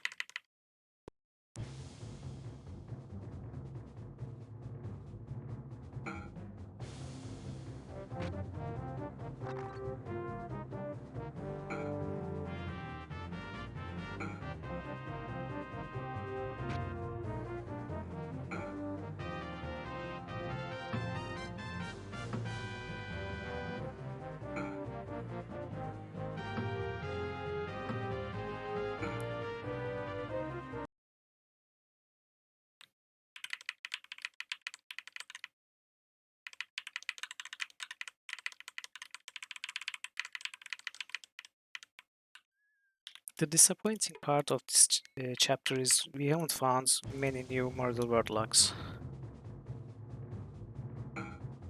And there were some uninteresting fights.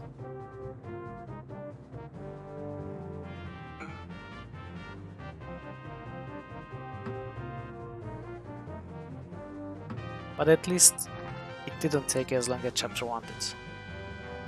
I mean, it's still not finished obviously, but...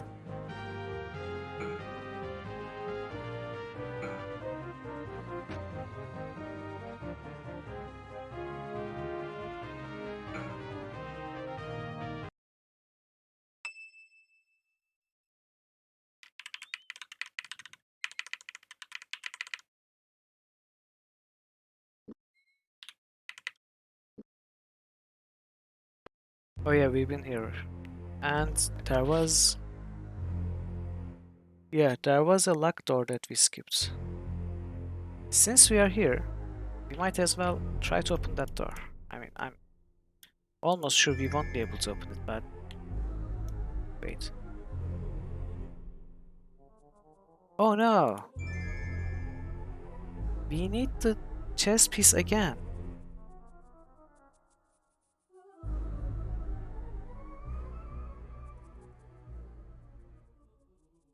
Okay, so we are going to have to get that chess piece back. It was near Sarth on the ground. And we have to bring it here and put it on that secret stash. Yeah, that's what I'm going to do, but we should remember to do it. Chess piece.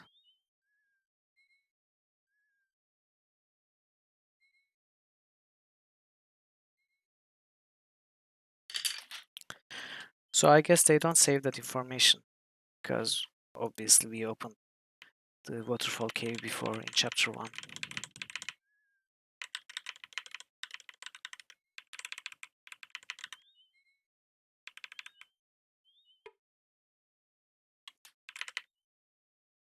Okay.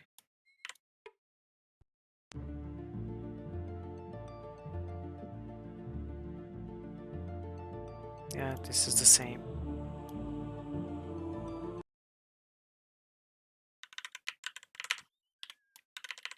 Actually, since we have too much money and also the best weapons and armor available to us at this point, I guess fast traveling is a legit option.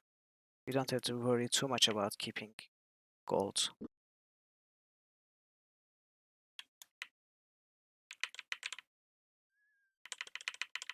It would save us quite a bit of time.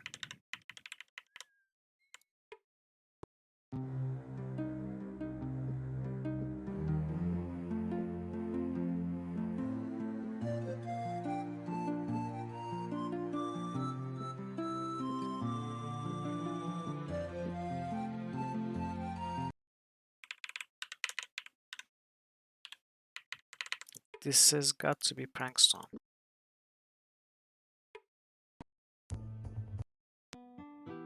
Okay.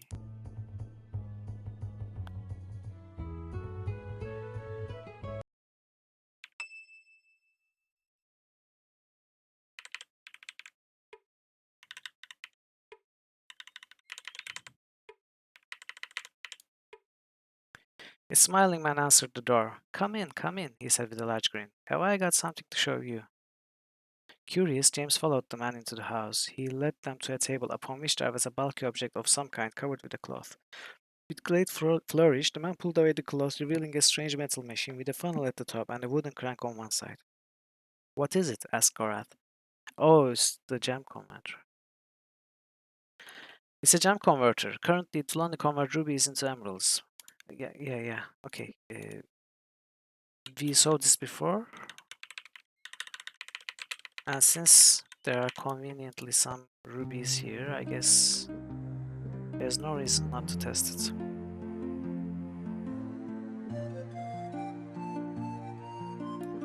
Okay, why not? I mean, we saved.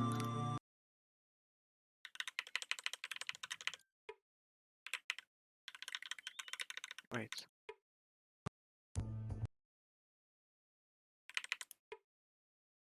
Oh, did we lose our chance? I guess we did, so let's load.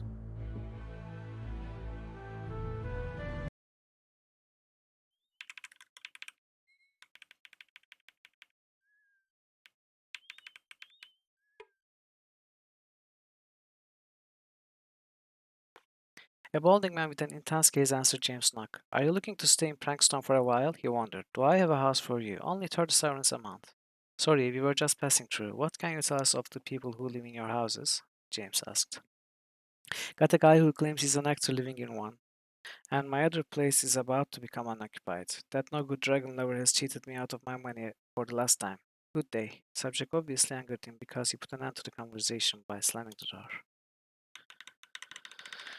Okay. Where was...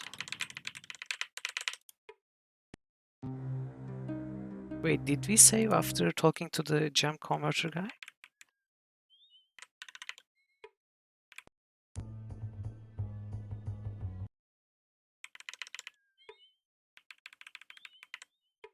I guess we did.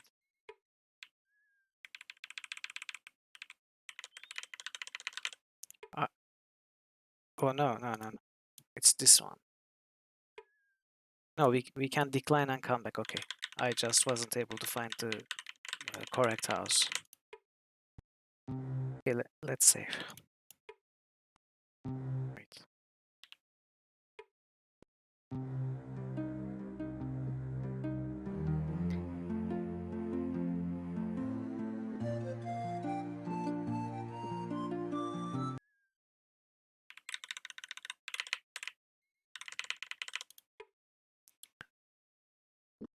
James handed the man a ruby. This will do nicely, said the man, holding the ruby up to examine it. He dropped it into the funnel-shaped object at the top of the machine and began to crank. After several revolutions turns, the machine made a strange clanking sound, and a small diamond dropped onto the table. The man picked it up. Wonderful, it works. Say, as long as you're here, would you like me to convert any more of your rubies? Does this actually work? Or is he... Yeah, 2% diamond. So I guess the machine, what the machine does is hide the ruby in some other chamber and drop a very low quality diamond. But I'm going to test with this.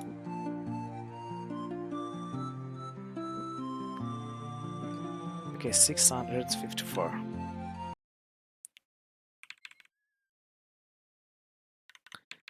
Yeah, I'm gonna take a look at that now.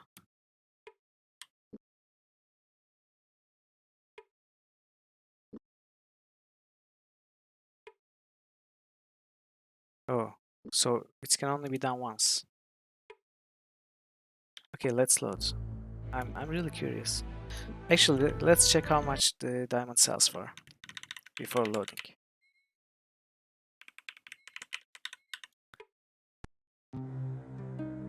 Yeah, I'm pretty sure he's ripping us off somehow, but 18 sovereigns. Okay, yeah. So I'm just curious if we gave him like 10 rubies at once, he could still produce diamonds, or would he fail and be exposed?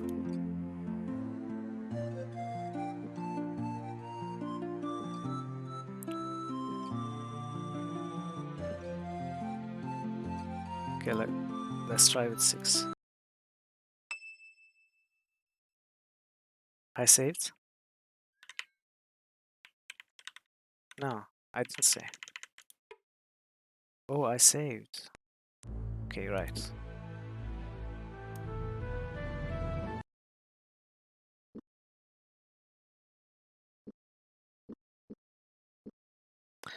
Oh, I saved after selling the diamond? Right. Yeah, I screwed that up.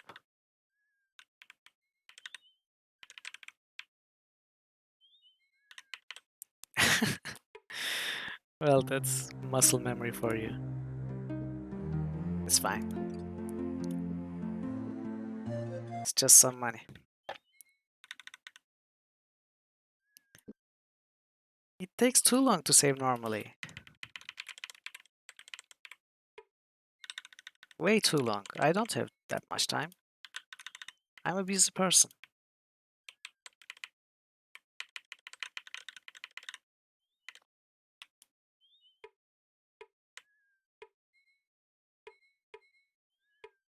What's happening? This is not a fight. Oh, this is not. Oh, these are the guys who asked about.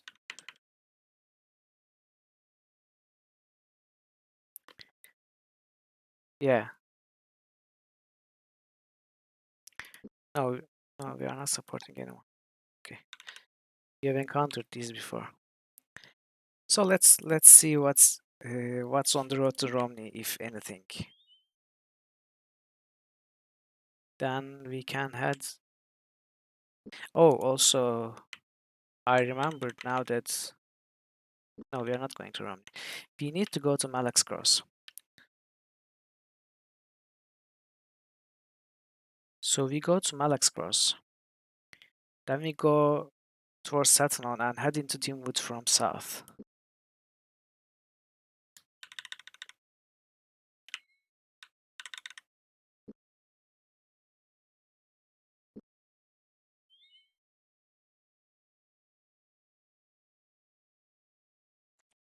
Good news is we walked the circle,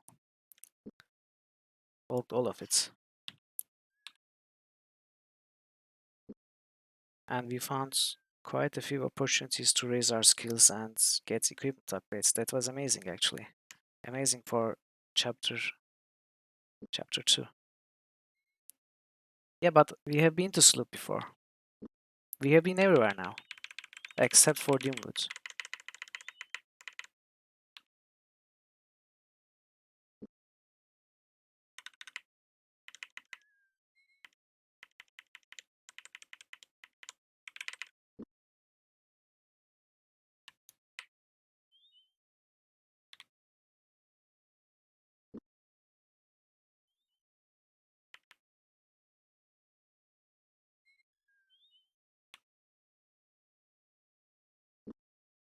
Yeah. I'm only going back to Malak's Cross because I happened to have read that is that even a thing? I accidentally read that the ticket you are asked to attend whatever it is in the house that we couldn't attend is sold in the temple in Malak's Cross. Although I'm almost sure that we have been to that temple and couldn't find the ticket. I want to check it out again, see if we can get it and attend it. Maybe learn something new. Okay, I'm confused. Right, we're on the right path.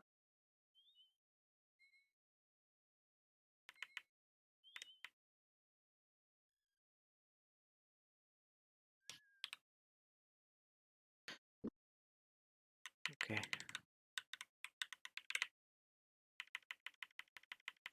So there's gotta be a fork to Malak's Cross here.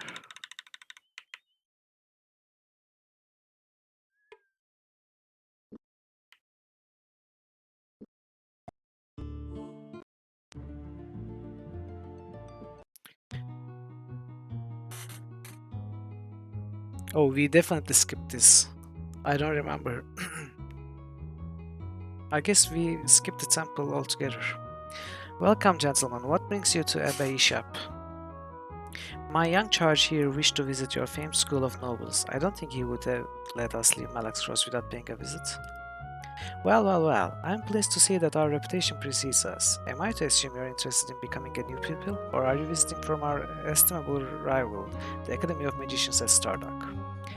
My father would never allow me to study magic formally. Even though he more than has the financial resources to send me to Stardock, he thinks it's a waste of a young noble's time to spend 10 and 20 years with his nose stuck in a book, and yet be hardly capable of doing anything else. If it weren't for a magician named Patrus that I met once, I wouldn't know anything of magic at all.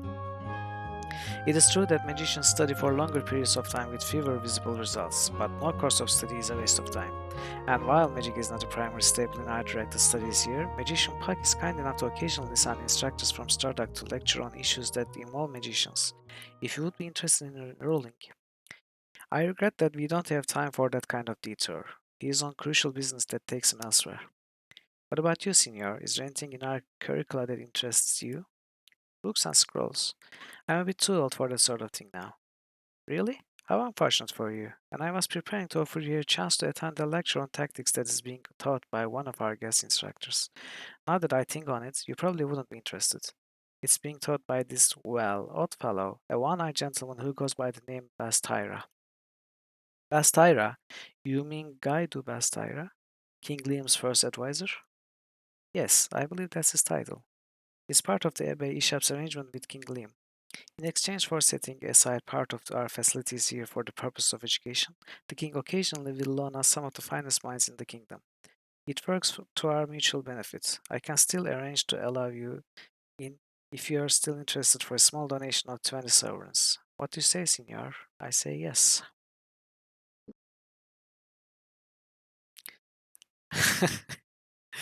Yeah, we have seen examples. It can be done. It's possible. I think we can make time. Where do we need to go? In town, near Queen's Road, there's a small hall that we have reserved for Guy's speech. Simply present this ticket at the door and they will admit you all. I believe you will be in it for a stimulating evening. Thank you. We are looking forward to it.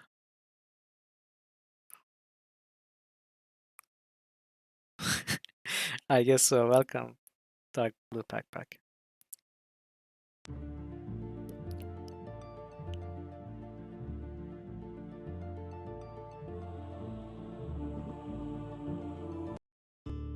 So, how is our food situation? Oh, we found the strangest thing earlier. It was the statue of a dragon out in the middle of nowhere. It was just standing in this little culvert with nothing around it. Found out Malak's hill, did you? He wasn't always in the middle of nowhere. One time he was just a hop, skip and a jump from the main row of Malak's cross. But when the town moved, they left poor old Malak to fend for his own. Why did they leave him behind? The only man that ever thought Malak was a hero was Malak. Low-born folk out and out hated him. Anyway, when the town began to fall under new grace by Kishin raiders come up from the Sea of Dreams, they decided to move the center of the town inside the Sea of the Eba Ishap. Raiders wouldn't touch the town after that, seeing as how the brothers of Ishap first come from Cash. Later, after things had settled down a bit, they decided to leave the statue out there and let nature take it back. Strange thing about it, folks what have visited recently have said a number of strange things about it. Said it was talking to them.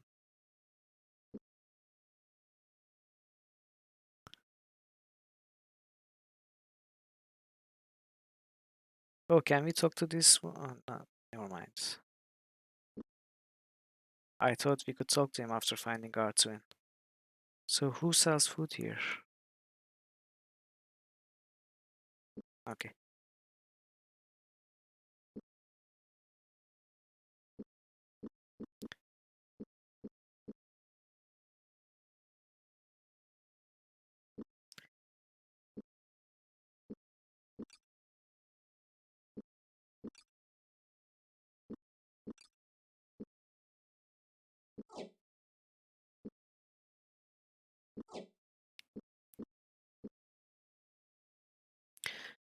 Alright. A man took their ticket at the door. Waving smoke from his face, James was surprised by the number of young nobles seated in the lecture hall, most looking as if they would rather be drinking ale in the tavern across the street. Despite that, they made friendly company as they offered up seats to James and his companions. All rise for Guy of Rillanon, first advisor to the throne of Kingdom of Isles, a page announced from the rear of the room. After an uncomfortably long wait, a pair of men dressed in purple tabards advanced to the foot of the root stage and took up station. The looks on their faces stern and watchful. Quick behind them was a man dressed all in black, from tunic to trousers to the patch over his left eye. Badass. Mounting the stage between his escorts, he looked out on the assemblage as if they were all his soldiers in the field. Seeing James, a smile touched the first advisor's face. It seems I am not the only fi- It seems I am not the only first advisor here, James of Krondor, Guy said, motioning for everyone to take their seats. I'm surprised Prince Aruta could spare your company. James shrugged and covered with a quick lie that seemed to satisfy all in the room, as anxious as the rest for the lecture to begin. Hours passed. After a lengthy discussion of the battles at Deep Taunton and the siege of Shamata garrison, The first advisor finished his lecture and dismissed his bogle students, stepping down from the podium to speak with James. A grave look was on Guy's face as he grasped Senior's shoulder. You are lucky most of the men in this room don't know Arutha, Guy whispered, glancing at Owen. If they did, none of them would believe you had been sent to Romney to fetch this puny little squire. I'm I'm also I'm also curious to know why you are traveling in the company of Dark Brother. Seeing the fire burning in the advisor's good eye, James realized that the old man was asking the questions in deadly earnest and that his two escorts were standing close for reasons other than show. I'll not have Arutha betrayed. Waiting until the rest of the students had been shunted out the door, James quickly began to explain the situation, allowing Gorath to fill in the details which he only partially knew. When he mentioned that Night Hawks and Romney, the first advisor nodded. Prince Arutha is right to send you to Romney, Guy said. There is a group of kingdom men there. I had Duke de Sevigny Sivini sent them a few months ago when we heard about the guild troubles brewing there. We had suspicions that the Guild of Death was involved. Grabbing up his cloak, the first advisor nodded to his escorts to check the streets. If anyone in the kingdom can find the Nighthawks, it will be those men from Bastira. They've been of great help in the cause of the kingdom over the past few years. I'll warn you, however, that they made quite a few enemies along the way. Watch your step between here and the Black Sheep Tavern. Once the guards had indicated that the road was clear, Guy was gone, and the building's watchers shoved them outside. Okay, I wonder what we learned. Assessment? More assessment. From the way things are going, we are going to max out every skill by the end of chapter 3 or something. So, we need to go to Sarth, pick up the chess piece from the ground where we dropped it. Can we teleport? Nice. So,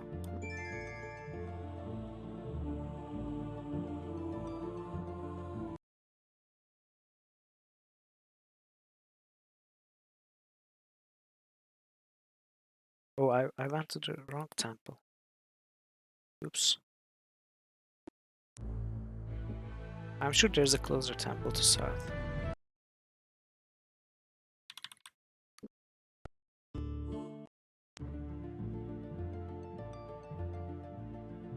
There's not actually, that's so weird. Well, this is somewhat closer, I guess.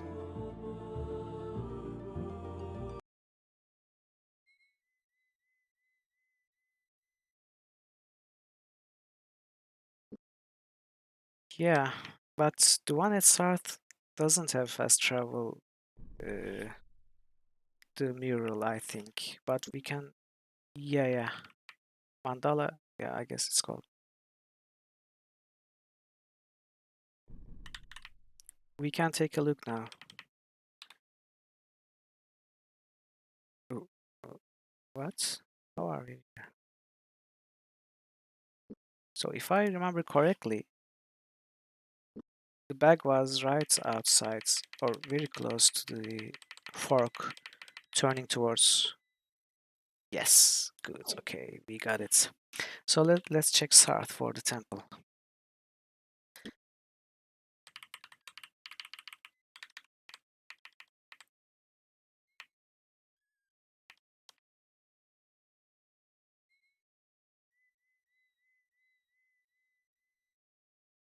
Yeah. I'm glad I remembered it. I mean, worst case scenario, we could have watched the VOD and found out where we dropped the chess piece. Did we skip Sarth? Yeah, we did. Oh, actually, since we are this close to Krondor, we should go find Nivek and see if he's the collector. I don't think he's the collector, by the way. But since you mentioned it, I guess we could.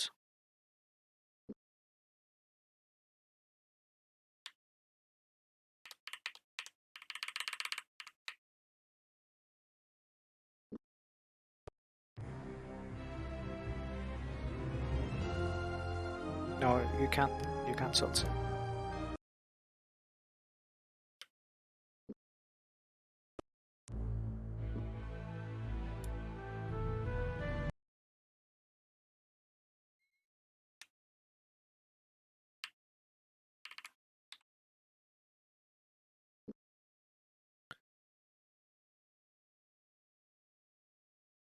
This is not south entrance, right? Is it? No, it's not.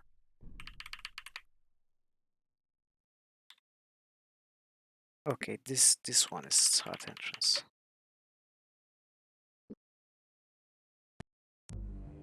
Temple. Yeah, the thing is not strong yet. Oh, but we were curious to see if there is an entrance to the mentioned mines from the library.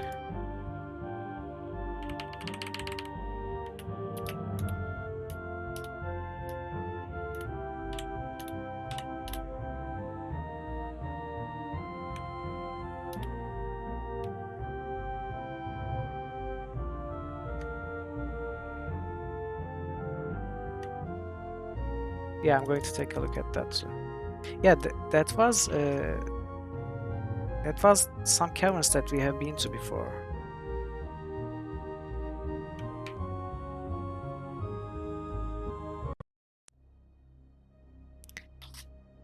But I'm not sure if we actually skipped anything here. I think we were able to explore this place fully.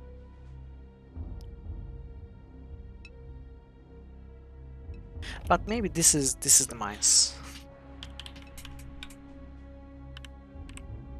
Yeah, probably this is the mines that I mentioned in the other mines. Okay. Okay, now we can finally. Actually, let's empty our inventories first. Then we can head into Dimwood.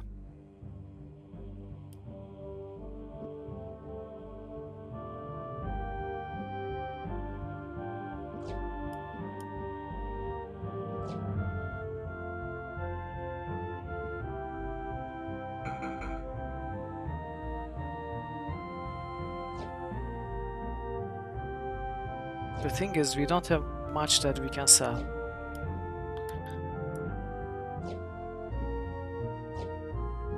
Unless we want to get rid of some of our consumables.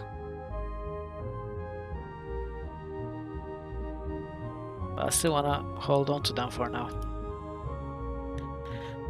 I guess since we don't need any coin, we don't have to loot much in Dimwood, we just have to explore it for completionist purposes. Okay. I guess we can enter from the western entrance.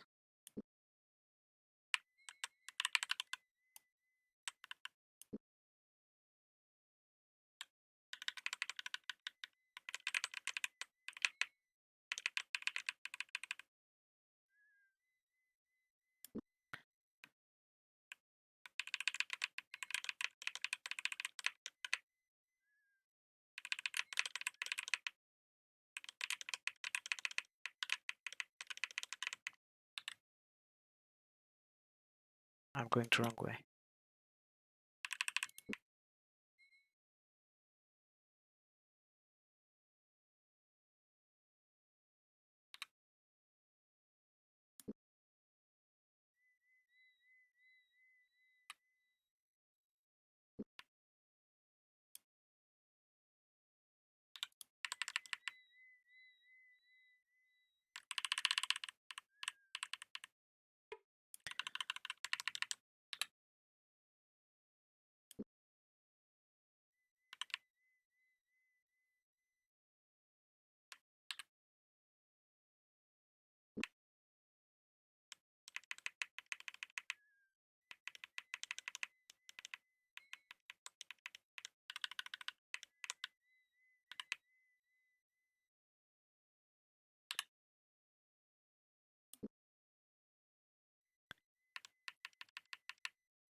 We should be very close now.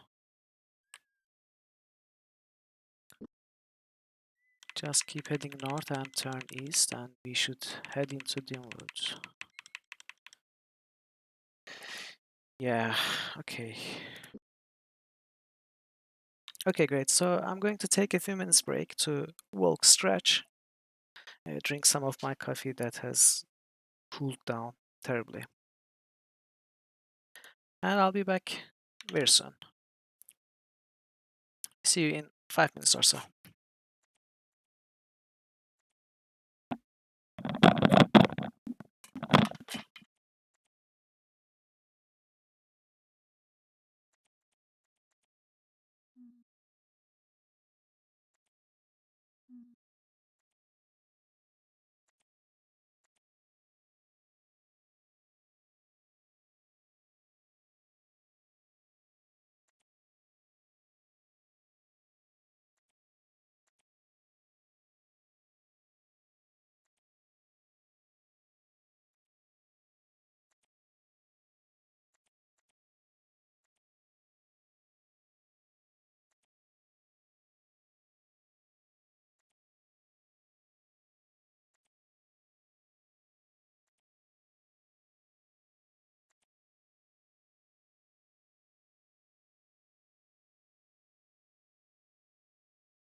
I'm back.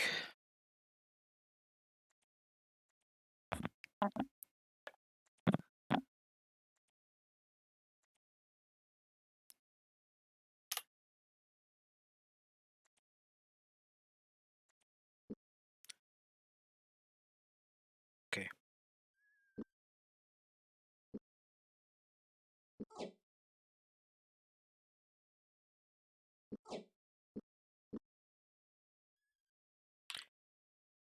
So I guess uh, this place is very confusing. I don't know how we should be, what we should do to make sure we have explored all of it.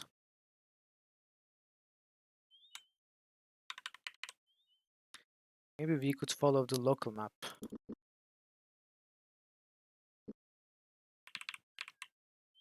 This is the ant guy, the cursed ant guy, right? Same as chapter 1.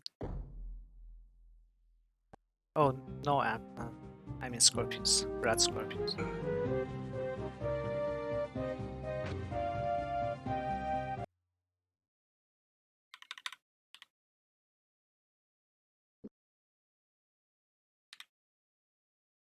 Okay, actually let's try to walk with the local map view this time. Maybe we'll find something new.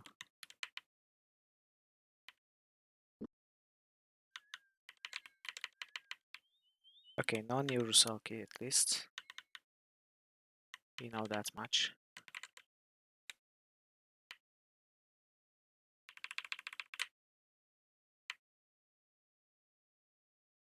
Oh, there seems to be something here.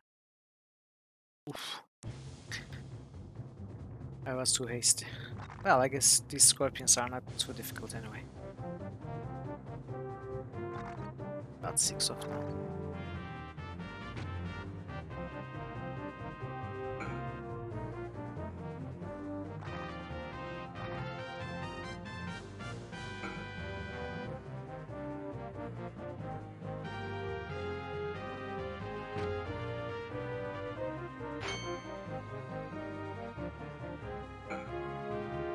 I'll come back. We found ourselves some red scorpions.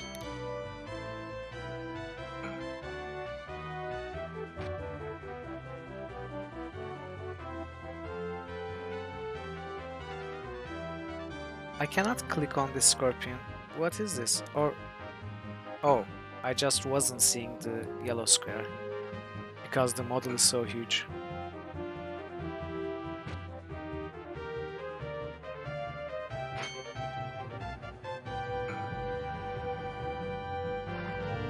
They actually hit.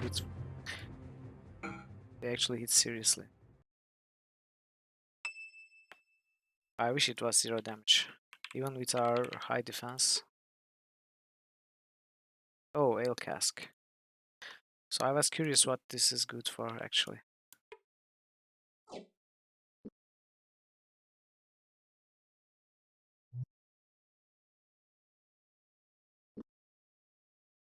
Oh, come strong.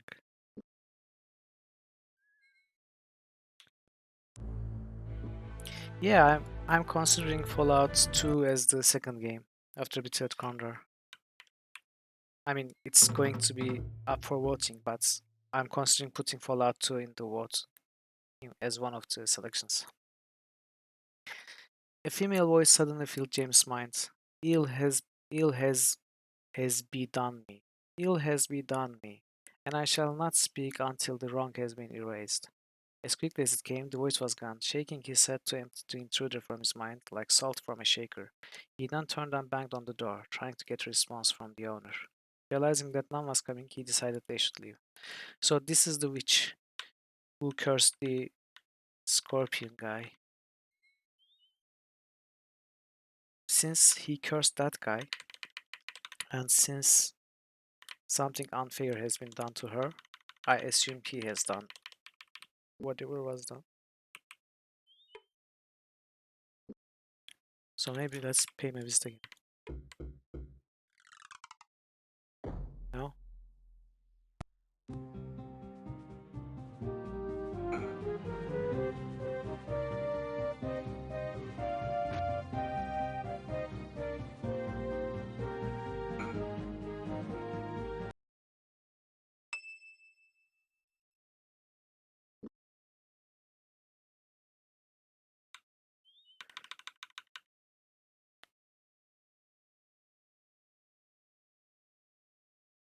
So at least we have found the witch's house.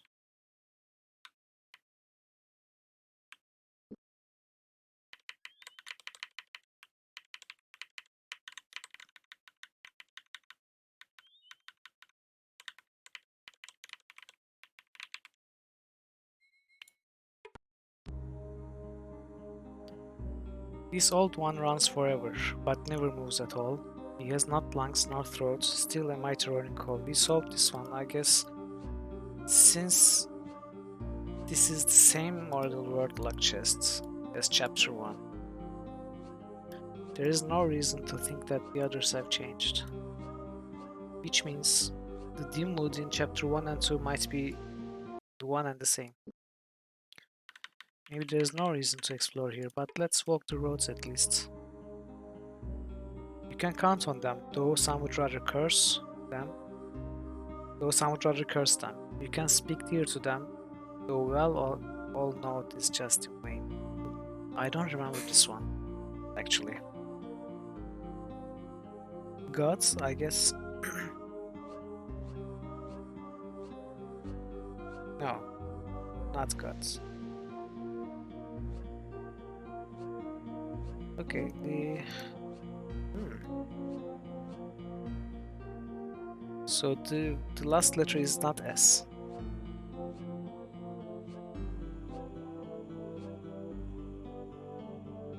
Maybe, but probably not.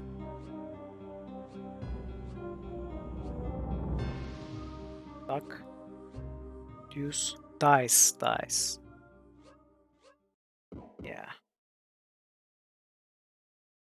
Oof. Wow. So this is new. Okay. So forget what I just said.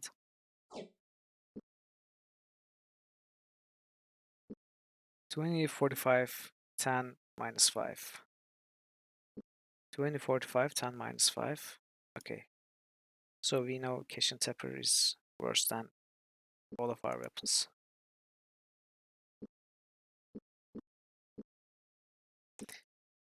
Okay, so one chest is new, or we didn't see it last time we were here.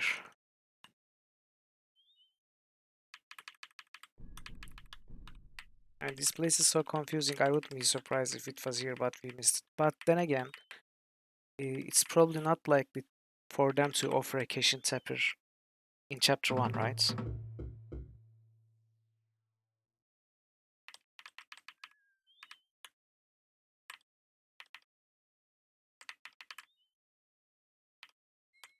I mean, they might have.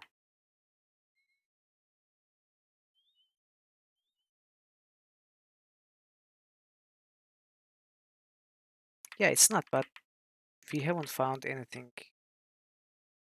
at that level in chapter 1, and we, or did we? Yeah, we found a grey plate, right? Well, that's true also. And we did find a grey tower plate in chapter 1 too, so Cation Tabor is not that absurd, you're right.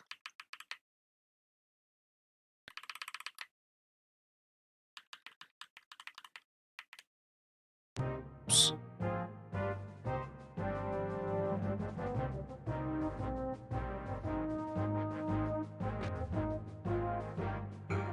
So I'm curious though, how do you solve that witch quest to remove that curse?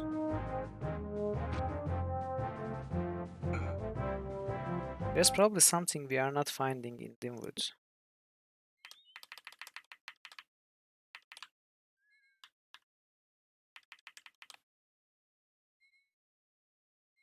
You know the witch we found? Oh, okay. So you're making fun of me.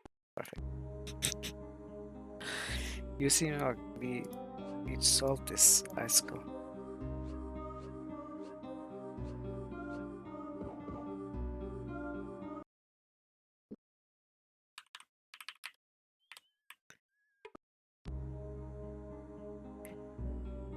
Yeah, this is nose, ice. Is there a third chest here?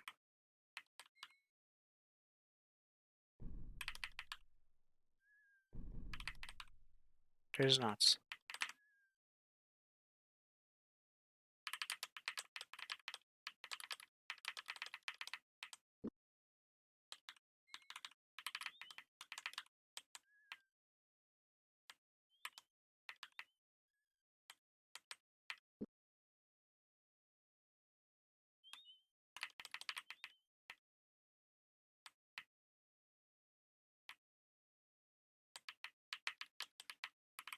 There are not any fights even.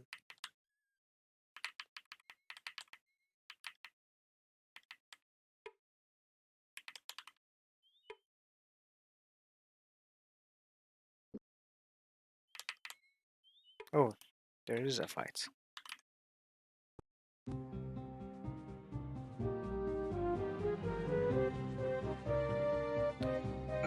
Quite the fight too. 5 combatants.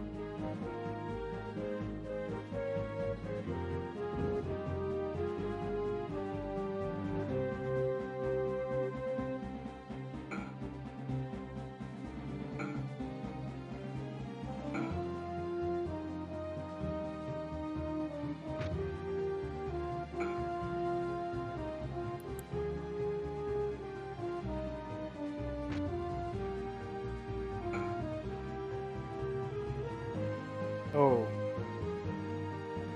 right. Did we get it by any? We did. Okay, so we either load or actually we should have a lot of these, right? 9. It's not a lot. But I guess we can spare one for Owen.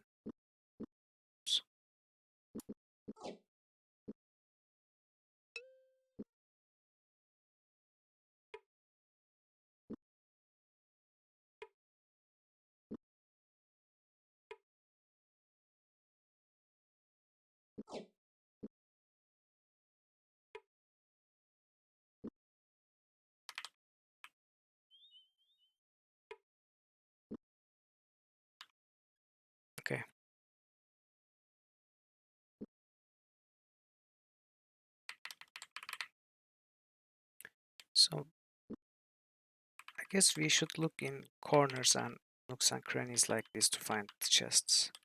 They are not in open spaces. Mostly they are in the ends. So there is one in the open space here. Just as I was saying, there are none.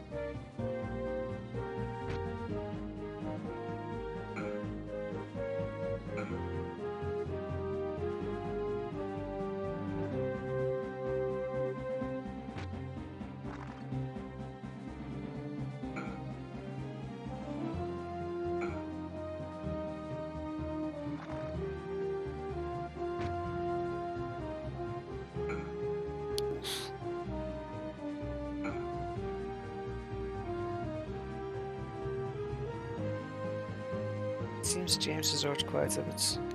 Lost all his stamina.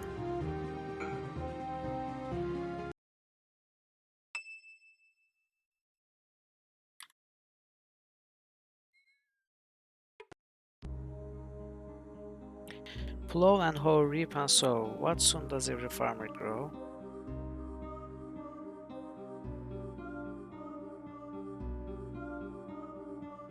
Child.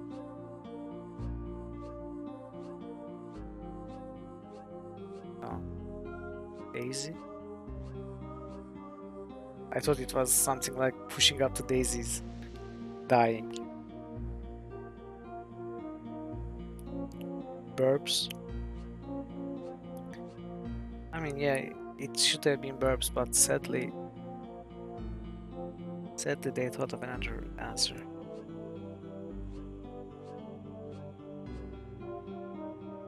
Muscles. Yeah, it's a bit shorter than that.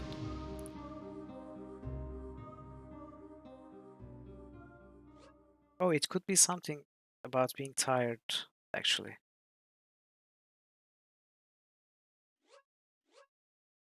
Grow tired. Oh yeah. So, this is amazing.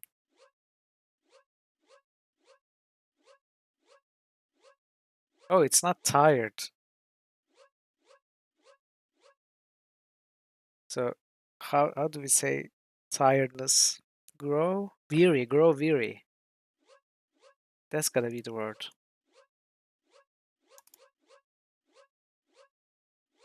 Yeah.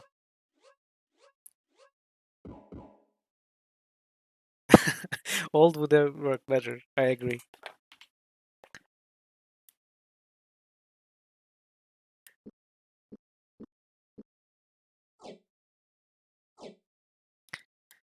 See two chests that we either forgot to open or are new to chapter 2, and both contain cash and tappers. So I believe that the first chest was new too.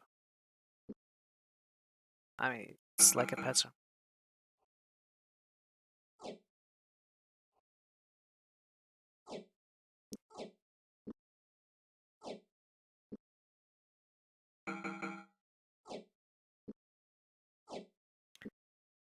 So no one ever hits Goraz, so we cannot repair this armor. It's a bit silly.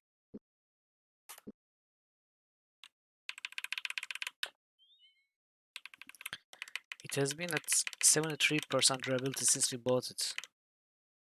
I mean, it was 50, then we repaired it to 73, and we couldn't repair it again because no one was able to hit Gorath. Yeah, definitely.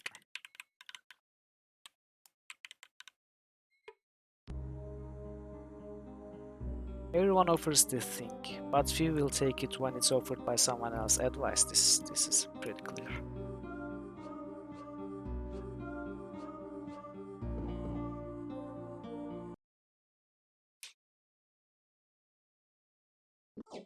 Food. 25 charges. Nice. Nice. And we should probably give a whetstone to Gorath too.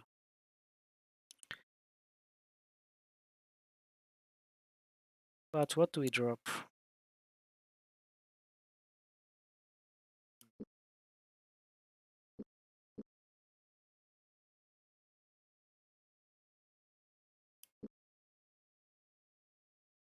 We have too much stuff.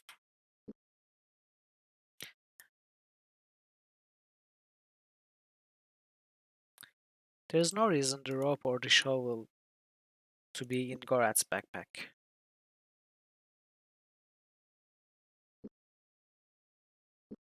Let's rope this. We don't need that much food. And do it like this. And like this. Okay.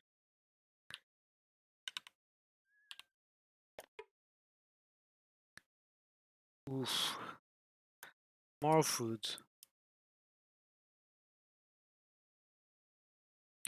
Winds of Eortis. This is a new spell.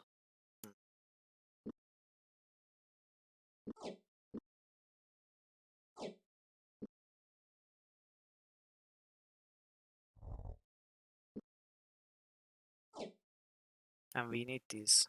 I guess the enchanted quarrels are better than the sonic quarrels, right? 7 minus 5. Well, yes, it is better.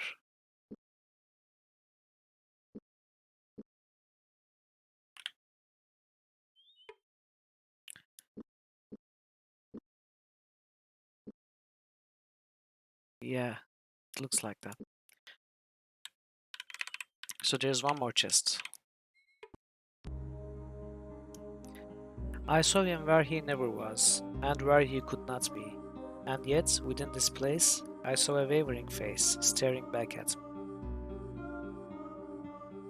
I saw him where he never was, and where he could not be. And yet, within this place, I saw a wavering face staring back at me.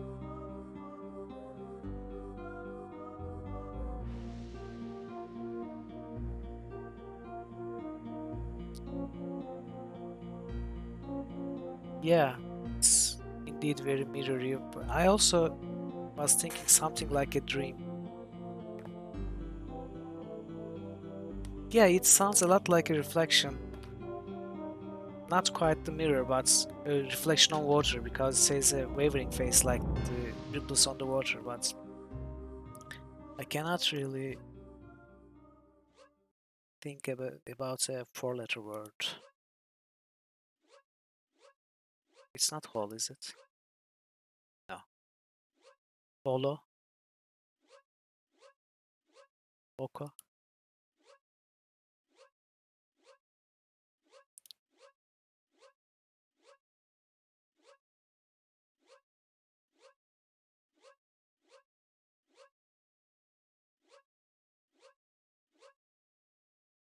Onk?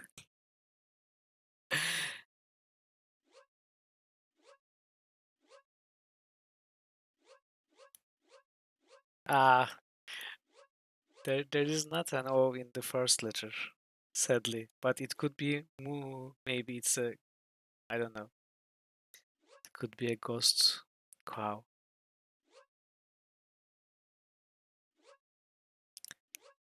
Or it could be Lolo.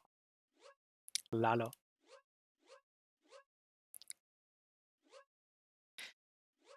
Okay, the good news is we can very easily brute force this one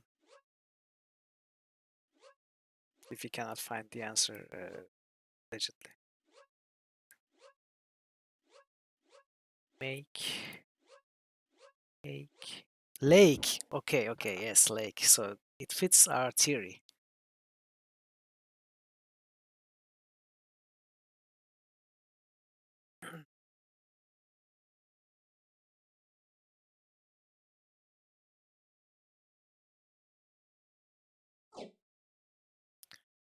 More toast material for you, Dragon Parrot.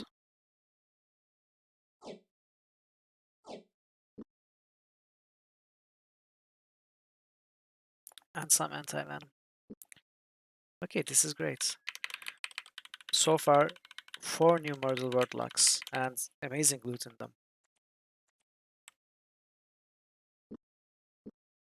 And this is only half of the loot. We still have the north and the northwest sides to discover.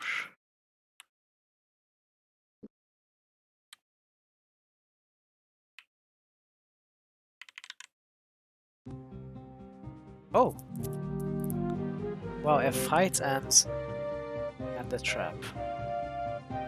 Interesting. So we cannot go and help Owen. We cannot go north. We cannot go east. We cannot do anything unless we take damage.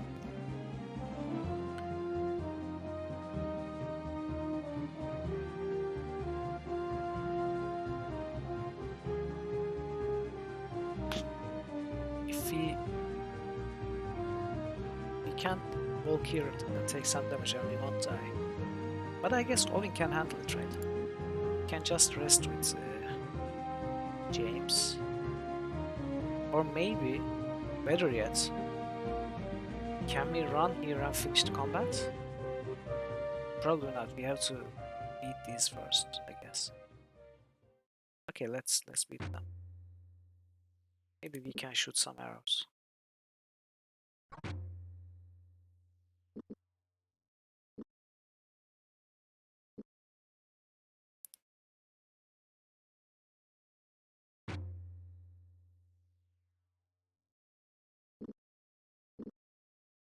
So pirates are not moving.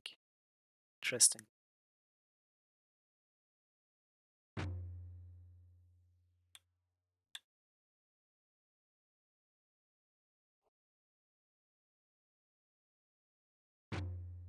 This is a good place for Ovin to train melee accuracy too.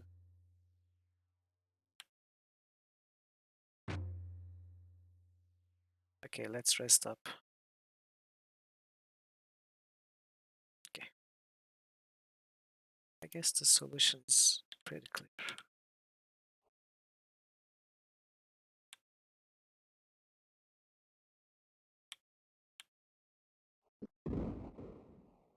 So it seems the challenge in this one was for Ovin to win the combat by himself. But the thing is, the AI messed up and didn't move at all, which made all of it trivial for us.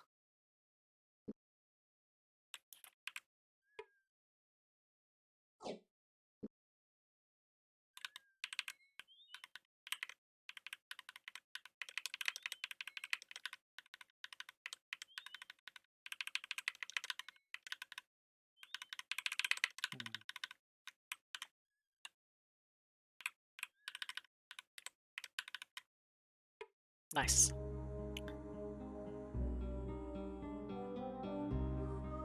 After the final fire, the winds will blow, and these, which are already dead, will cover the ones who have yet to die.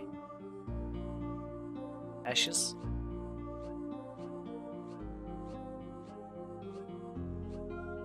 Yeah. Yeah, they could, but I don't know, AI messed up.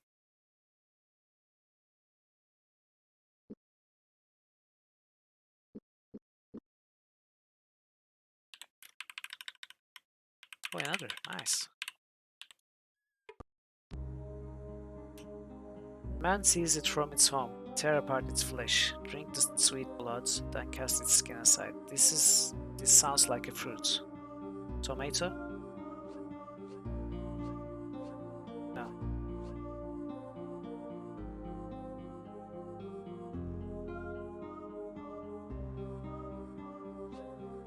Carrot? Carrot?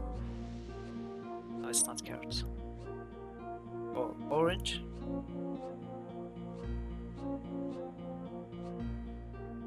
Oh, you already said orange.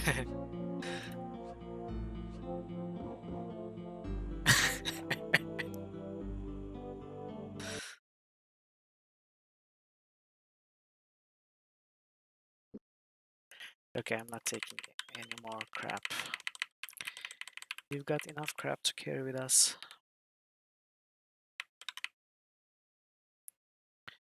So we gotta go north from the river. This was the east side with the southwest sides. We have to find a way up north. Yeah, this is it.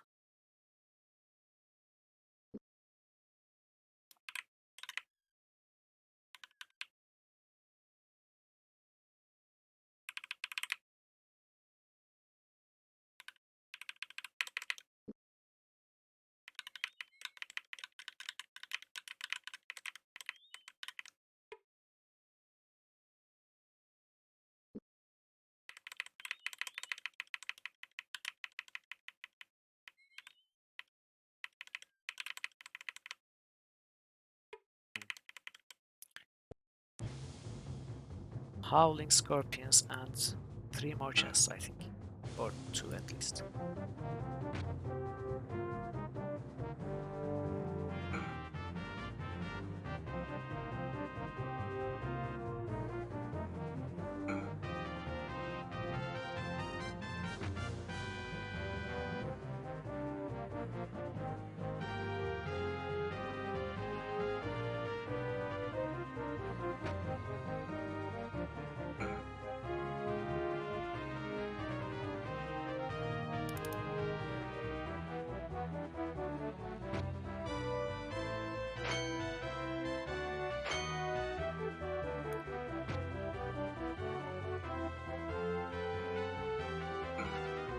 It's very difficult to see the targeting squares with these scorpions. Their models cover it. Okay, nice, there are 3. The bones of the dead can be we solved this, right? What was it? Snares?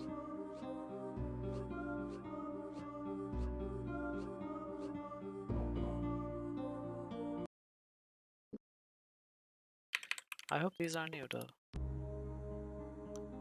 When it is stout, people but this is bridge, we solved this too. So maybe this side, the north side of Newwood is not new.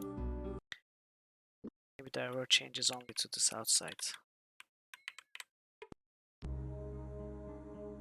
Stay away from these hideous beast trolls.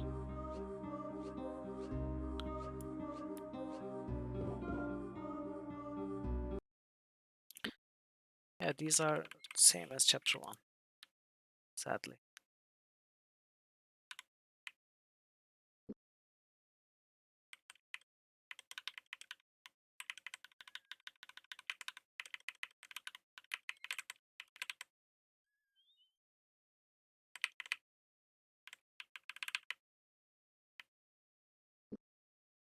Okay, there's a fight ahead.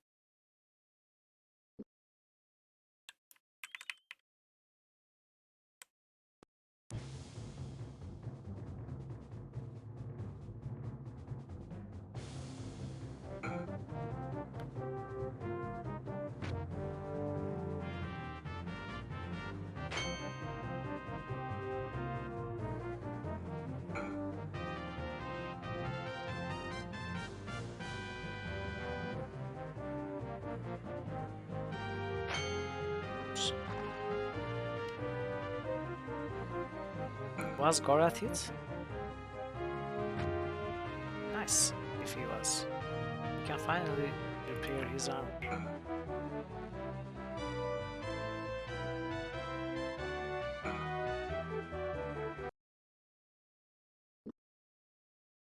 Yes, he was.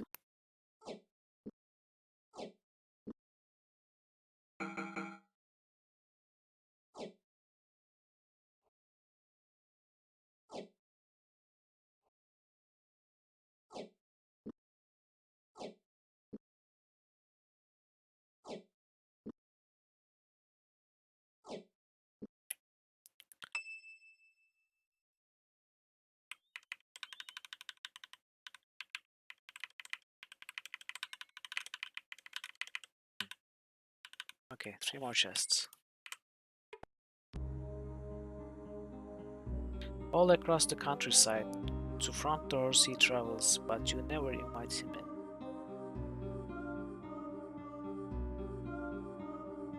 Wind?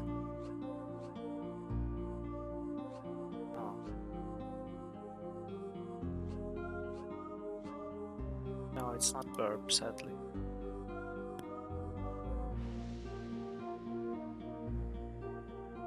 So what comes to front doors all across the countryside?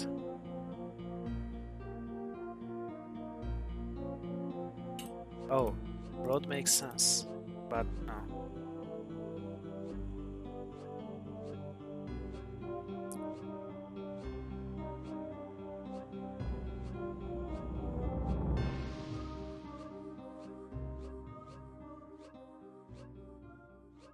Path. Yeah, it was basically roads. I mean, it made too much sense not to be, but it was path. The Unseen, this is a new spell.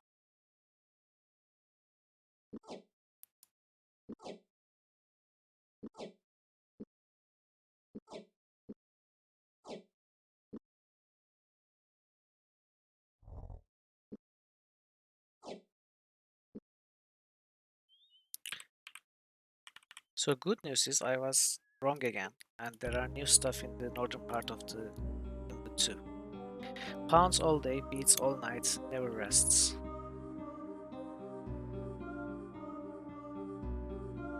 This is not also drum, right? No. Wind,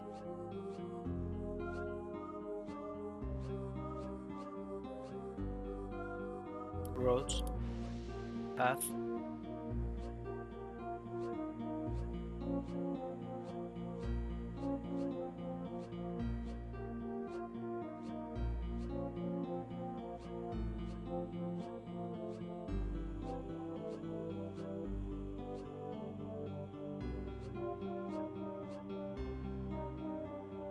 Pounds all day, beats all night, never rests.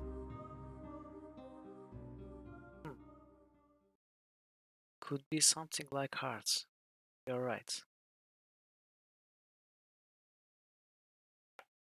Makes sense, but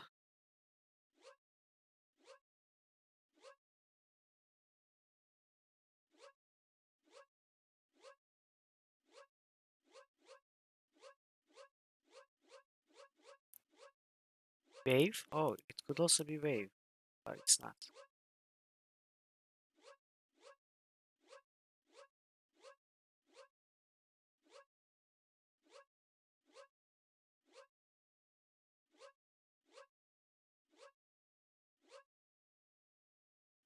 No, it doesn't work.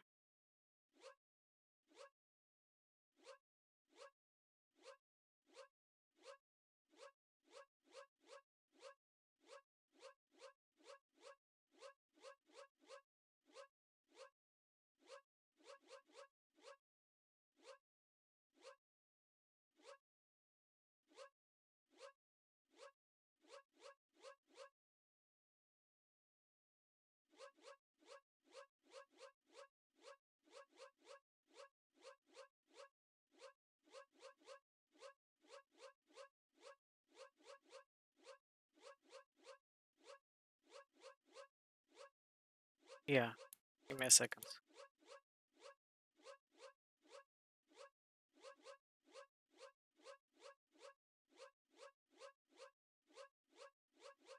Okay, so the letters M, T, I, F,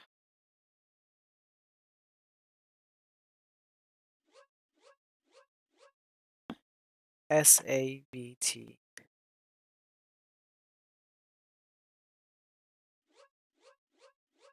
A, U, R, Y,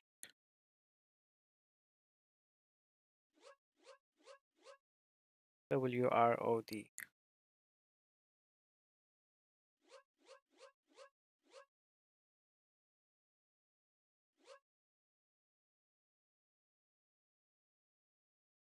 Mary? Maybe it's Mary. Maybe she beats all night and never rests.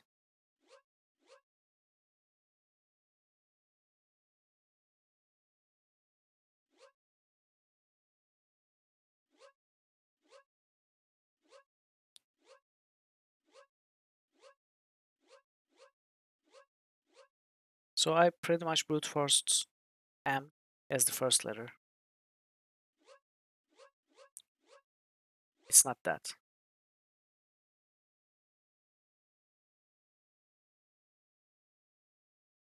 If it's S, then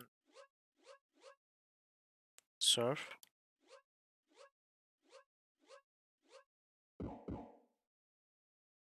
How is it surf? What does it? It's not surfing surf, right? It's something else.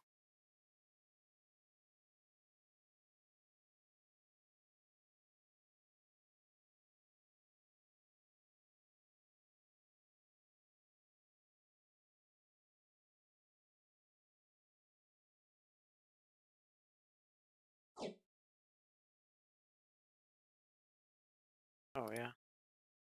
So it was wave, except it was not.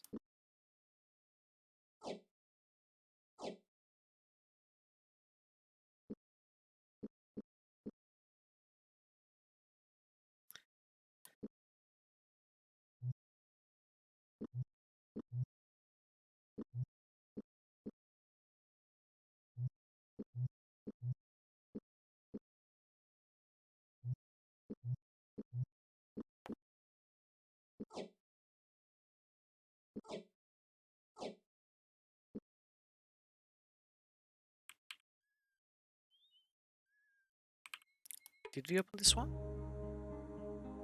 Yeah. So this one.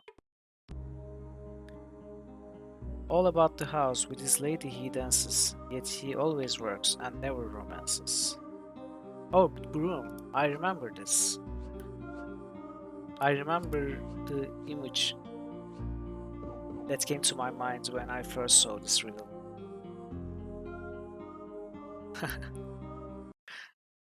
It's a real nice riddle.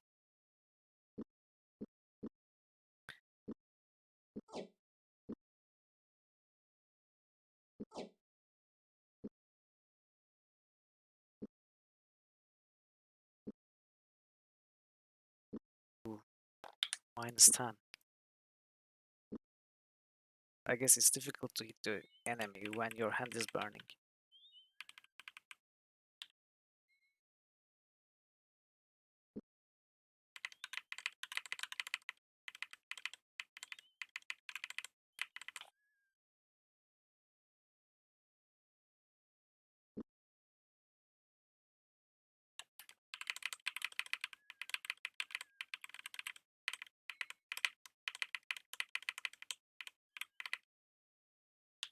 I hope these are new too.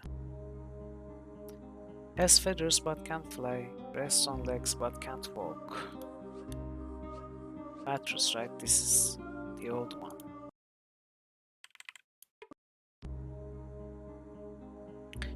And this is square.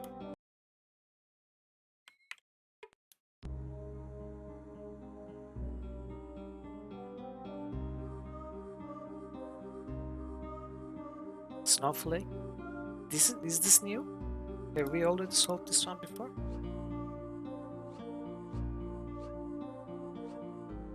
I think we solved this too, right?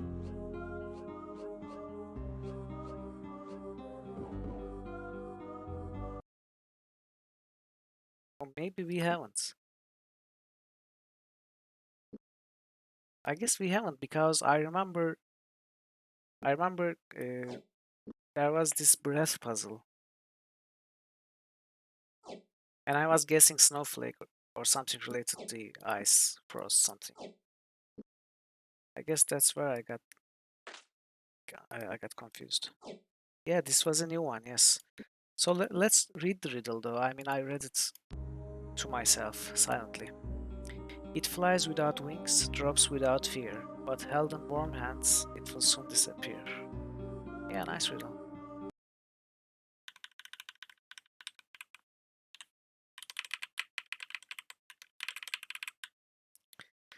I guess this is pretty much all of Dimwood.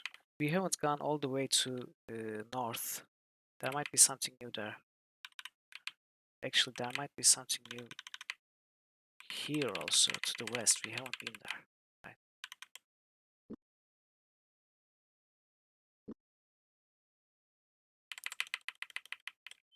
Or have we? No, we haven't.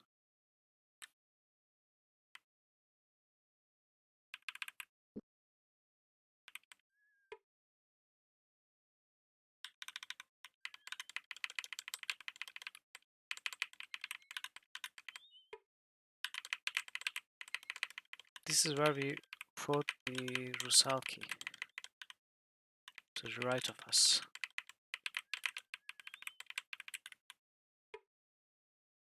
The animal was that. James peeled the creature's corpse, being careful of the trap's iron teeth while trying to find enough meat to wrap up to a packet of rations. Oh, this is a deer.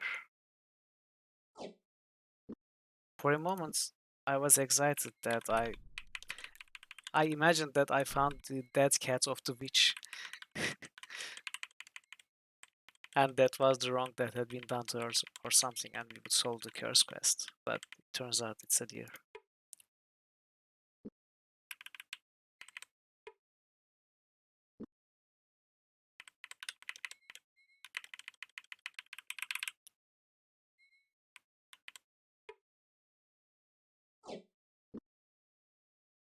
Yeah, we collect the meat of the cat, make 2 rations, bring it to the witch, and she rewards us. So 4 chests, I don't think we have been here in any case. Bloodless and boneless, it travels about, yet it never leaves home. Ghosts?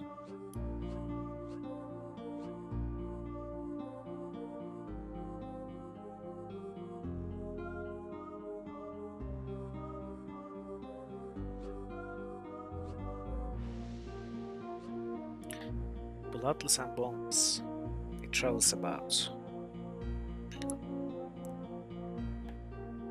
I think birds have blood and bone. I mean, maybe not so much bone, but a little bit. Sheep.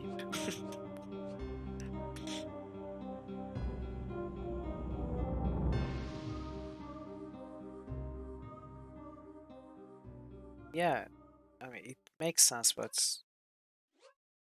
how do we find the 5-letter word for that?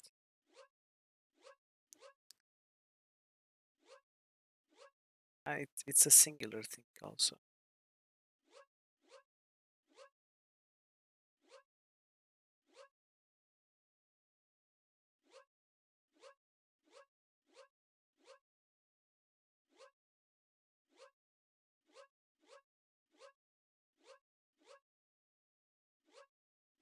Maybe,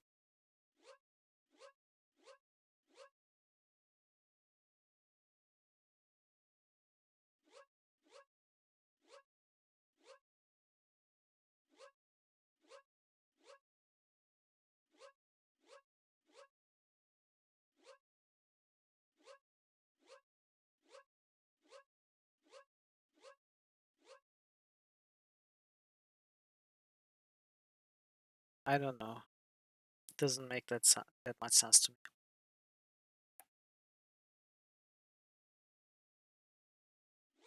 You did? Well, say it. And we can try.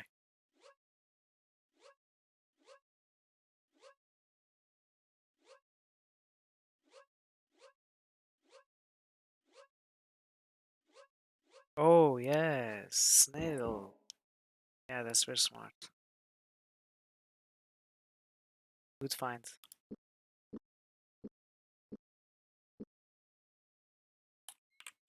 Yeah, it's a nice riddle. You hear it speak, for it has a hard tongue, for it cannot breathe, for it has not a lung.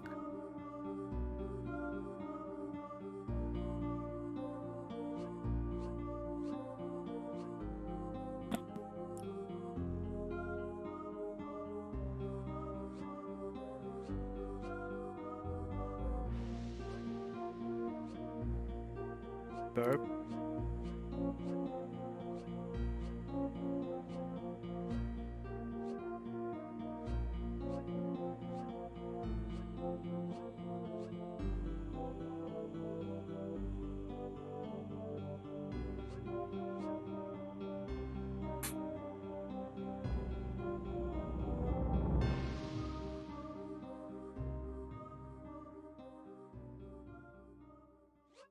No, I thought something like wind, but speak doesn't really fit it. If it was more like groan, moan, or I don't know, scream or something, perhaps it would work, but shoe or boot? How does it speak though?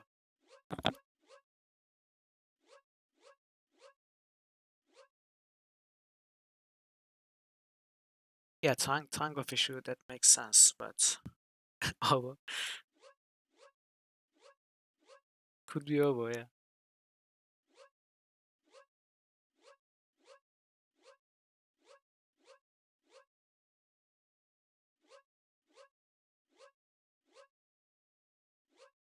Ours? Could it be ours? Sometimes it could speak.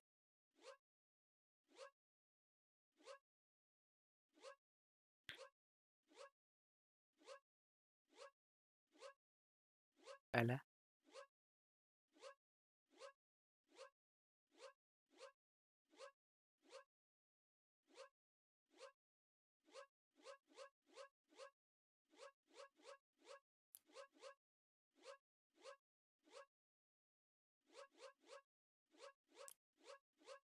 Again, this is easy to brute force if you can't find it.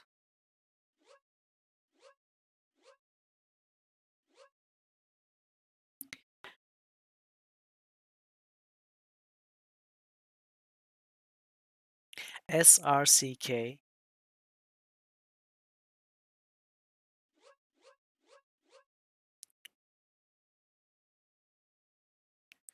BLWS RITL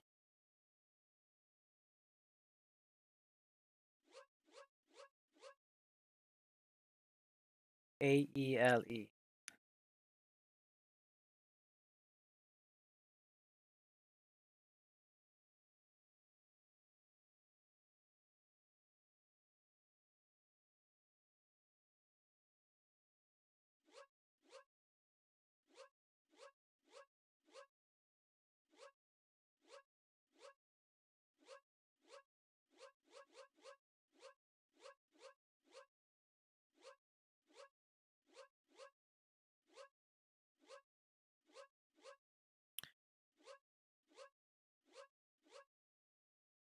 Interesting.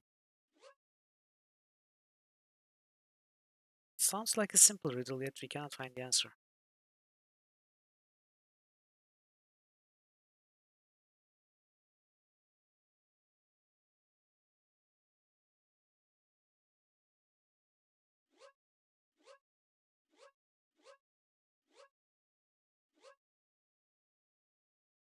Okay, I will try to brute force it while you think about it.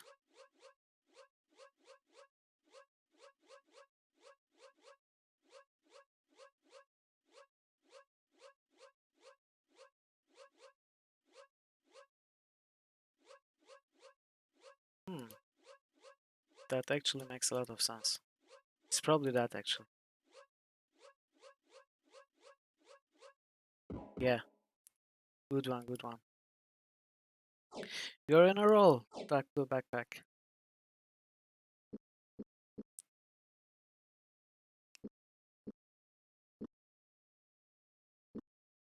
Do we want to Ruby? Do we want this food? No.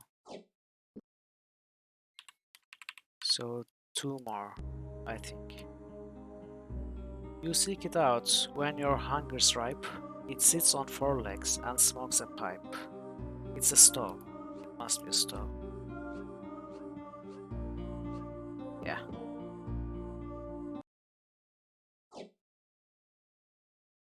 Night Fingers, we have this one already.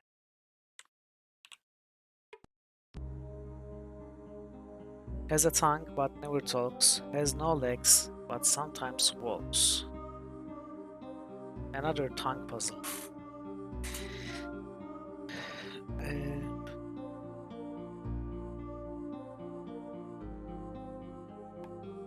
fire? Not burp? I'm surprised your first guess was not burp. Oh, it's a shoe. Now the tongue thing was about the shoe. Too late. Too late.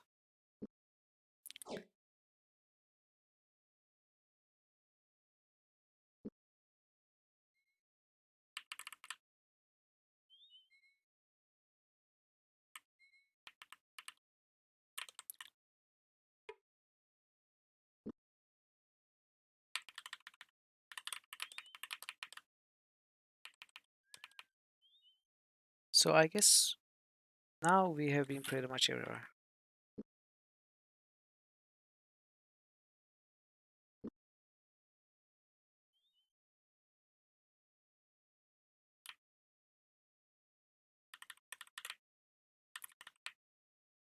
Which means we have not been pretty much everywhere. And it's time to get ambushed.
Okay, as soon as we exit Dimwood and sell the crap we carry, we can finish this chapter. I think we've done all we can.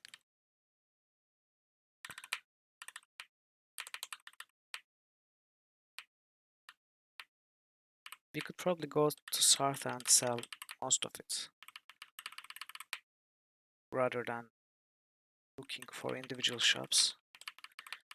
There's only a few things that the shop in Sarth doesn't buy, and we are not going to be selling any of it anyway, like the wyvern eggs or something.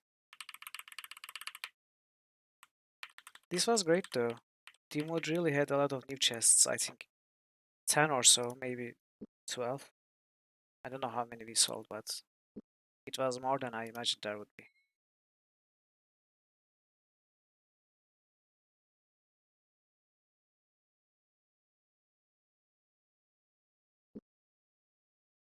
Actually, we should go to Nia's shop, right? Rather than Sarth, and sell what we can there first. And maybe even do the ghost fights in Setinon, near Setinon.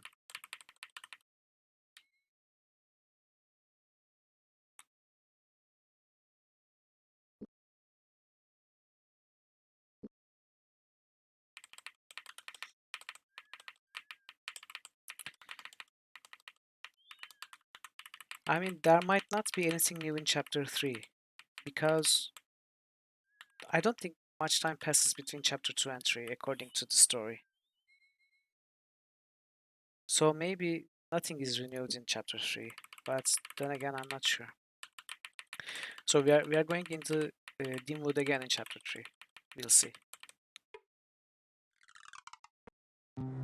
Oops.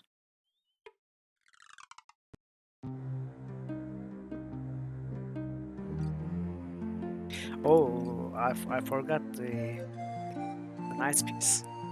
You have to do this before we move on to the next chapter.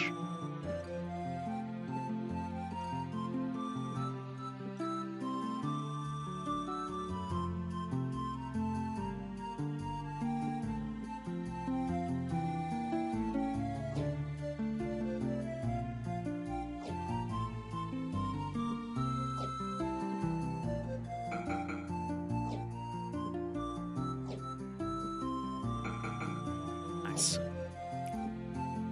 We actually sold everything at Nias.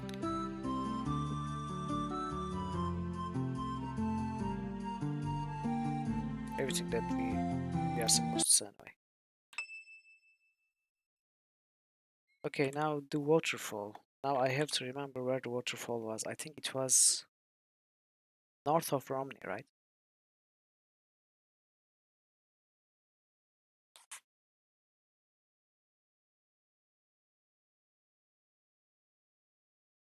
Actually, I didn't take note of where it was.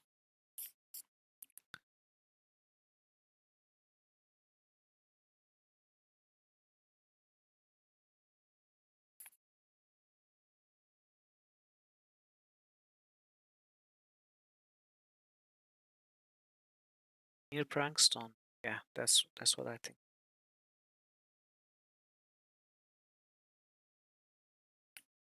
Let me update my quest log here. So I have a note that says Ugly Stellan.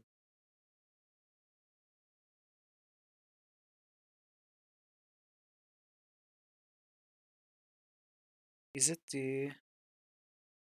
Is it? No, it's not James's twin. Yeah, yeah. My quest log is very informative indeed. Ugly Stellan. Who knows what I thought while writing it? We got the tickets.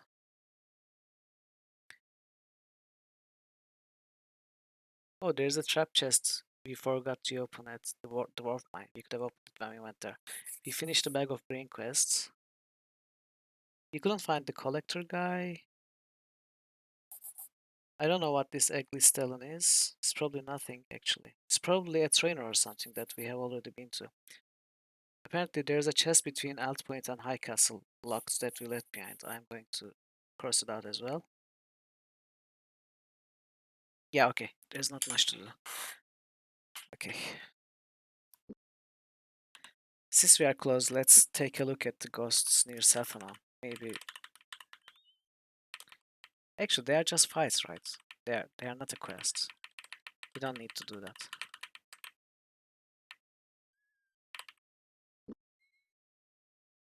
I'm not too worried about fights, to be honest. Especially those that don't drop any loot. I'm more interested in seeing the story content rather than all the combat encounters.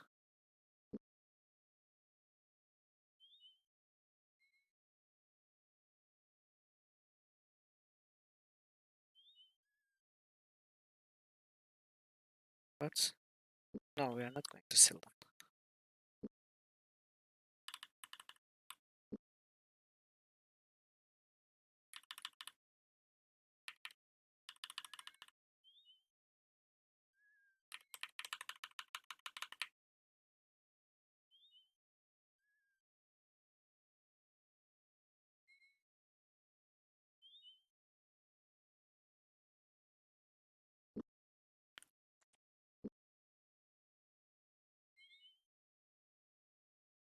No, I have not.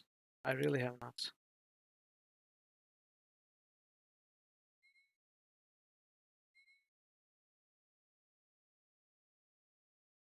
He made me play everything from last stream because of his confusing talk.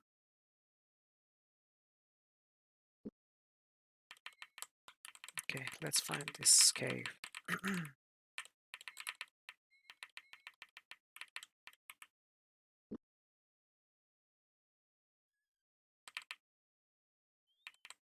Oh, oh, never mind. This is not the fight. Do they have to ask the same thing every time we pass by them?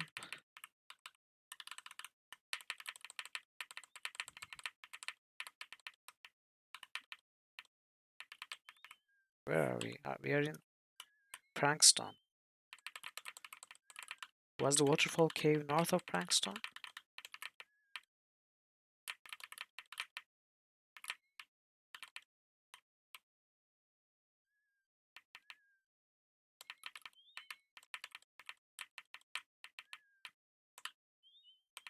Maybe it was here. No, it was not. I think we passed by it.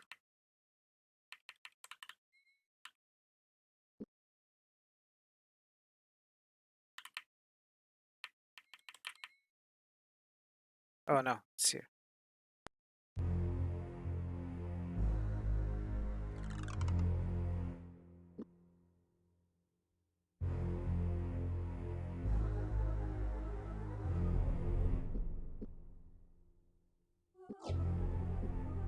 Okay, this is better. Now it can stay there forever. What? Come on, we just opened it. I heard the door open.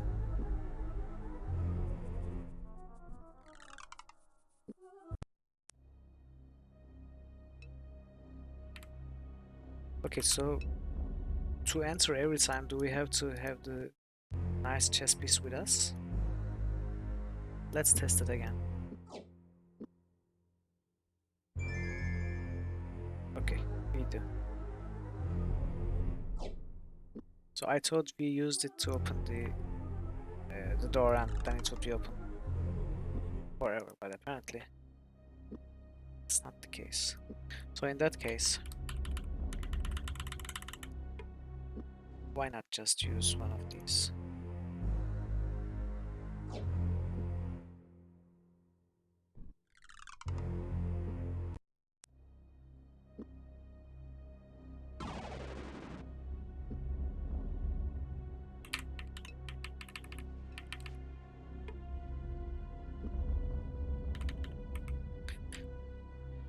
So I don't remember where the door was, but there was just a single door that we couldn't open in all this place. And it was somewhere to the east of this place, I think.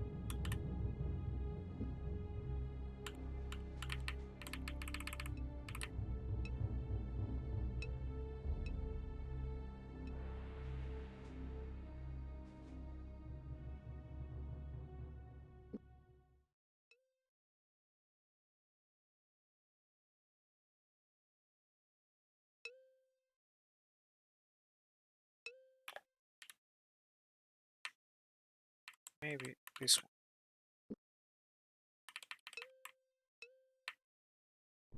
It's not.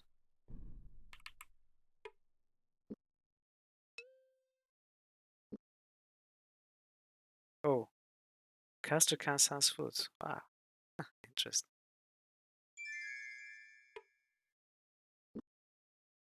Okay. Turns out we opened this already, so if not this path, then it could be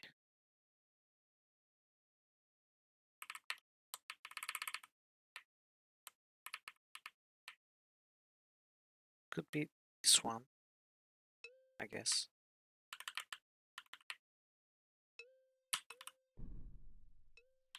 Is this a hole? No, it's not. Not this one either. Try it.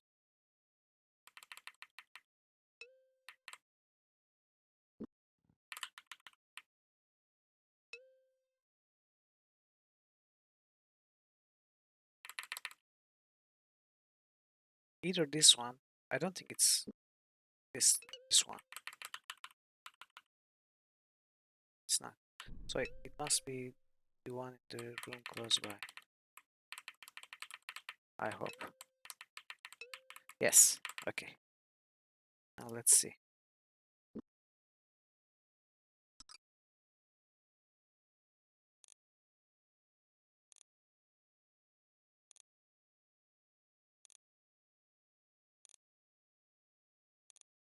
No, none of the new keys open this, and I doubt we can.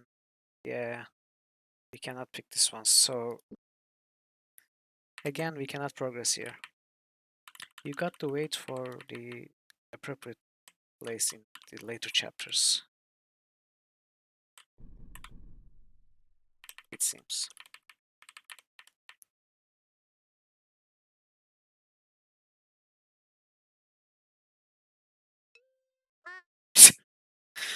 I knew there was a hole there and I still fell.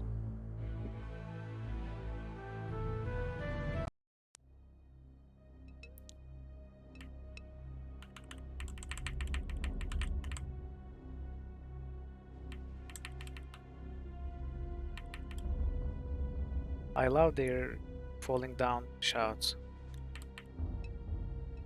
It's appropriately short.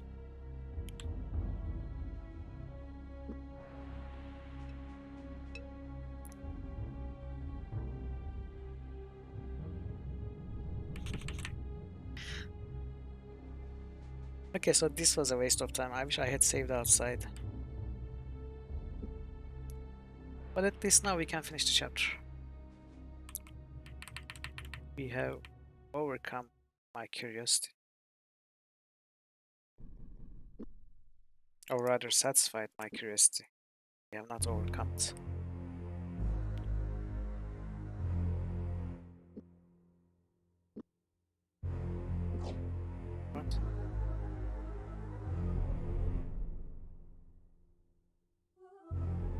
What?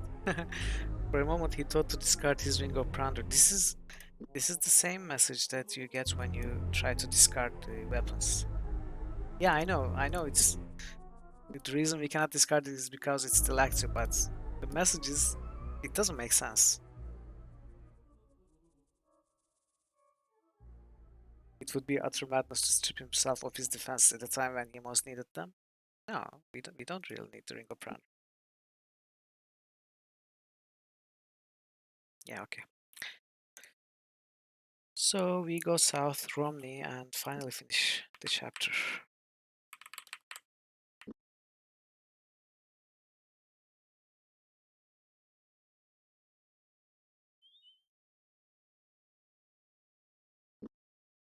You can? No, it finished already by itself.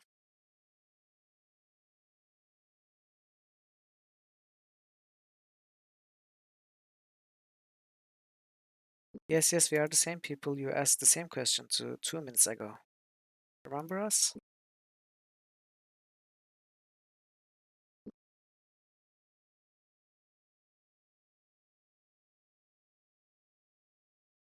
No. Wait, where are we? Oh, okay, yes. Yes, yes.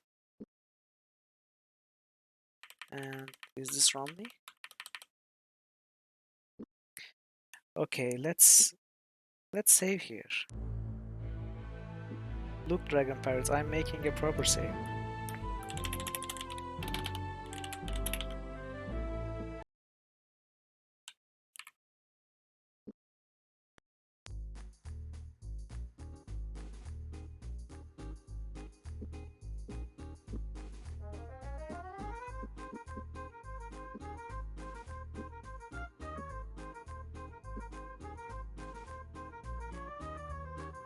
It is.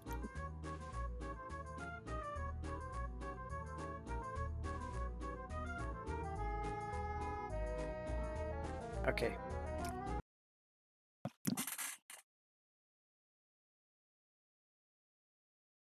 What's happening? Even as they threw the door open, James bit back the impulse to vomit. Kingdom soldiers lay scattered about the room, each lying in his own coagulating pool of blood. Nowhere did there appear to be anyone untouched by murderous hands. Yeah, I'll say it again, this is a pretty graphic site for this game. I don't think there's anything close to this site in anywhere else in the game, right?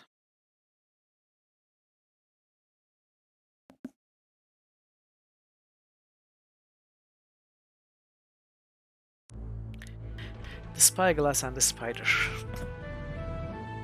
Chapter 3. The coppery smell of burning flesh filled the air. Embers leapt from the funeral pyre into the growing dusk, joined the winking points of light that would later become a blaze of crystalline stars. Around the flames, villagers gathered in dark cloths, their faces overwritten with blank, unreadable expressions. Like moths to a candle, they drifted near and mourned and thought and sniffed.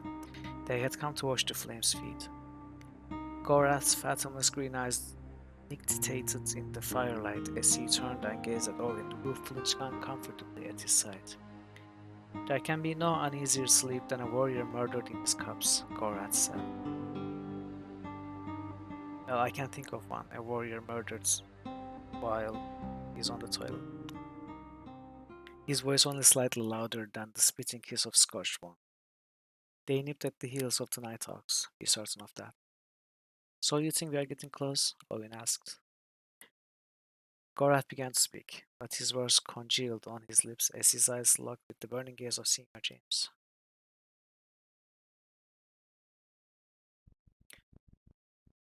I have had it with your mysterious answers, Moradel. Now, for the sake of your continued good health, I want to hear some explanations fast why you were here in Romney 6 months before you made your appearance at Inklindle Pass. The only explanation, Signor, is that you are mistaken. I have never been south of the Inklindle. While we carried the dead from the Black Sheep Tavern, a tavern boy informed me that a man answering to your description called on 3 unwholesomes dressed in black, all of whom wore the trademark silver rings of the Nighthawks. He heard them refer to the Moradel as Gorath. It seems that this Moradel paid a sizable sum of money to those Nighthawks before departing. Enough perhaps to arrange the death of a company of the king's soldiers. He may well have paid the king's death, but I know nothing of it. I realize it may impress little upon you, but Gorath is a passing common name in the Northlands, as often as not your kingdom fellow folk have mistaken me for an elf. The barkeep was likely deceived by enemies of mine. If I had caused to mislead you or your prince, I would have found a far less convoluted means of confusing the royal sanity. Look elsewhere for your enemies, James. While we may not be friends, I mean you no harm. I shall look where I wish until you are no longer my responsibility. We may not be able to strike at the Nighthawk stronghold, but if we can locate it, we may still be able to get inside and find the information Prince Arutha needs. Nighthawks will shun Romney for a time. However bold they may be in their murderous nights, they flee when daylight breaks. No one walks without leaving footprints, and these men are no different. However skilled they may be at assassination, they have never been any good at covering their tracks. Let me see those things you found in the tower. They are here. Good. Those are our footprints. Of all the items we found on the dead company, both those items seem conspicuously out of place and may be related in some way to our elusive murderers. We begin our hunt for the Nighthawks with a spider and a spyglass. Cool.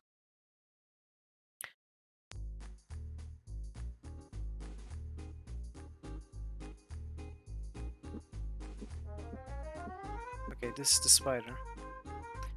With the exception of its carnelian-tinted fangs, the miniature spider glinted a deadly silver hue. On its underbelly, a long shallow groove bisected its length and passed between its fangs, a groove through which a sword blade or an arrow point could easily be passed. Flipping the ornate miniature over, James slid his sword blade through the groove which had been incised into the spider's belly.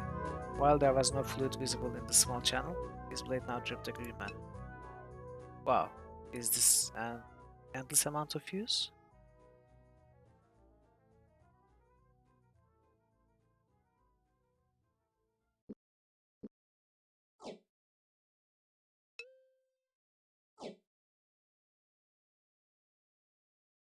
Wow, that's pretty amazing.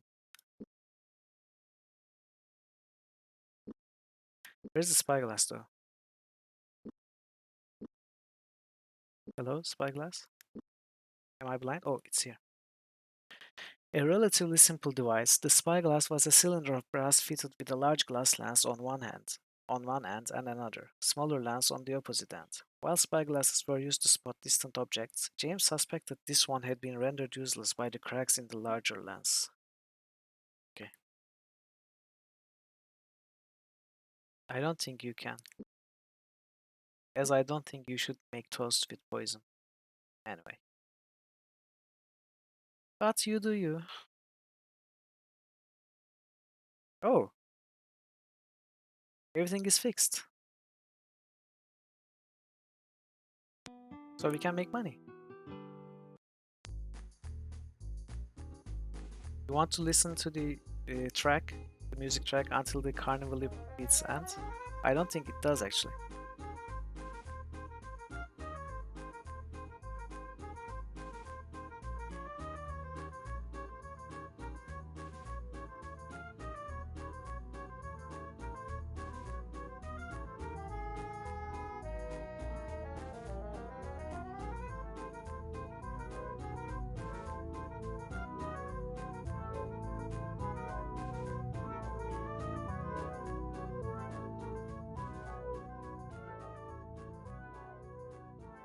See, it fades out. There's nothing else, sadly. Are are you going to take me away? Oh, we have seen this dialogue before in chapter 1.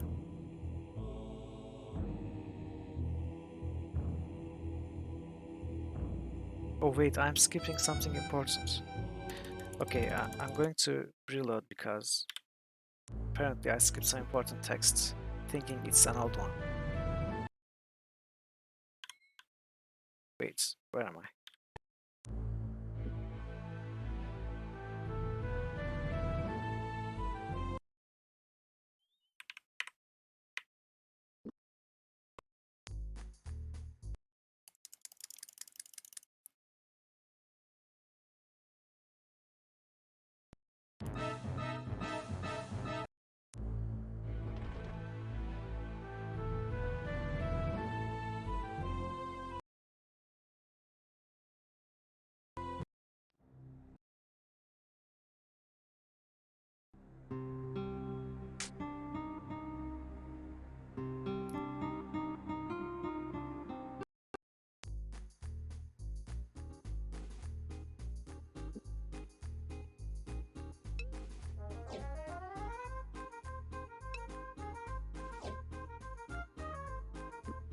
Okay, this is all we did, right?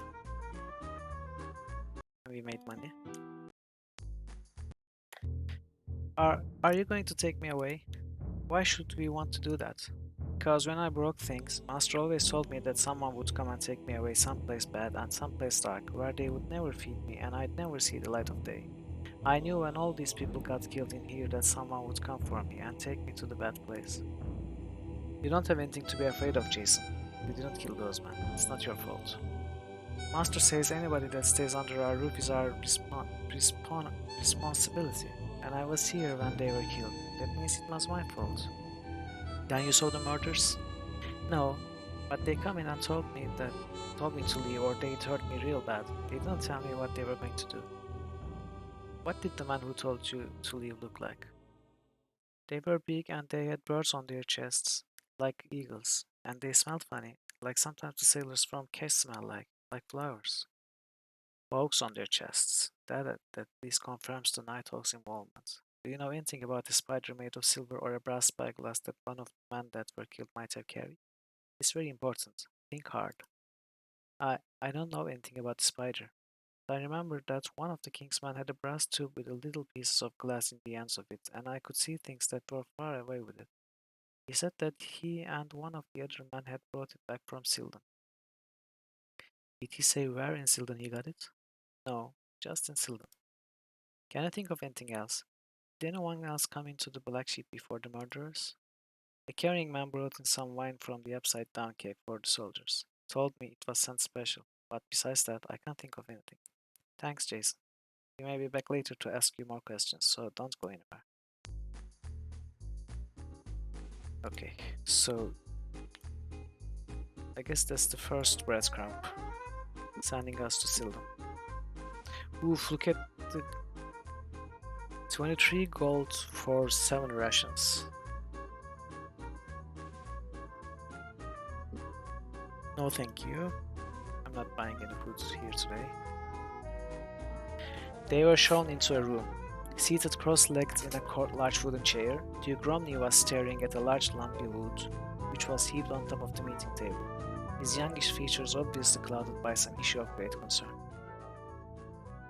"What's under the sheet?" James asked. "Otho Chandler," Duke replied grimly. "They found him in the alleyway and have dropped him off here until the undertakers can come for him." "Murdered?" The Duke sighed. "Fortunately, it's no great mystery. He was fighting with the leader of the Millers Guild and got cornered by 3 mercenaries. We have them all in custody. Things have gotten so bad here that we are regularly building a bonfire to burn the bodies from this idiot private war between the guilds." "Any way we can be of assistance?" James asked, taking a glass beneath the sheet at the obese corpse. "We may be in the area for some while." Drumming his fingers on the table, the Duke stared intently at them. "Actually, you may be of service to me," he said after a thoughtful moment. "If I can convince Arlie Stillsole to come into negotiations with the rest of the guilds, it's possible I can break this deadlock between them." "If I can convince Arlie Stillsole." Okay. "My father always said that the guilds will follow Mitchell Waylander and Arlie Stillsole whichever way they go, but unfortunately Mitchell is too intertwined in the origins of this problem for me to use him effectively." "Where do we fit into this?" James asked. "You're neutral," he replied, gaining his feet. "You were born outside of Romney, and you have no connections to the guilds." "I'm right about that, aren't I?" Quickly, an anxious look flickered in his eyes, but quickly vanished as he noticed that James was shaking his head. Excellent. My point being, as a duke, guilds might view a private meeting between myself and Arlie as unfair negotiation. They have to believe that he is coming to the negotiation table of his own free will, and believe me, they will be watching my movements for a while. So you want us to find this Arlie Stillsell fellow and convince him to come and negotiate with the rest of the guilds, is that it? James asked.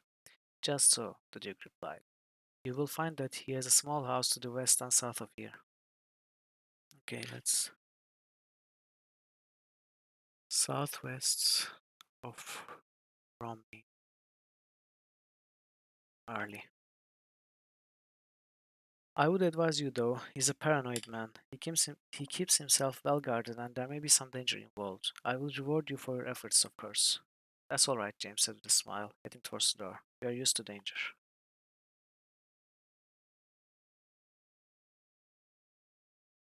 Okay, so this was Romney. Now, I really don't know if I want to look everywhere again for this chapter because it actually feels to me this is not even a new chapter somehow. It looks like a continuation of chapter 2. Maybe it's because the main quest in chapter 2 was very short, but then again, chapter 1's main quest was also very short. We just went from Gabon to Krondor for chapter 1, and for chapter 2, we hang around this road for a bit and went to Romney. So I guess it makes sense. Since they renewed everything for chapter 2, I guess they might have renewed anything for chapter 3 also. So yes, we have to walk the circle again, see everything. And we are sent north. So as we did in chapter 2, we are going to follow the main quest for a bit, but we are not going to finish it. So let's go to Sloop.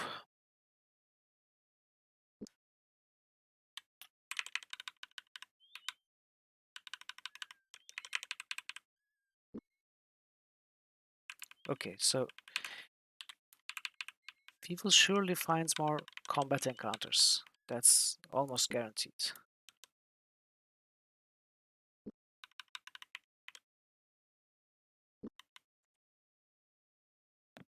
Is? Ah, okay. Well, I'm going to raid them as I end the stream, I guess, but I plan to go on. Yeah, sure. I plan to go on for a bit more, and I'll raid them and end the stream. Or actually, why don't we end here in a little bit when Elliot's stream properly starts? Since we are at the beginning of chapter 3, we can start a fresh next stream with chapter 3, which would be nice, I think.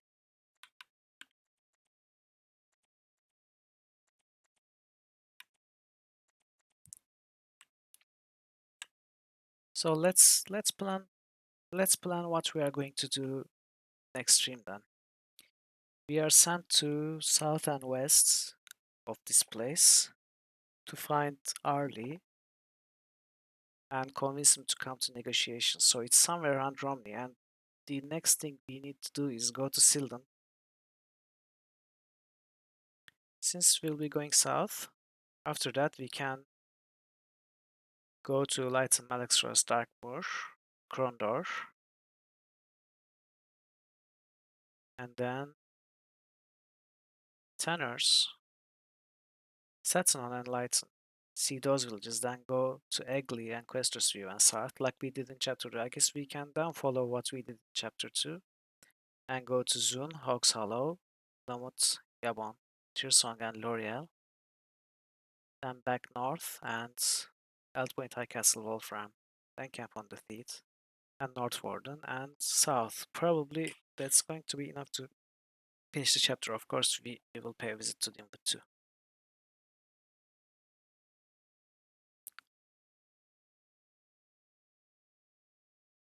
Yeah, I wonder how much there is to do in chapter 3.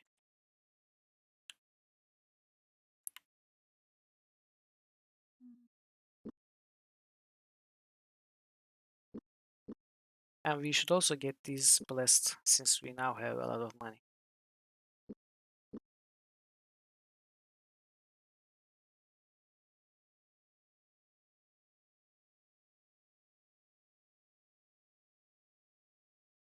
Yeah, probably I expect chapter 3 to take even less time than chapter 2. I mean, surely for me, because I had to play half of chapter 2 twice due to the bug, which wasn't a bug, but still, we thought it was a bug.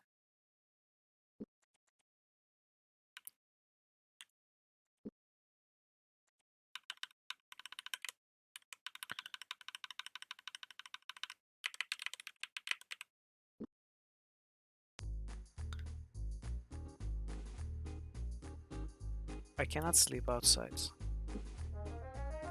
Can I sleep here?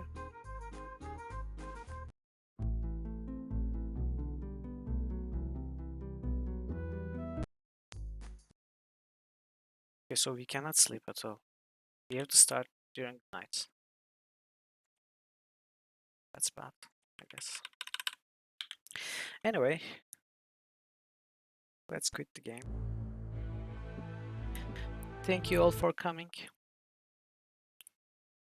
I like chapter 2. I like the fact that we found a lot of new Murder World like chests. And we solved them. Some of them were really good riddles too. And there was a lot of training opportunities that we found. It really pays off to go everywhere, which was the point of this run, to go everywhere at every chapter and see what's there to see. And I feel like it pays off a lot. So thank you for watching, and I hope I will try to do more streams, more than one stream next week. Uh, I'm not sure about days. It might be Monday and Wednesday, or it might be Wednesday and Friday. Uh, Wednesday will surely happen, and it's going to be Betrayal Krondor, Chapter 3. But the other day will probably be some other game. I haven't decided yet. If I cannot decide on something nice, it's going to be Betrayal Krondor again, and uh, I will announce it all on Discord. So let's rate Elliot.